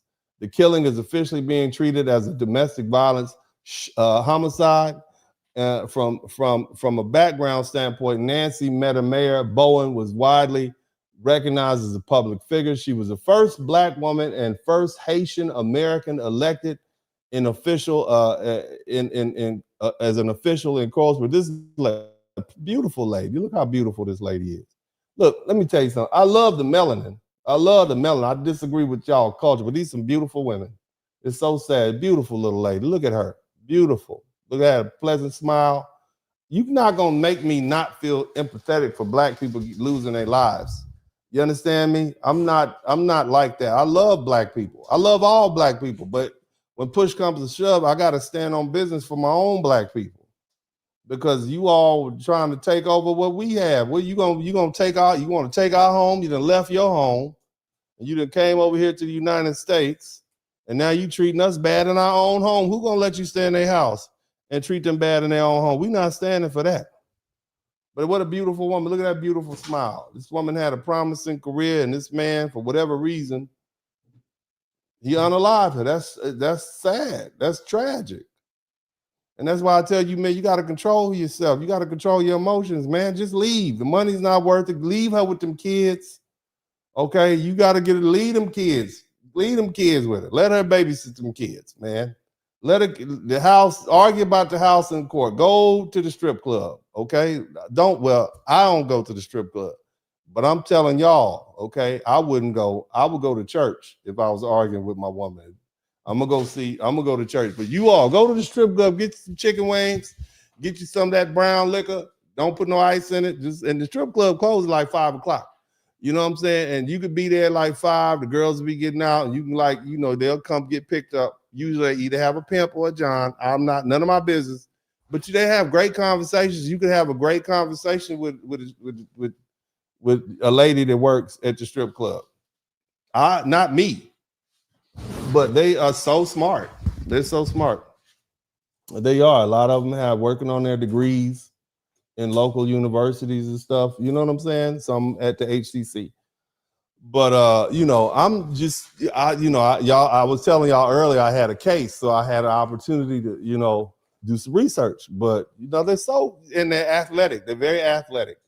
And strippers are good at massages. You would be surprised how their grip strength is amazing because they have to climb that pole. They could flip upside down.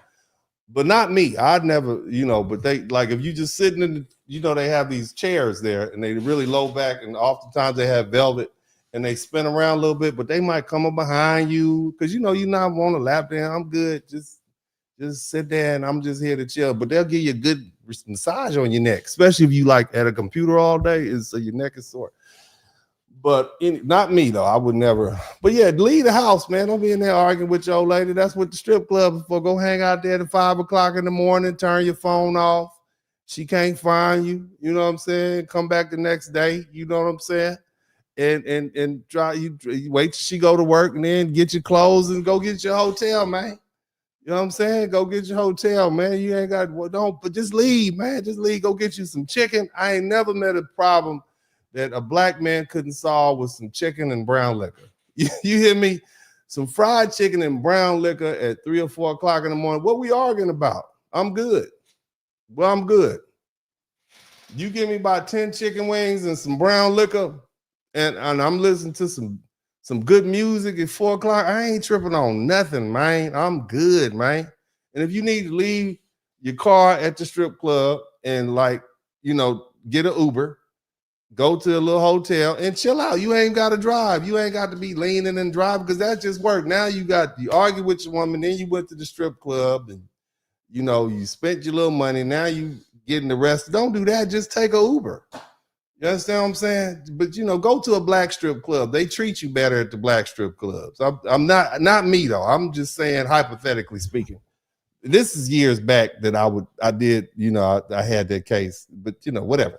So bottom line is, family, this dude ain't us. He belongs to Jamaica. This is a Yardman. Somebody type Yardman in the chat room. This is y'all guy. So along with Bob Marley and who else? You got to claim him too. Bob Marley and that's your guy right there. Okay, he unalived his wife, his Haitian wife. All right, but see, here's how they identified this dude. They just simply identified him as an American. They call him an American male. That's it. They didn't say anything. You had to dig deep, and this one had me fooled. This was tricky. Okay, because if you just hear the name Stephen Bowen out of Coral Springs, you're going to assume off the rip that this is a foundational black American man with roots here in the United States. Okay, nothing about this name jumps out as anything. Then you find out his wife, the vice mayor, is a Haitian, and now you start thinking, okay, maybe there's more to it. But even then, because remember, these people tell us don't marry black Americans. You've heard them say that, right? So, okay, so if his wife is Haitian and we know how their culture is, she probably dealing with another Caribbean dude, right? I'm just saying, that's what they say. Don't fool with, that's what they tell her. Don't fool with them black Americans, okay? They crazy. But then, right? See? Okay, I'm not saying nothing. Innocent until proven guilty. But then his wife, vice mayor, but the name doesn't give anything away. Okay? All right, it doesn't give anything away. Look, And when you have to understand something, it's not everybody that's coming out of the Caribbean has French names. Some have, they've been colonized with English names. And so that's why this Stephen Bowen threw me off. Remember, Jamaica was colonized by the British. Okay, that's why they speak English. They speak Irish English. Did you know the Irish were thrown to Jamaica, and that's why the black people in Ireland, the black people in Jamaica they have an Irish accent. That's what that is. It's mixed with the African language of that's why they sound like that. That's why the Irish. If you really listen to them, quite Irish. Okay. Top of the morning to you, wee lassie. Yeah, I can do the Irish. I can't quite do the Jamaican as well. But anyway, you left guessing, and I'm being honest with you. I had to dig deeper myself, because based on what I was seeing, I initially took this man as a Black American. Come to find out, he's Jamaican.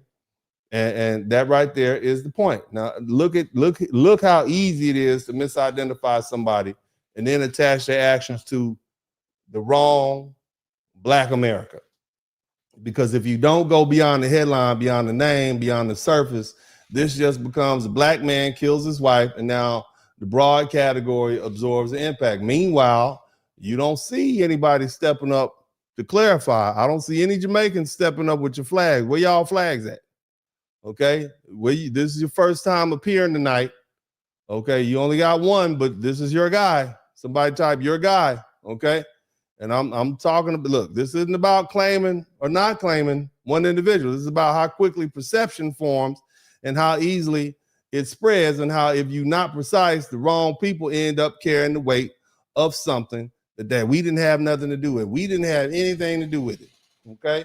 Let's move on. I got a couple more. Y'all still with me? Are you learning something? I know that it's like, man, this is a lot. I know it's a lot. All this happened within a few weeks, though. That's what's crazy.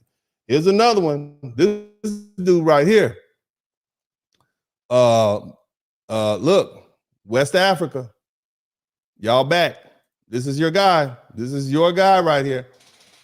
That's you. That's you. Now, this one is very unique. Okay, this guy his name is, we're gonna call him Alolukitanable. I don't know, Adanable. He's West African man from the UK. This dude unalived 2 white women. Okay, white women. Okay, 2 white women. He shoots a homeless man in Georgia. Right? I didn't know that this dude wasn't foundational Black American if I'm just looking at the picture. He was arrested, unprovoked. Went on a murder spree in DeKalb County, Georgia. Left 2 women dead, homeless man shot. This guy's a UK national and a naturalized U.S. citizen. It happened on Monday, April 13, 2026, beginning in the early morning at 7 a.m. This is when he started, in DeKalb County, Georgia. This man was 26 years old, got to the United States in 2022 under Joe Biden. And according to the police, the incident occurred in 3 separate locations, beginning with a fatal shooting of a woman outside a Checkers restaurant, followed by the killing of Lauren Bullis, age 40, who was a Department of Homeland employee who was shot and stabbed while walking her dog. You understand me? The 3rd victim, described as a homeless man, was also shot multiple times near the shopping center. Y'all pay attention. DHS, Homeland Security. You hear me? That's who got it. All right. Investigators said the attacks appeared random and unprovoked. No clear motive was established. Law enforcement arrested Aiden Abel later the same day, 2 counts of murder, aggravated assault, multiple weapons offenses. Federal officials later confirmed that Lauren Bullis worked at DHS office as an office inspector. This dude had a prior criminal history. He had sexual battery against a police officer, obstruction, assault with a deadly weapon, vandalism. Are you all starting to see a pattern here? And all of this happened before the April 13th attack. If we start separating ourselves from these illegal these immigrants who are coming here and committing all these crimes, I think we'd have a whole nother perspective on criminal activity in the United States, okay? I think, because these cats are not just coming over here committing one crime, all right? They over here cutting up and acting wild. I'm just saying. Now, here's the thing. Clearly, he is of West African heritage. And when you look up his name, you look it up, it denotes that he's a Nigerian. Okay, that's his. I believe it's not. Well, this is where they saying he's from. All right, now I'm gonna show you this woman that he unalive. I want you to take a look at something. All right, look. Let me tell you, they ain't gonna stand for this too much longer. You don't know white folk. Black people understand how white people act. Look at that. You think that ain't gonna go? You can't kill that. You can't be out there doing it. You killed 2 1. You don't think they're looking? And see, this is another reason why Black Americans are delineating. We know how white folk get. Remember, white folk have burned the whole town down based on the lies of a white woman, and now they got a body. You understand what I'm saying? This is what you did. All right. Now, the follow-up to this story is this dude actually, he got unalived in jail. He died in his prison cell. Now, I want you to keep in mind, he killed a DHS employee, and I'm not a conspiracy theorist, but I can see how he would end up unalived in his maximum security jail prison cell in the federal penitentiary. I can see how that could happen. The fact that he unalived a DHS employee. I'm not saying anything, and of course, we're all innocent until proven guilty. But he ain't here no more. Okay, he's moved on. He's up out of here. And rest in peace to the victims. Now, I'm not gonna hold y'all up all night. I got one more, but I wanted to make sure I put this guy is not ours. He's not ours. You guys, just somebody type "this ain't us" in the chat room. This ain't us in the chat room. Come on, you guys. Let's play the game. This ain't us. This ain't us. This is first appearance for Nigeria. This ain't us, but you can't really blame this on Nigeria because this dude is also British. All right, so but Nigeria, you got half of one. This is your guy. That's your dude right there. So don't walk away from it. This is your guy. That's y'all's dude right there. He belongs to you. Okay. So when you start talking about defective culture and all that different stuff, and this is your dude. That's y'all's dude. Now let's go ahead. We're gonna wrap it up. We got one more. It's for the game winning, you know. But again, am I adequately explaining some real life reasons why Black Americans are delineating? Is it bringing it home to you? Is it making it real to you? Do you want to get blamed for any of this, brothers? All you black men, all you Pan-Africans out there. All of this happened within 7 weeks. 7 weeks. All of this mayhem that we're reading about happened within 7 weeks. Y'all understand that? Now, some of them predated, but the most heinous of these crimes happened within 7 weeks of each other. But then, let's go. Y'all ready? I got one more. This is the 10. 10 for the win. Somebody type 10 for the win. There you go. Senegal is back up. Senegal make a strong comeback. West Africa beat everybody hands down. This article, what this guy, he's a Senegalese immigrant. Now, you know how they identified him? They simply referred to him as Black American. That's what's called. They described him as a Columbus bus truck driver, a Black American Columbus truck driver. This is how he was described. That's how he was described. Okay? We as Black Americans have our own issues. We do not need to take the blame for every crime committed by every melanated person of African descent who comes to this country. We are not the same. They will tell you we're not the same. All you Africans, are we the same? Remember you told us you sold us into slavery because we're not the same? Remember that? We're not the same, right? Different culture, different people, different language, different ethnogenesis. So what happened? On Saturday evening, March 29th, 2026, at approximately 6:27 p.m., a fatal multiple vehicle crash occurred on Interstate 71 northbound near U.S. Route 36, Delaware County, Ohio. Innocent people.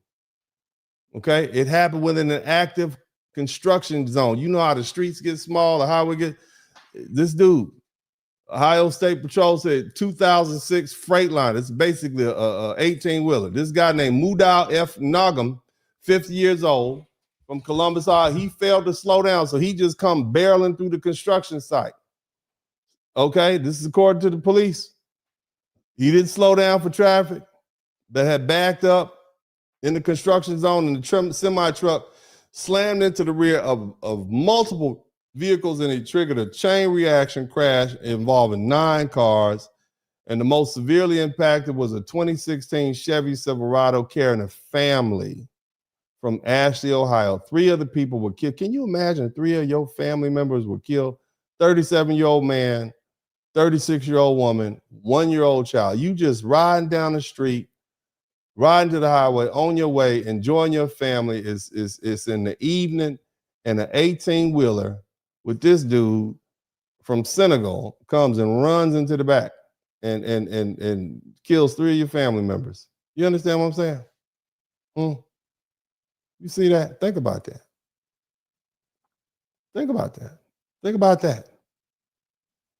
And this is not the only immigrant that's causing mayhem on the highways with these semi-trucks. And then you had other people who had serious injuries, so their life is going to be shattered. Now, they took him to jail. He's in Delaware County. He's on facing vehicular manslaughter. And the investigators indicated the primary cause of the crash was semi-truck failure to stop. He just didn't stop. He didn't slow. It was clearly marked as a construction zone. And they haven't done a full investigation. They didn't know if he was speeding or braking, but they have black box. They can video typically. Shut the highway down for several hours. But this guy's from Senegal. You see? He's from Senegal. He killed a 1-year-old baby. You came to our country and killed a family and a 1-year-old baby. These are the doctors and lawyers and engineers and folk that they are bringing over here.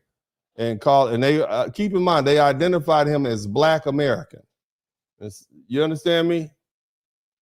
And once again, somebody said he looked like Kirk Franklin brother. Y'all evil. Don't be saying that. This is not funny. We serious. We're being serious. Okay. This ain't us. That's the most important thing. But you see a pattern, a serious high impact incident. You got this broad labeling. They call this man Black American. A Black American truck driver. What picture does that paint? And it's not until you dig deeper that you get the general impression. It's not a complete picture. This is exactly the conversation. This is why we're having this. You understand? This is why we're having this. So here's the thing, family. This ain't us. Somebody type "this ain't us" in the chat room. Not our guy, Senegal. This is your guy. This is your guy. This is you. That's your guy. So now that we've had laid out the facts on these very serious incidents, and it all has happened within a very compressed period of time, okay? And this is where people need to slow down and really think. What we have just walked through is not even a full statistical universe. It's not every case. It's not even every arrest that happened. It's not even every incident that happened in every city. This is only a screenshot, you all, of criminal matters that were so egregious and so violent and so public or so politically sensitive that they broke through and hit the headlines. Now, look at the time period. I want y'all to pay very close attention to this. From January 2026 to April 2026, we're talking about a doctor, murder-suicide in Florida, a fatal stabbing at a Virginia bus stop, a mass shooting in Austin, an armed church incident in Houston, a fatal truck crash in Ohio, the killing of a Haitian-American vice mayor in Florida, a hammer killing at a gas station, and a Georgia killing spree involving a DHS employee. That's not stretched across 10 years. That's not stretched across 5 years. That's not even stretched across a year. All of this happened within 100 days. And again, the point is not that every African or Caribbean or Black immigrant commits crime. That would be ignorant. I'm not saying that. That's not what we're saying. The point is that when these cases hit the public, the first thing people usually see is a face. They see a headline and a broad racial category, and they don't see lineage. They don't see national origin. They don't see immigration background. They don't see whether the person is FBA, a Haitian, a Jamaican, a Senegalese, a Sierra Leonean, a Kenyan, a British born, or something else. They just see black. They just see black men in this case, and that's a problem because there are no clean public criminal statistics that separate black people from the diaspora from black people with foundational black American lineage. The FBI doesn't give the public an FBA crime category. The Bureau of Justice Statistics doesn't break black offenders down by American slavery lineage versus African immigrant versus Caribbean immigrant versus first generation. Everything gets flattened. And so when the media uses broad labels and the government data uses broad labels and the public consumes headlines at lightning speed, who carries the stigma? It's black Americans. And that's why delineation matters as far as I'm concerned. Because, you know, if the flags come out when people succeed, if the country comes out when they win, if the heritage comes out when they graduate, get drafted, get promoted, or become success stories, then the same specificity needs to apply when the story gets ugly. If identity matters for pride, then identity matters for accountability also. And if the system refuses to track those distinctions, then black Americans have every right to make those distinctions ourselves. It's how it's being presented to the public. Because here's where things start to matter even more. When these stories break, the first thing people see isn't a full investigation. It's a headline, it's a caption, it's a photograph of a suspect that shapes their understanding in real time. And what we've just seen is those descriptions and how they're not consistent. And in some cases, you get detailed background specifics about origin, history, and context. In other cases, you just get Black American, African American. You get this simplified language just enough to identify a suspect, but not enough to fully define who that person is. Now, think about what that does, family. When the details are incomplete or inconsistent, the public doesn't pause and investigate. They generalize. They connect dots. They may or may not belong together. They begin to form a picture based on what's missing, just as much as what was said. And once the picture is formed, it doesn't stay limited to one individual. It starts to attach itself to a much broader identity. That's the real issue.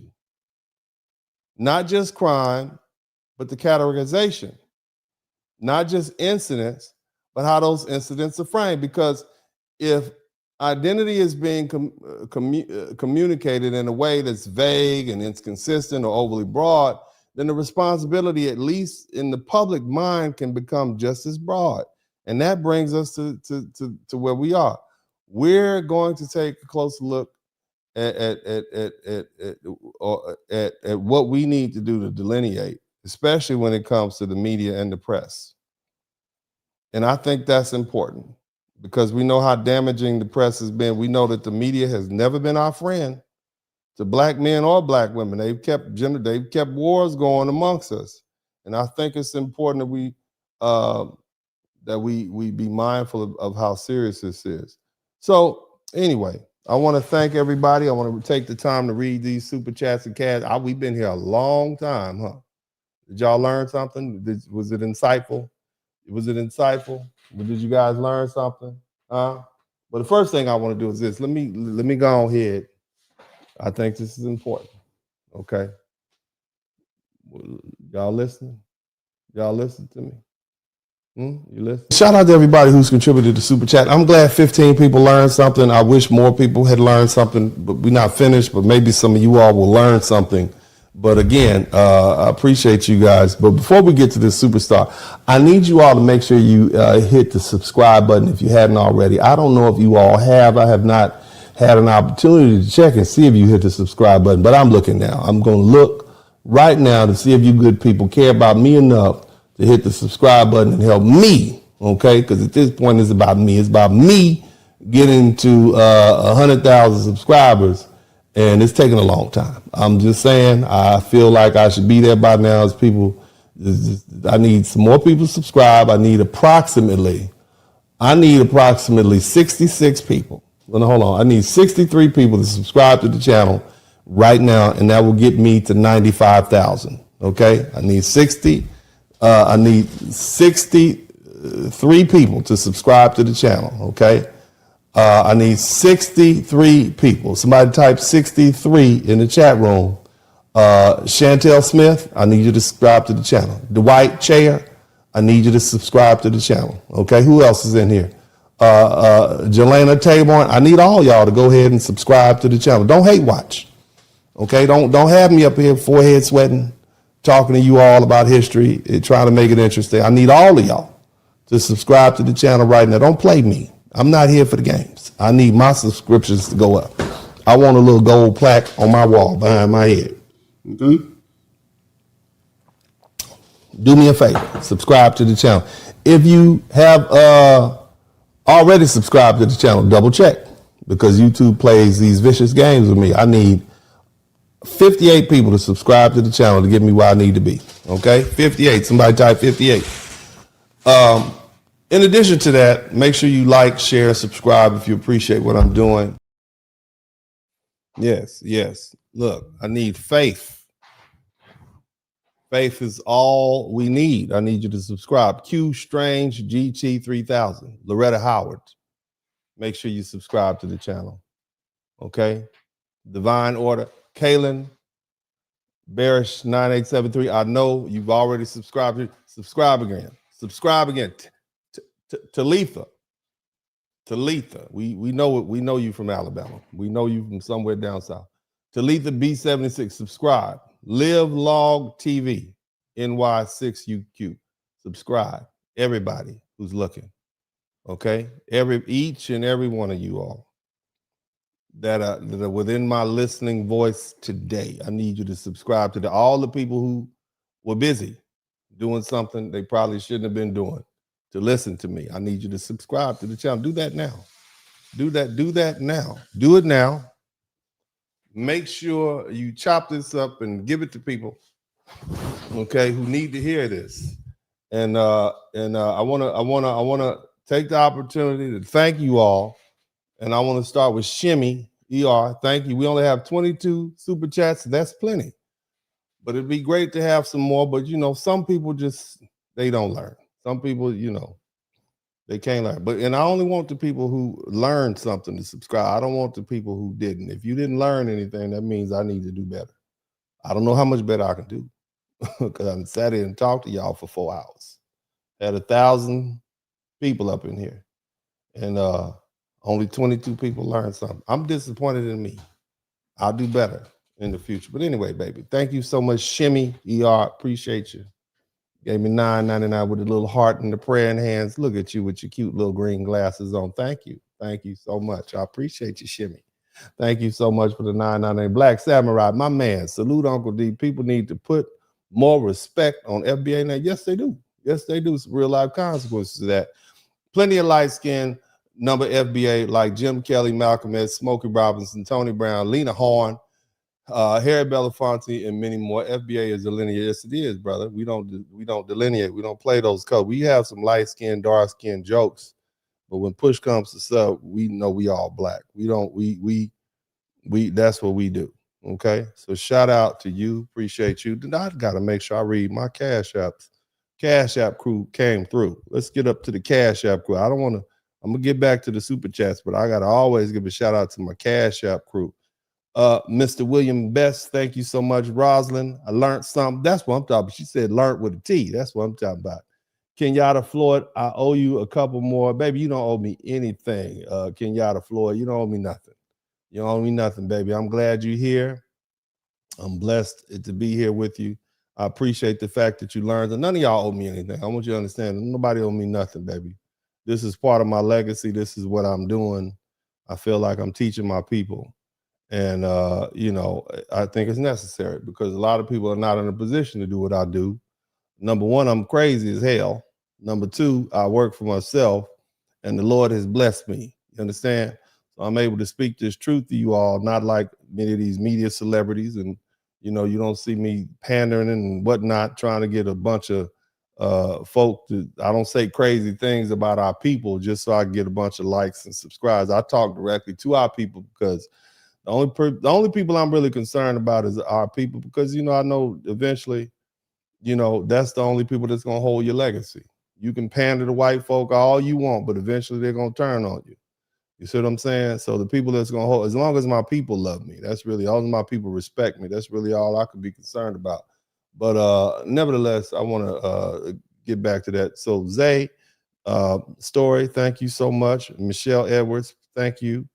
Who else we got here? As I said, William Best, I appreciate you. I got Kenyatta Floyd. Thank you all so much for your contributions on the Cash App. You all are the real MVPs. Now let's get back to that. I think we got Sir Chi 8731. Thank you. Who else we got? Understanding 15K. Thank you for the $2. Lee Edwards 6297. Thank you for the $10 super sticker. Valerie Pennington. All right. Everybody has stolen Black American culture. Historically, we have always set the standard. Africans were much more modest in their dress.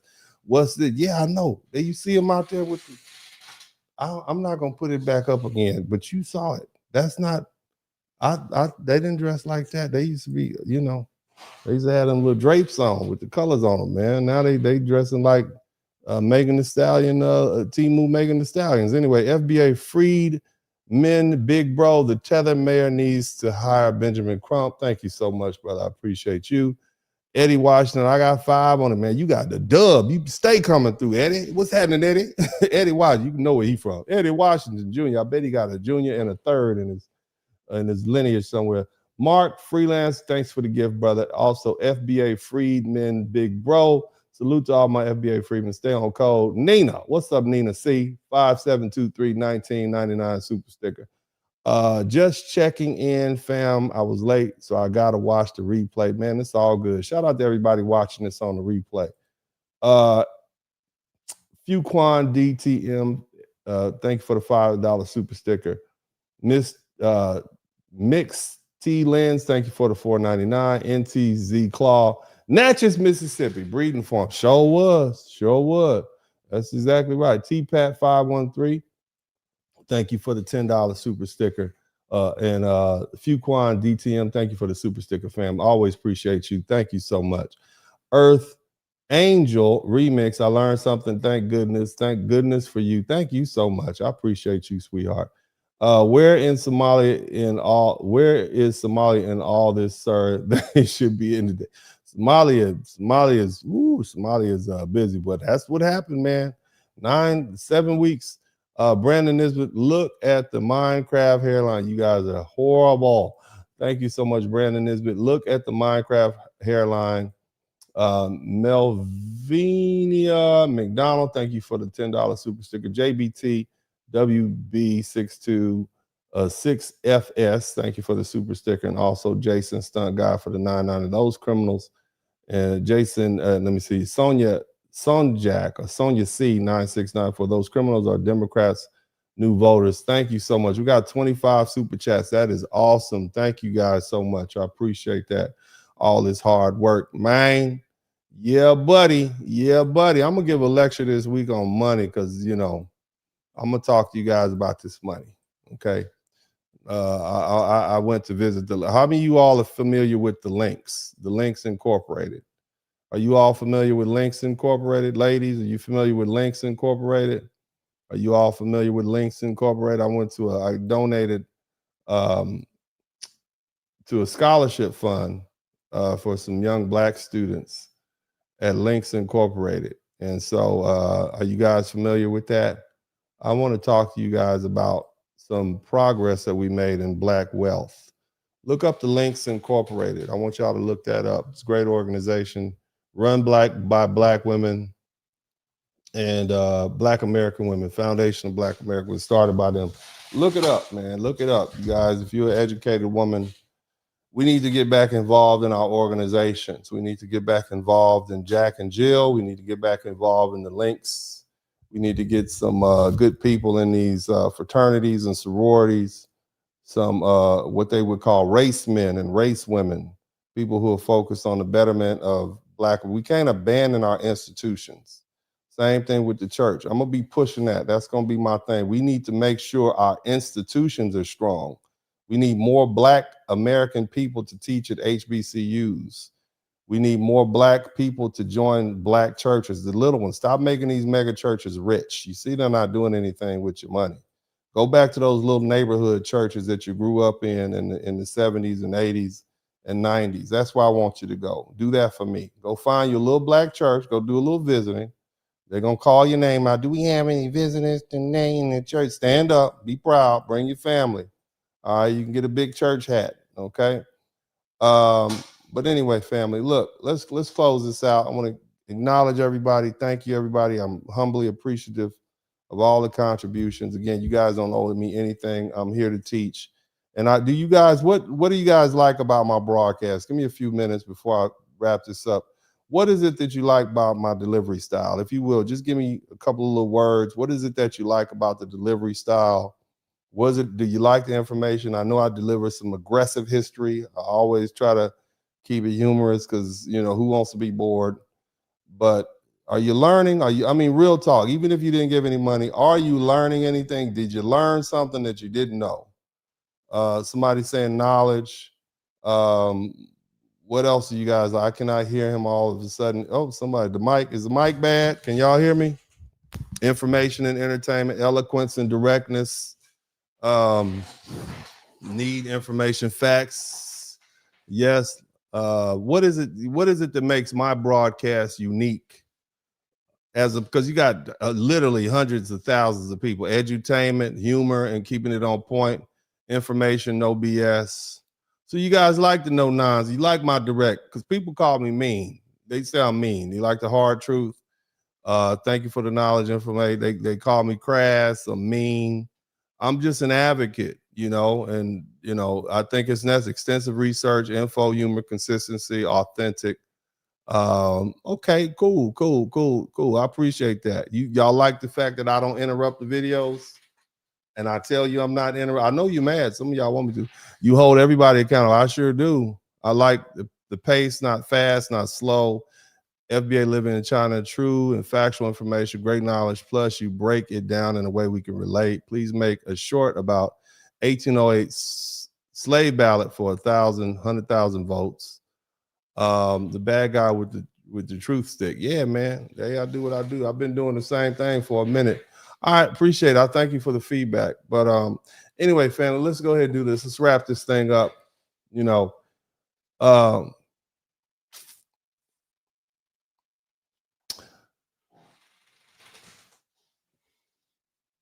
What we just walked through isn't just random. It's not isolated, and it's not something people are imagining. This is a pattern.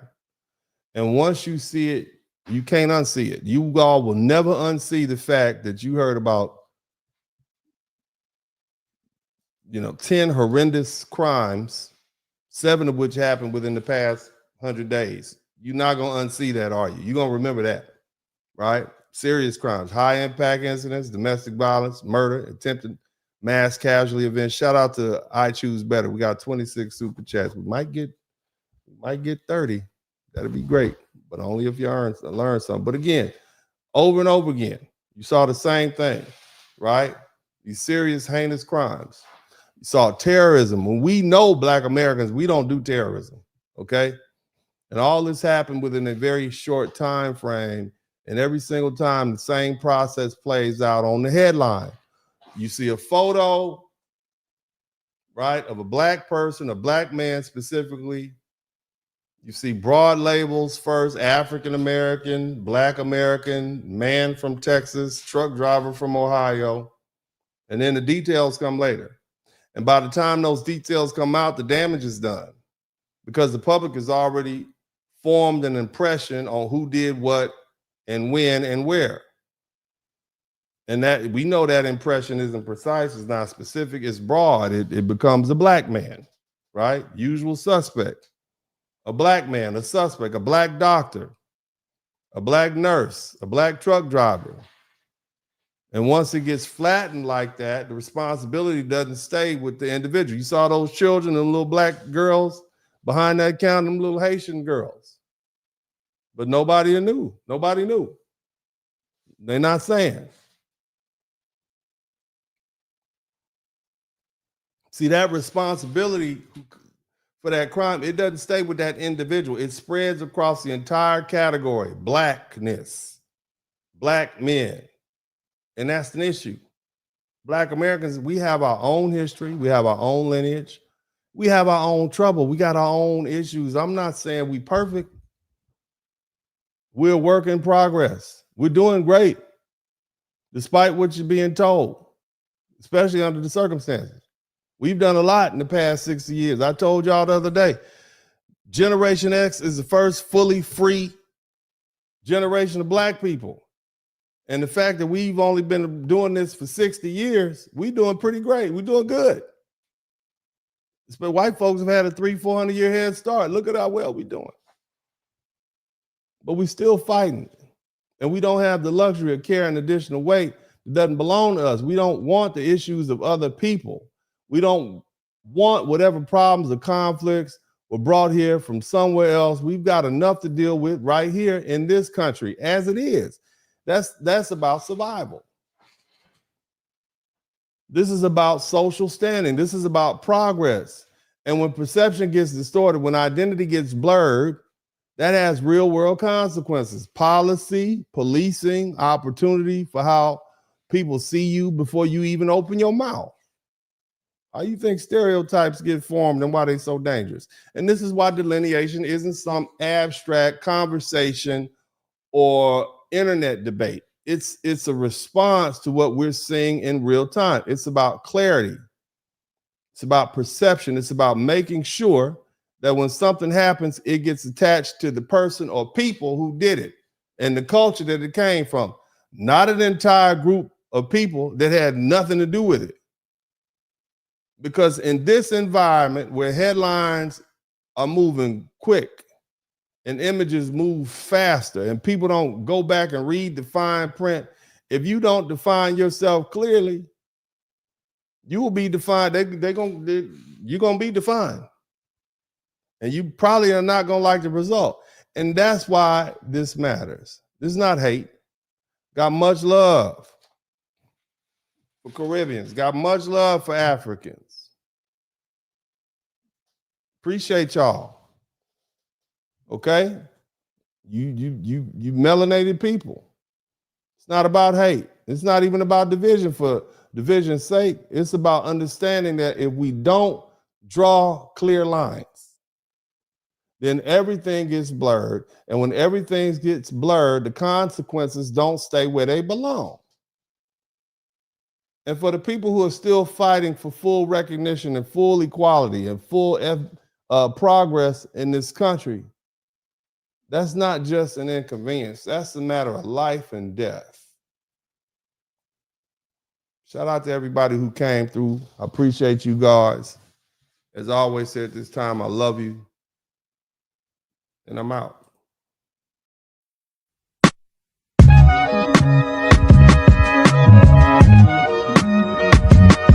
In the Spurling podcast, hit the like button, subscribe.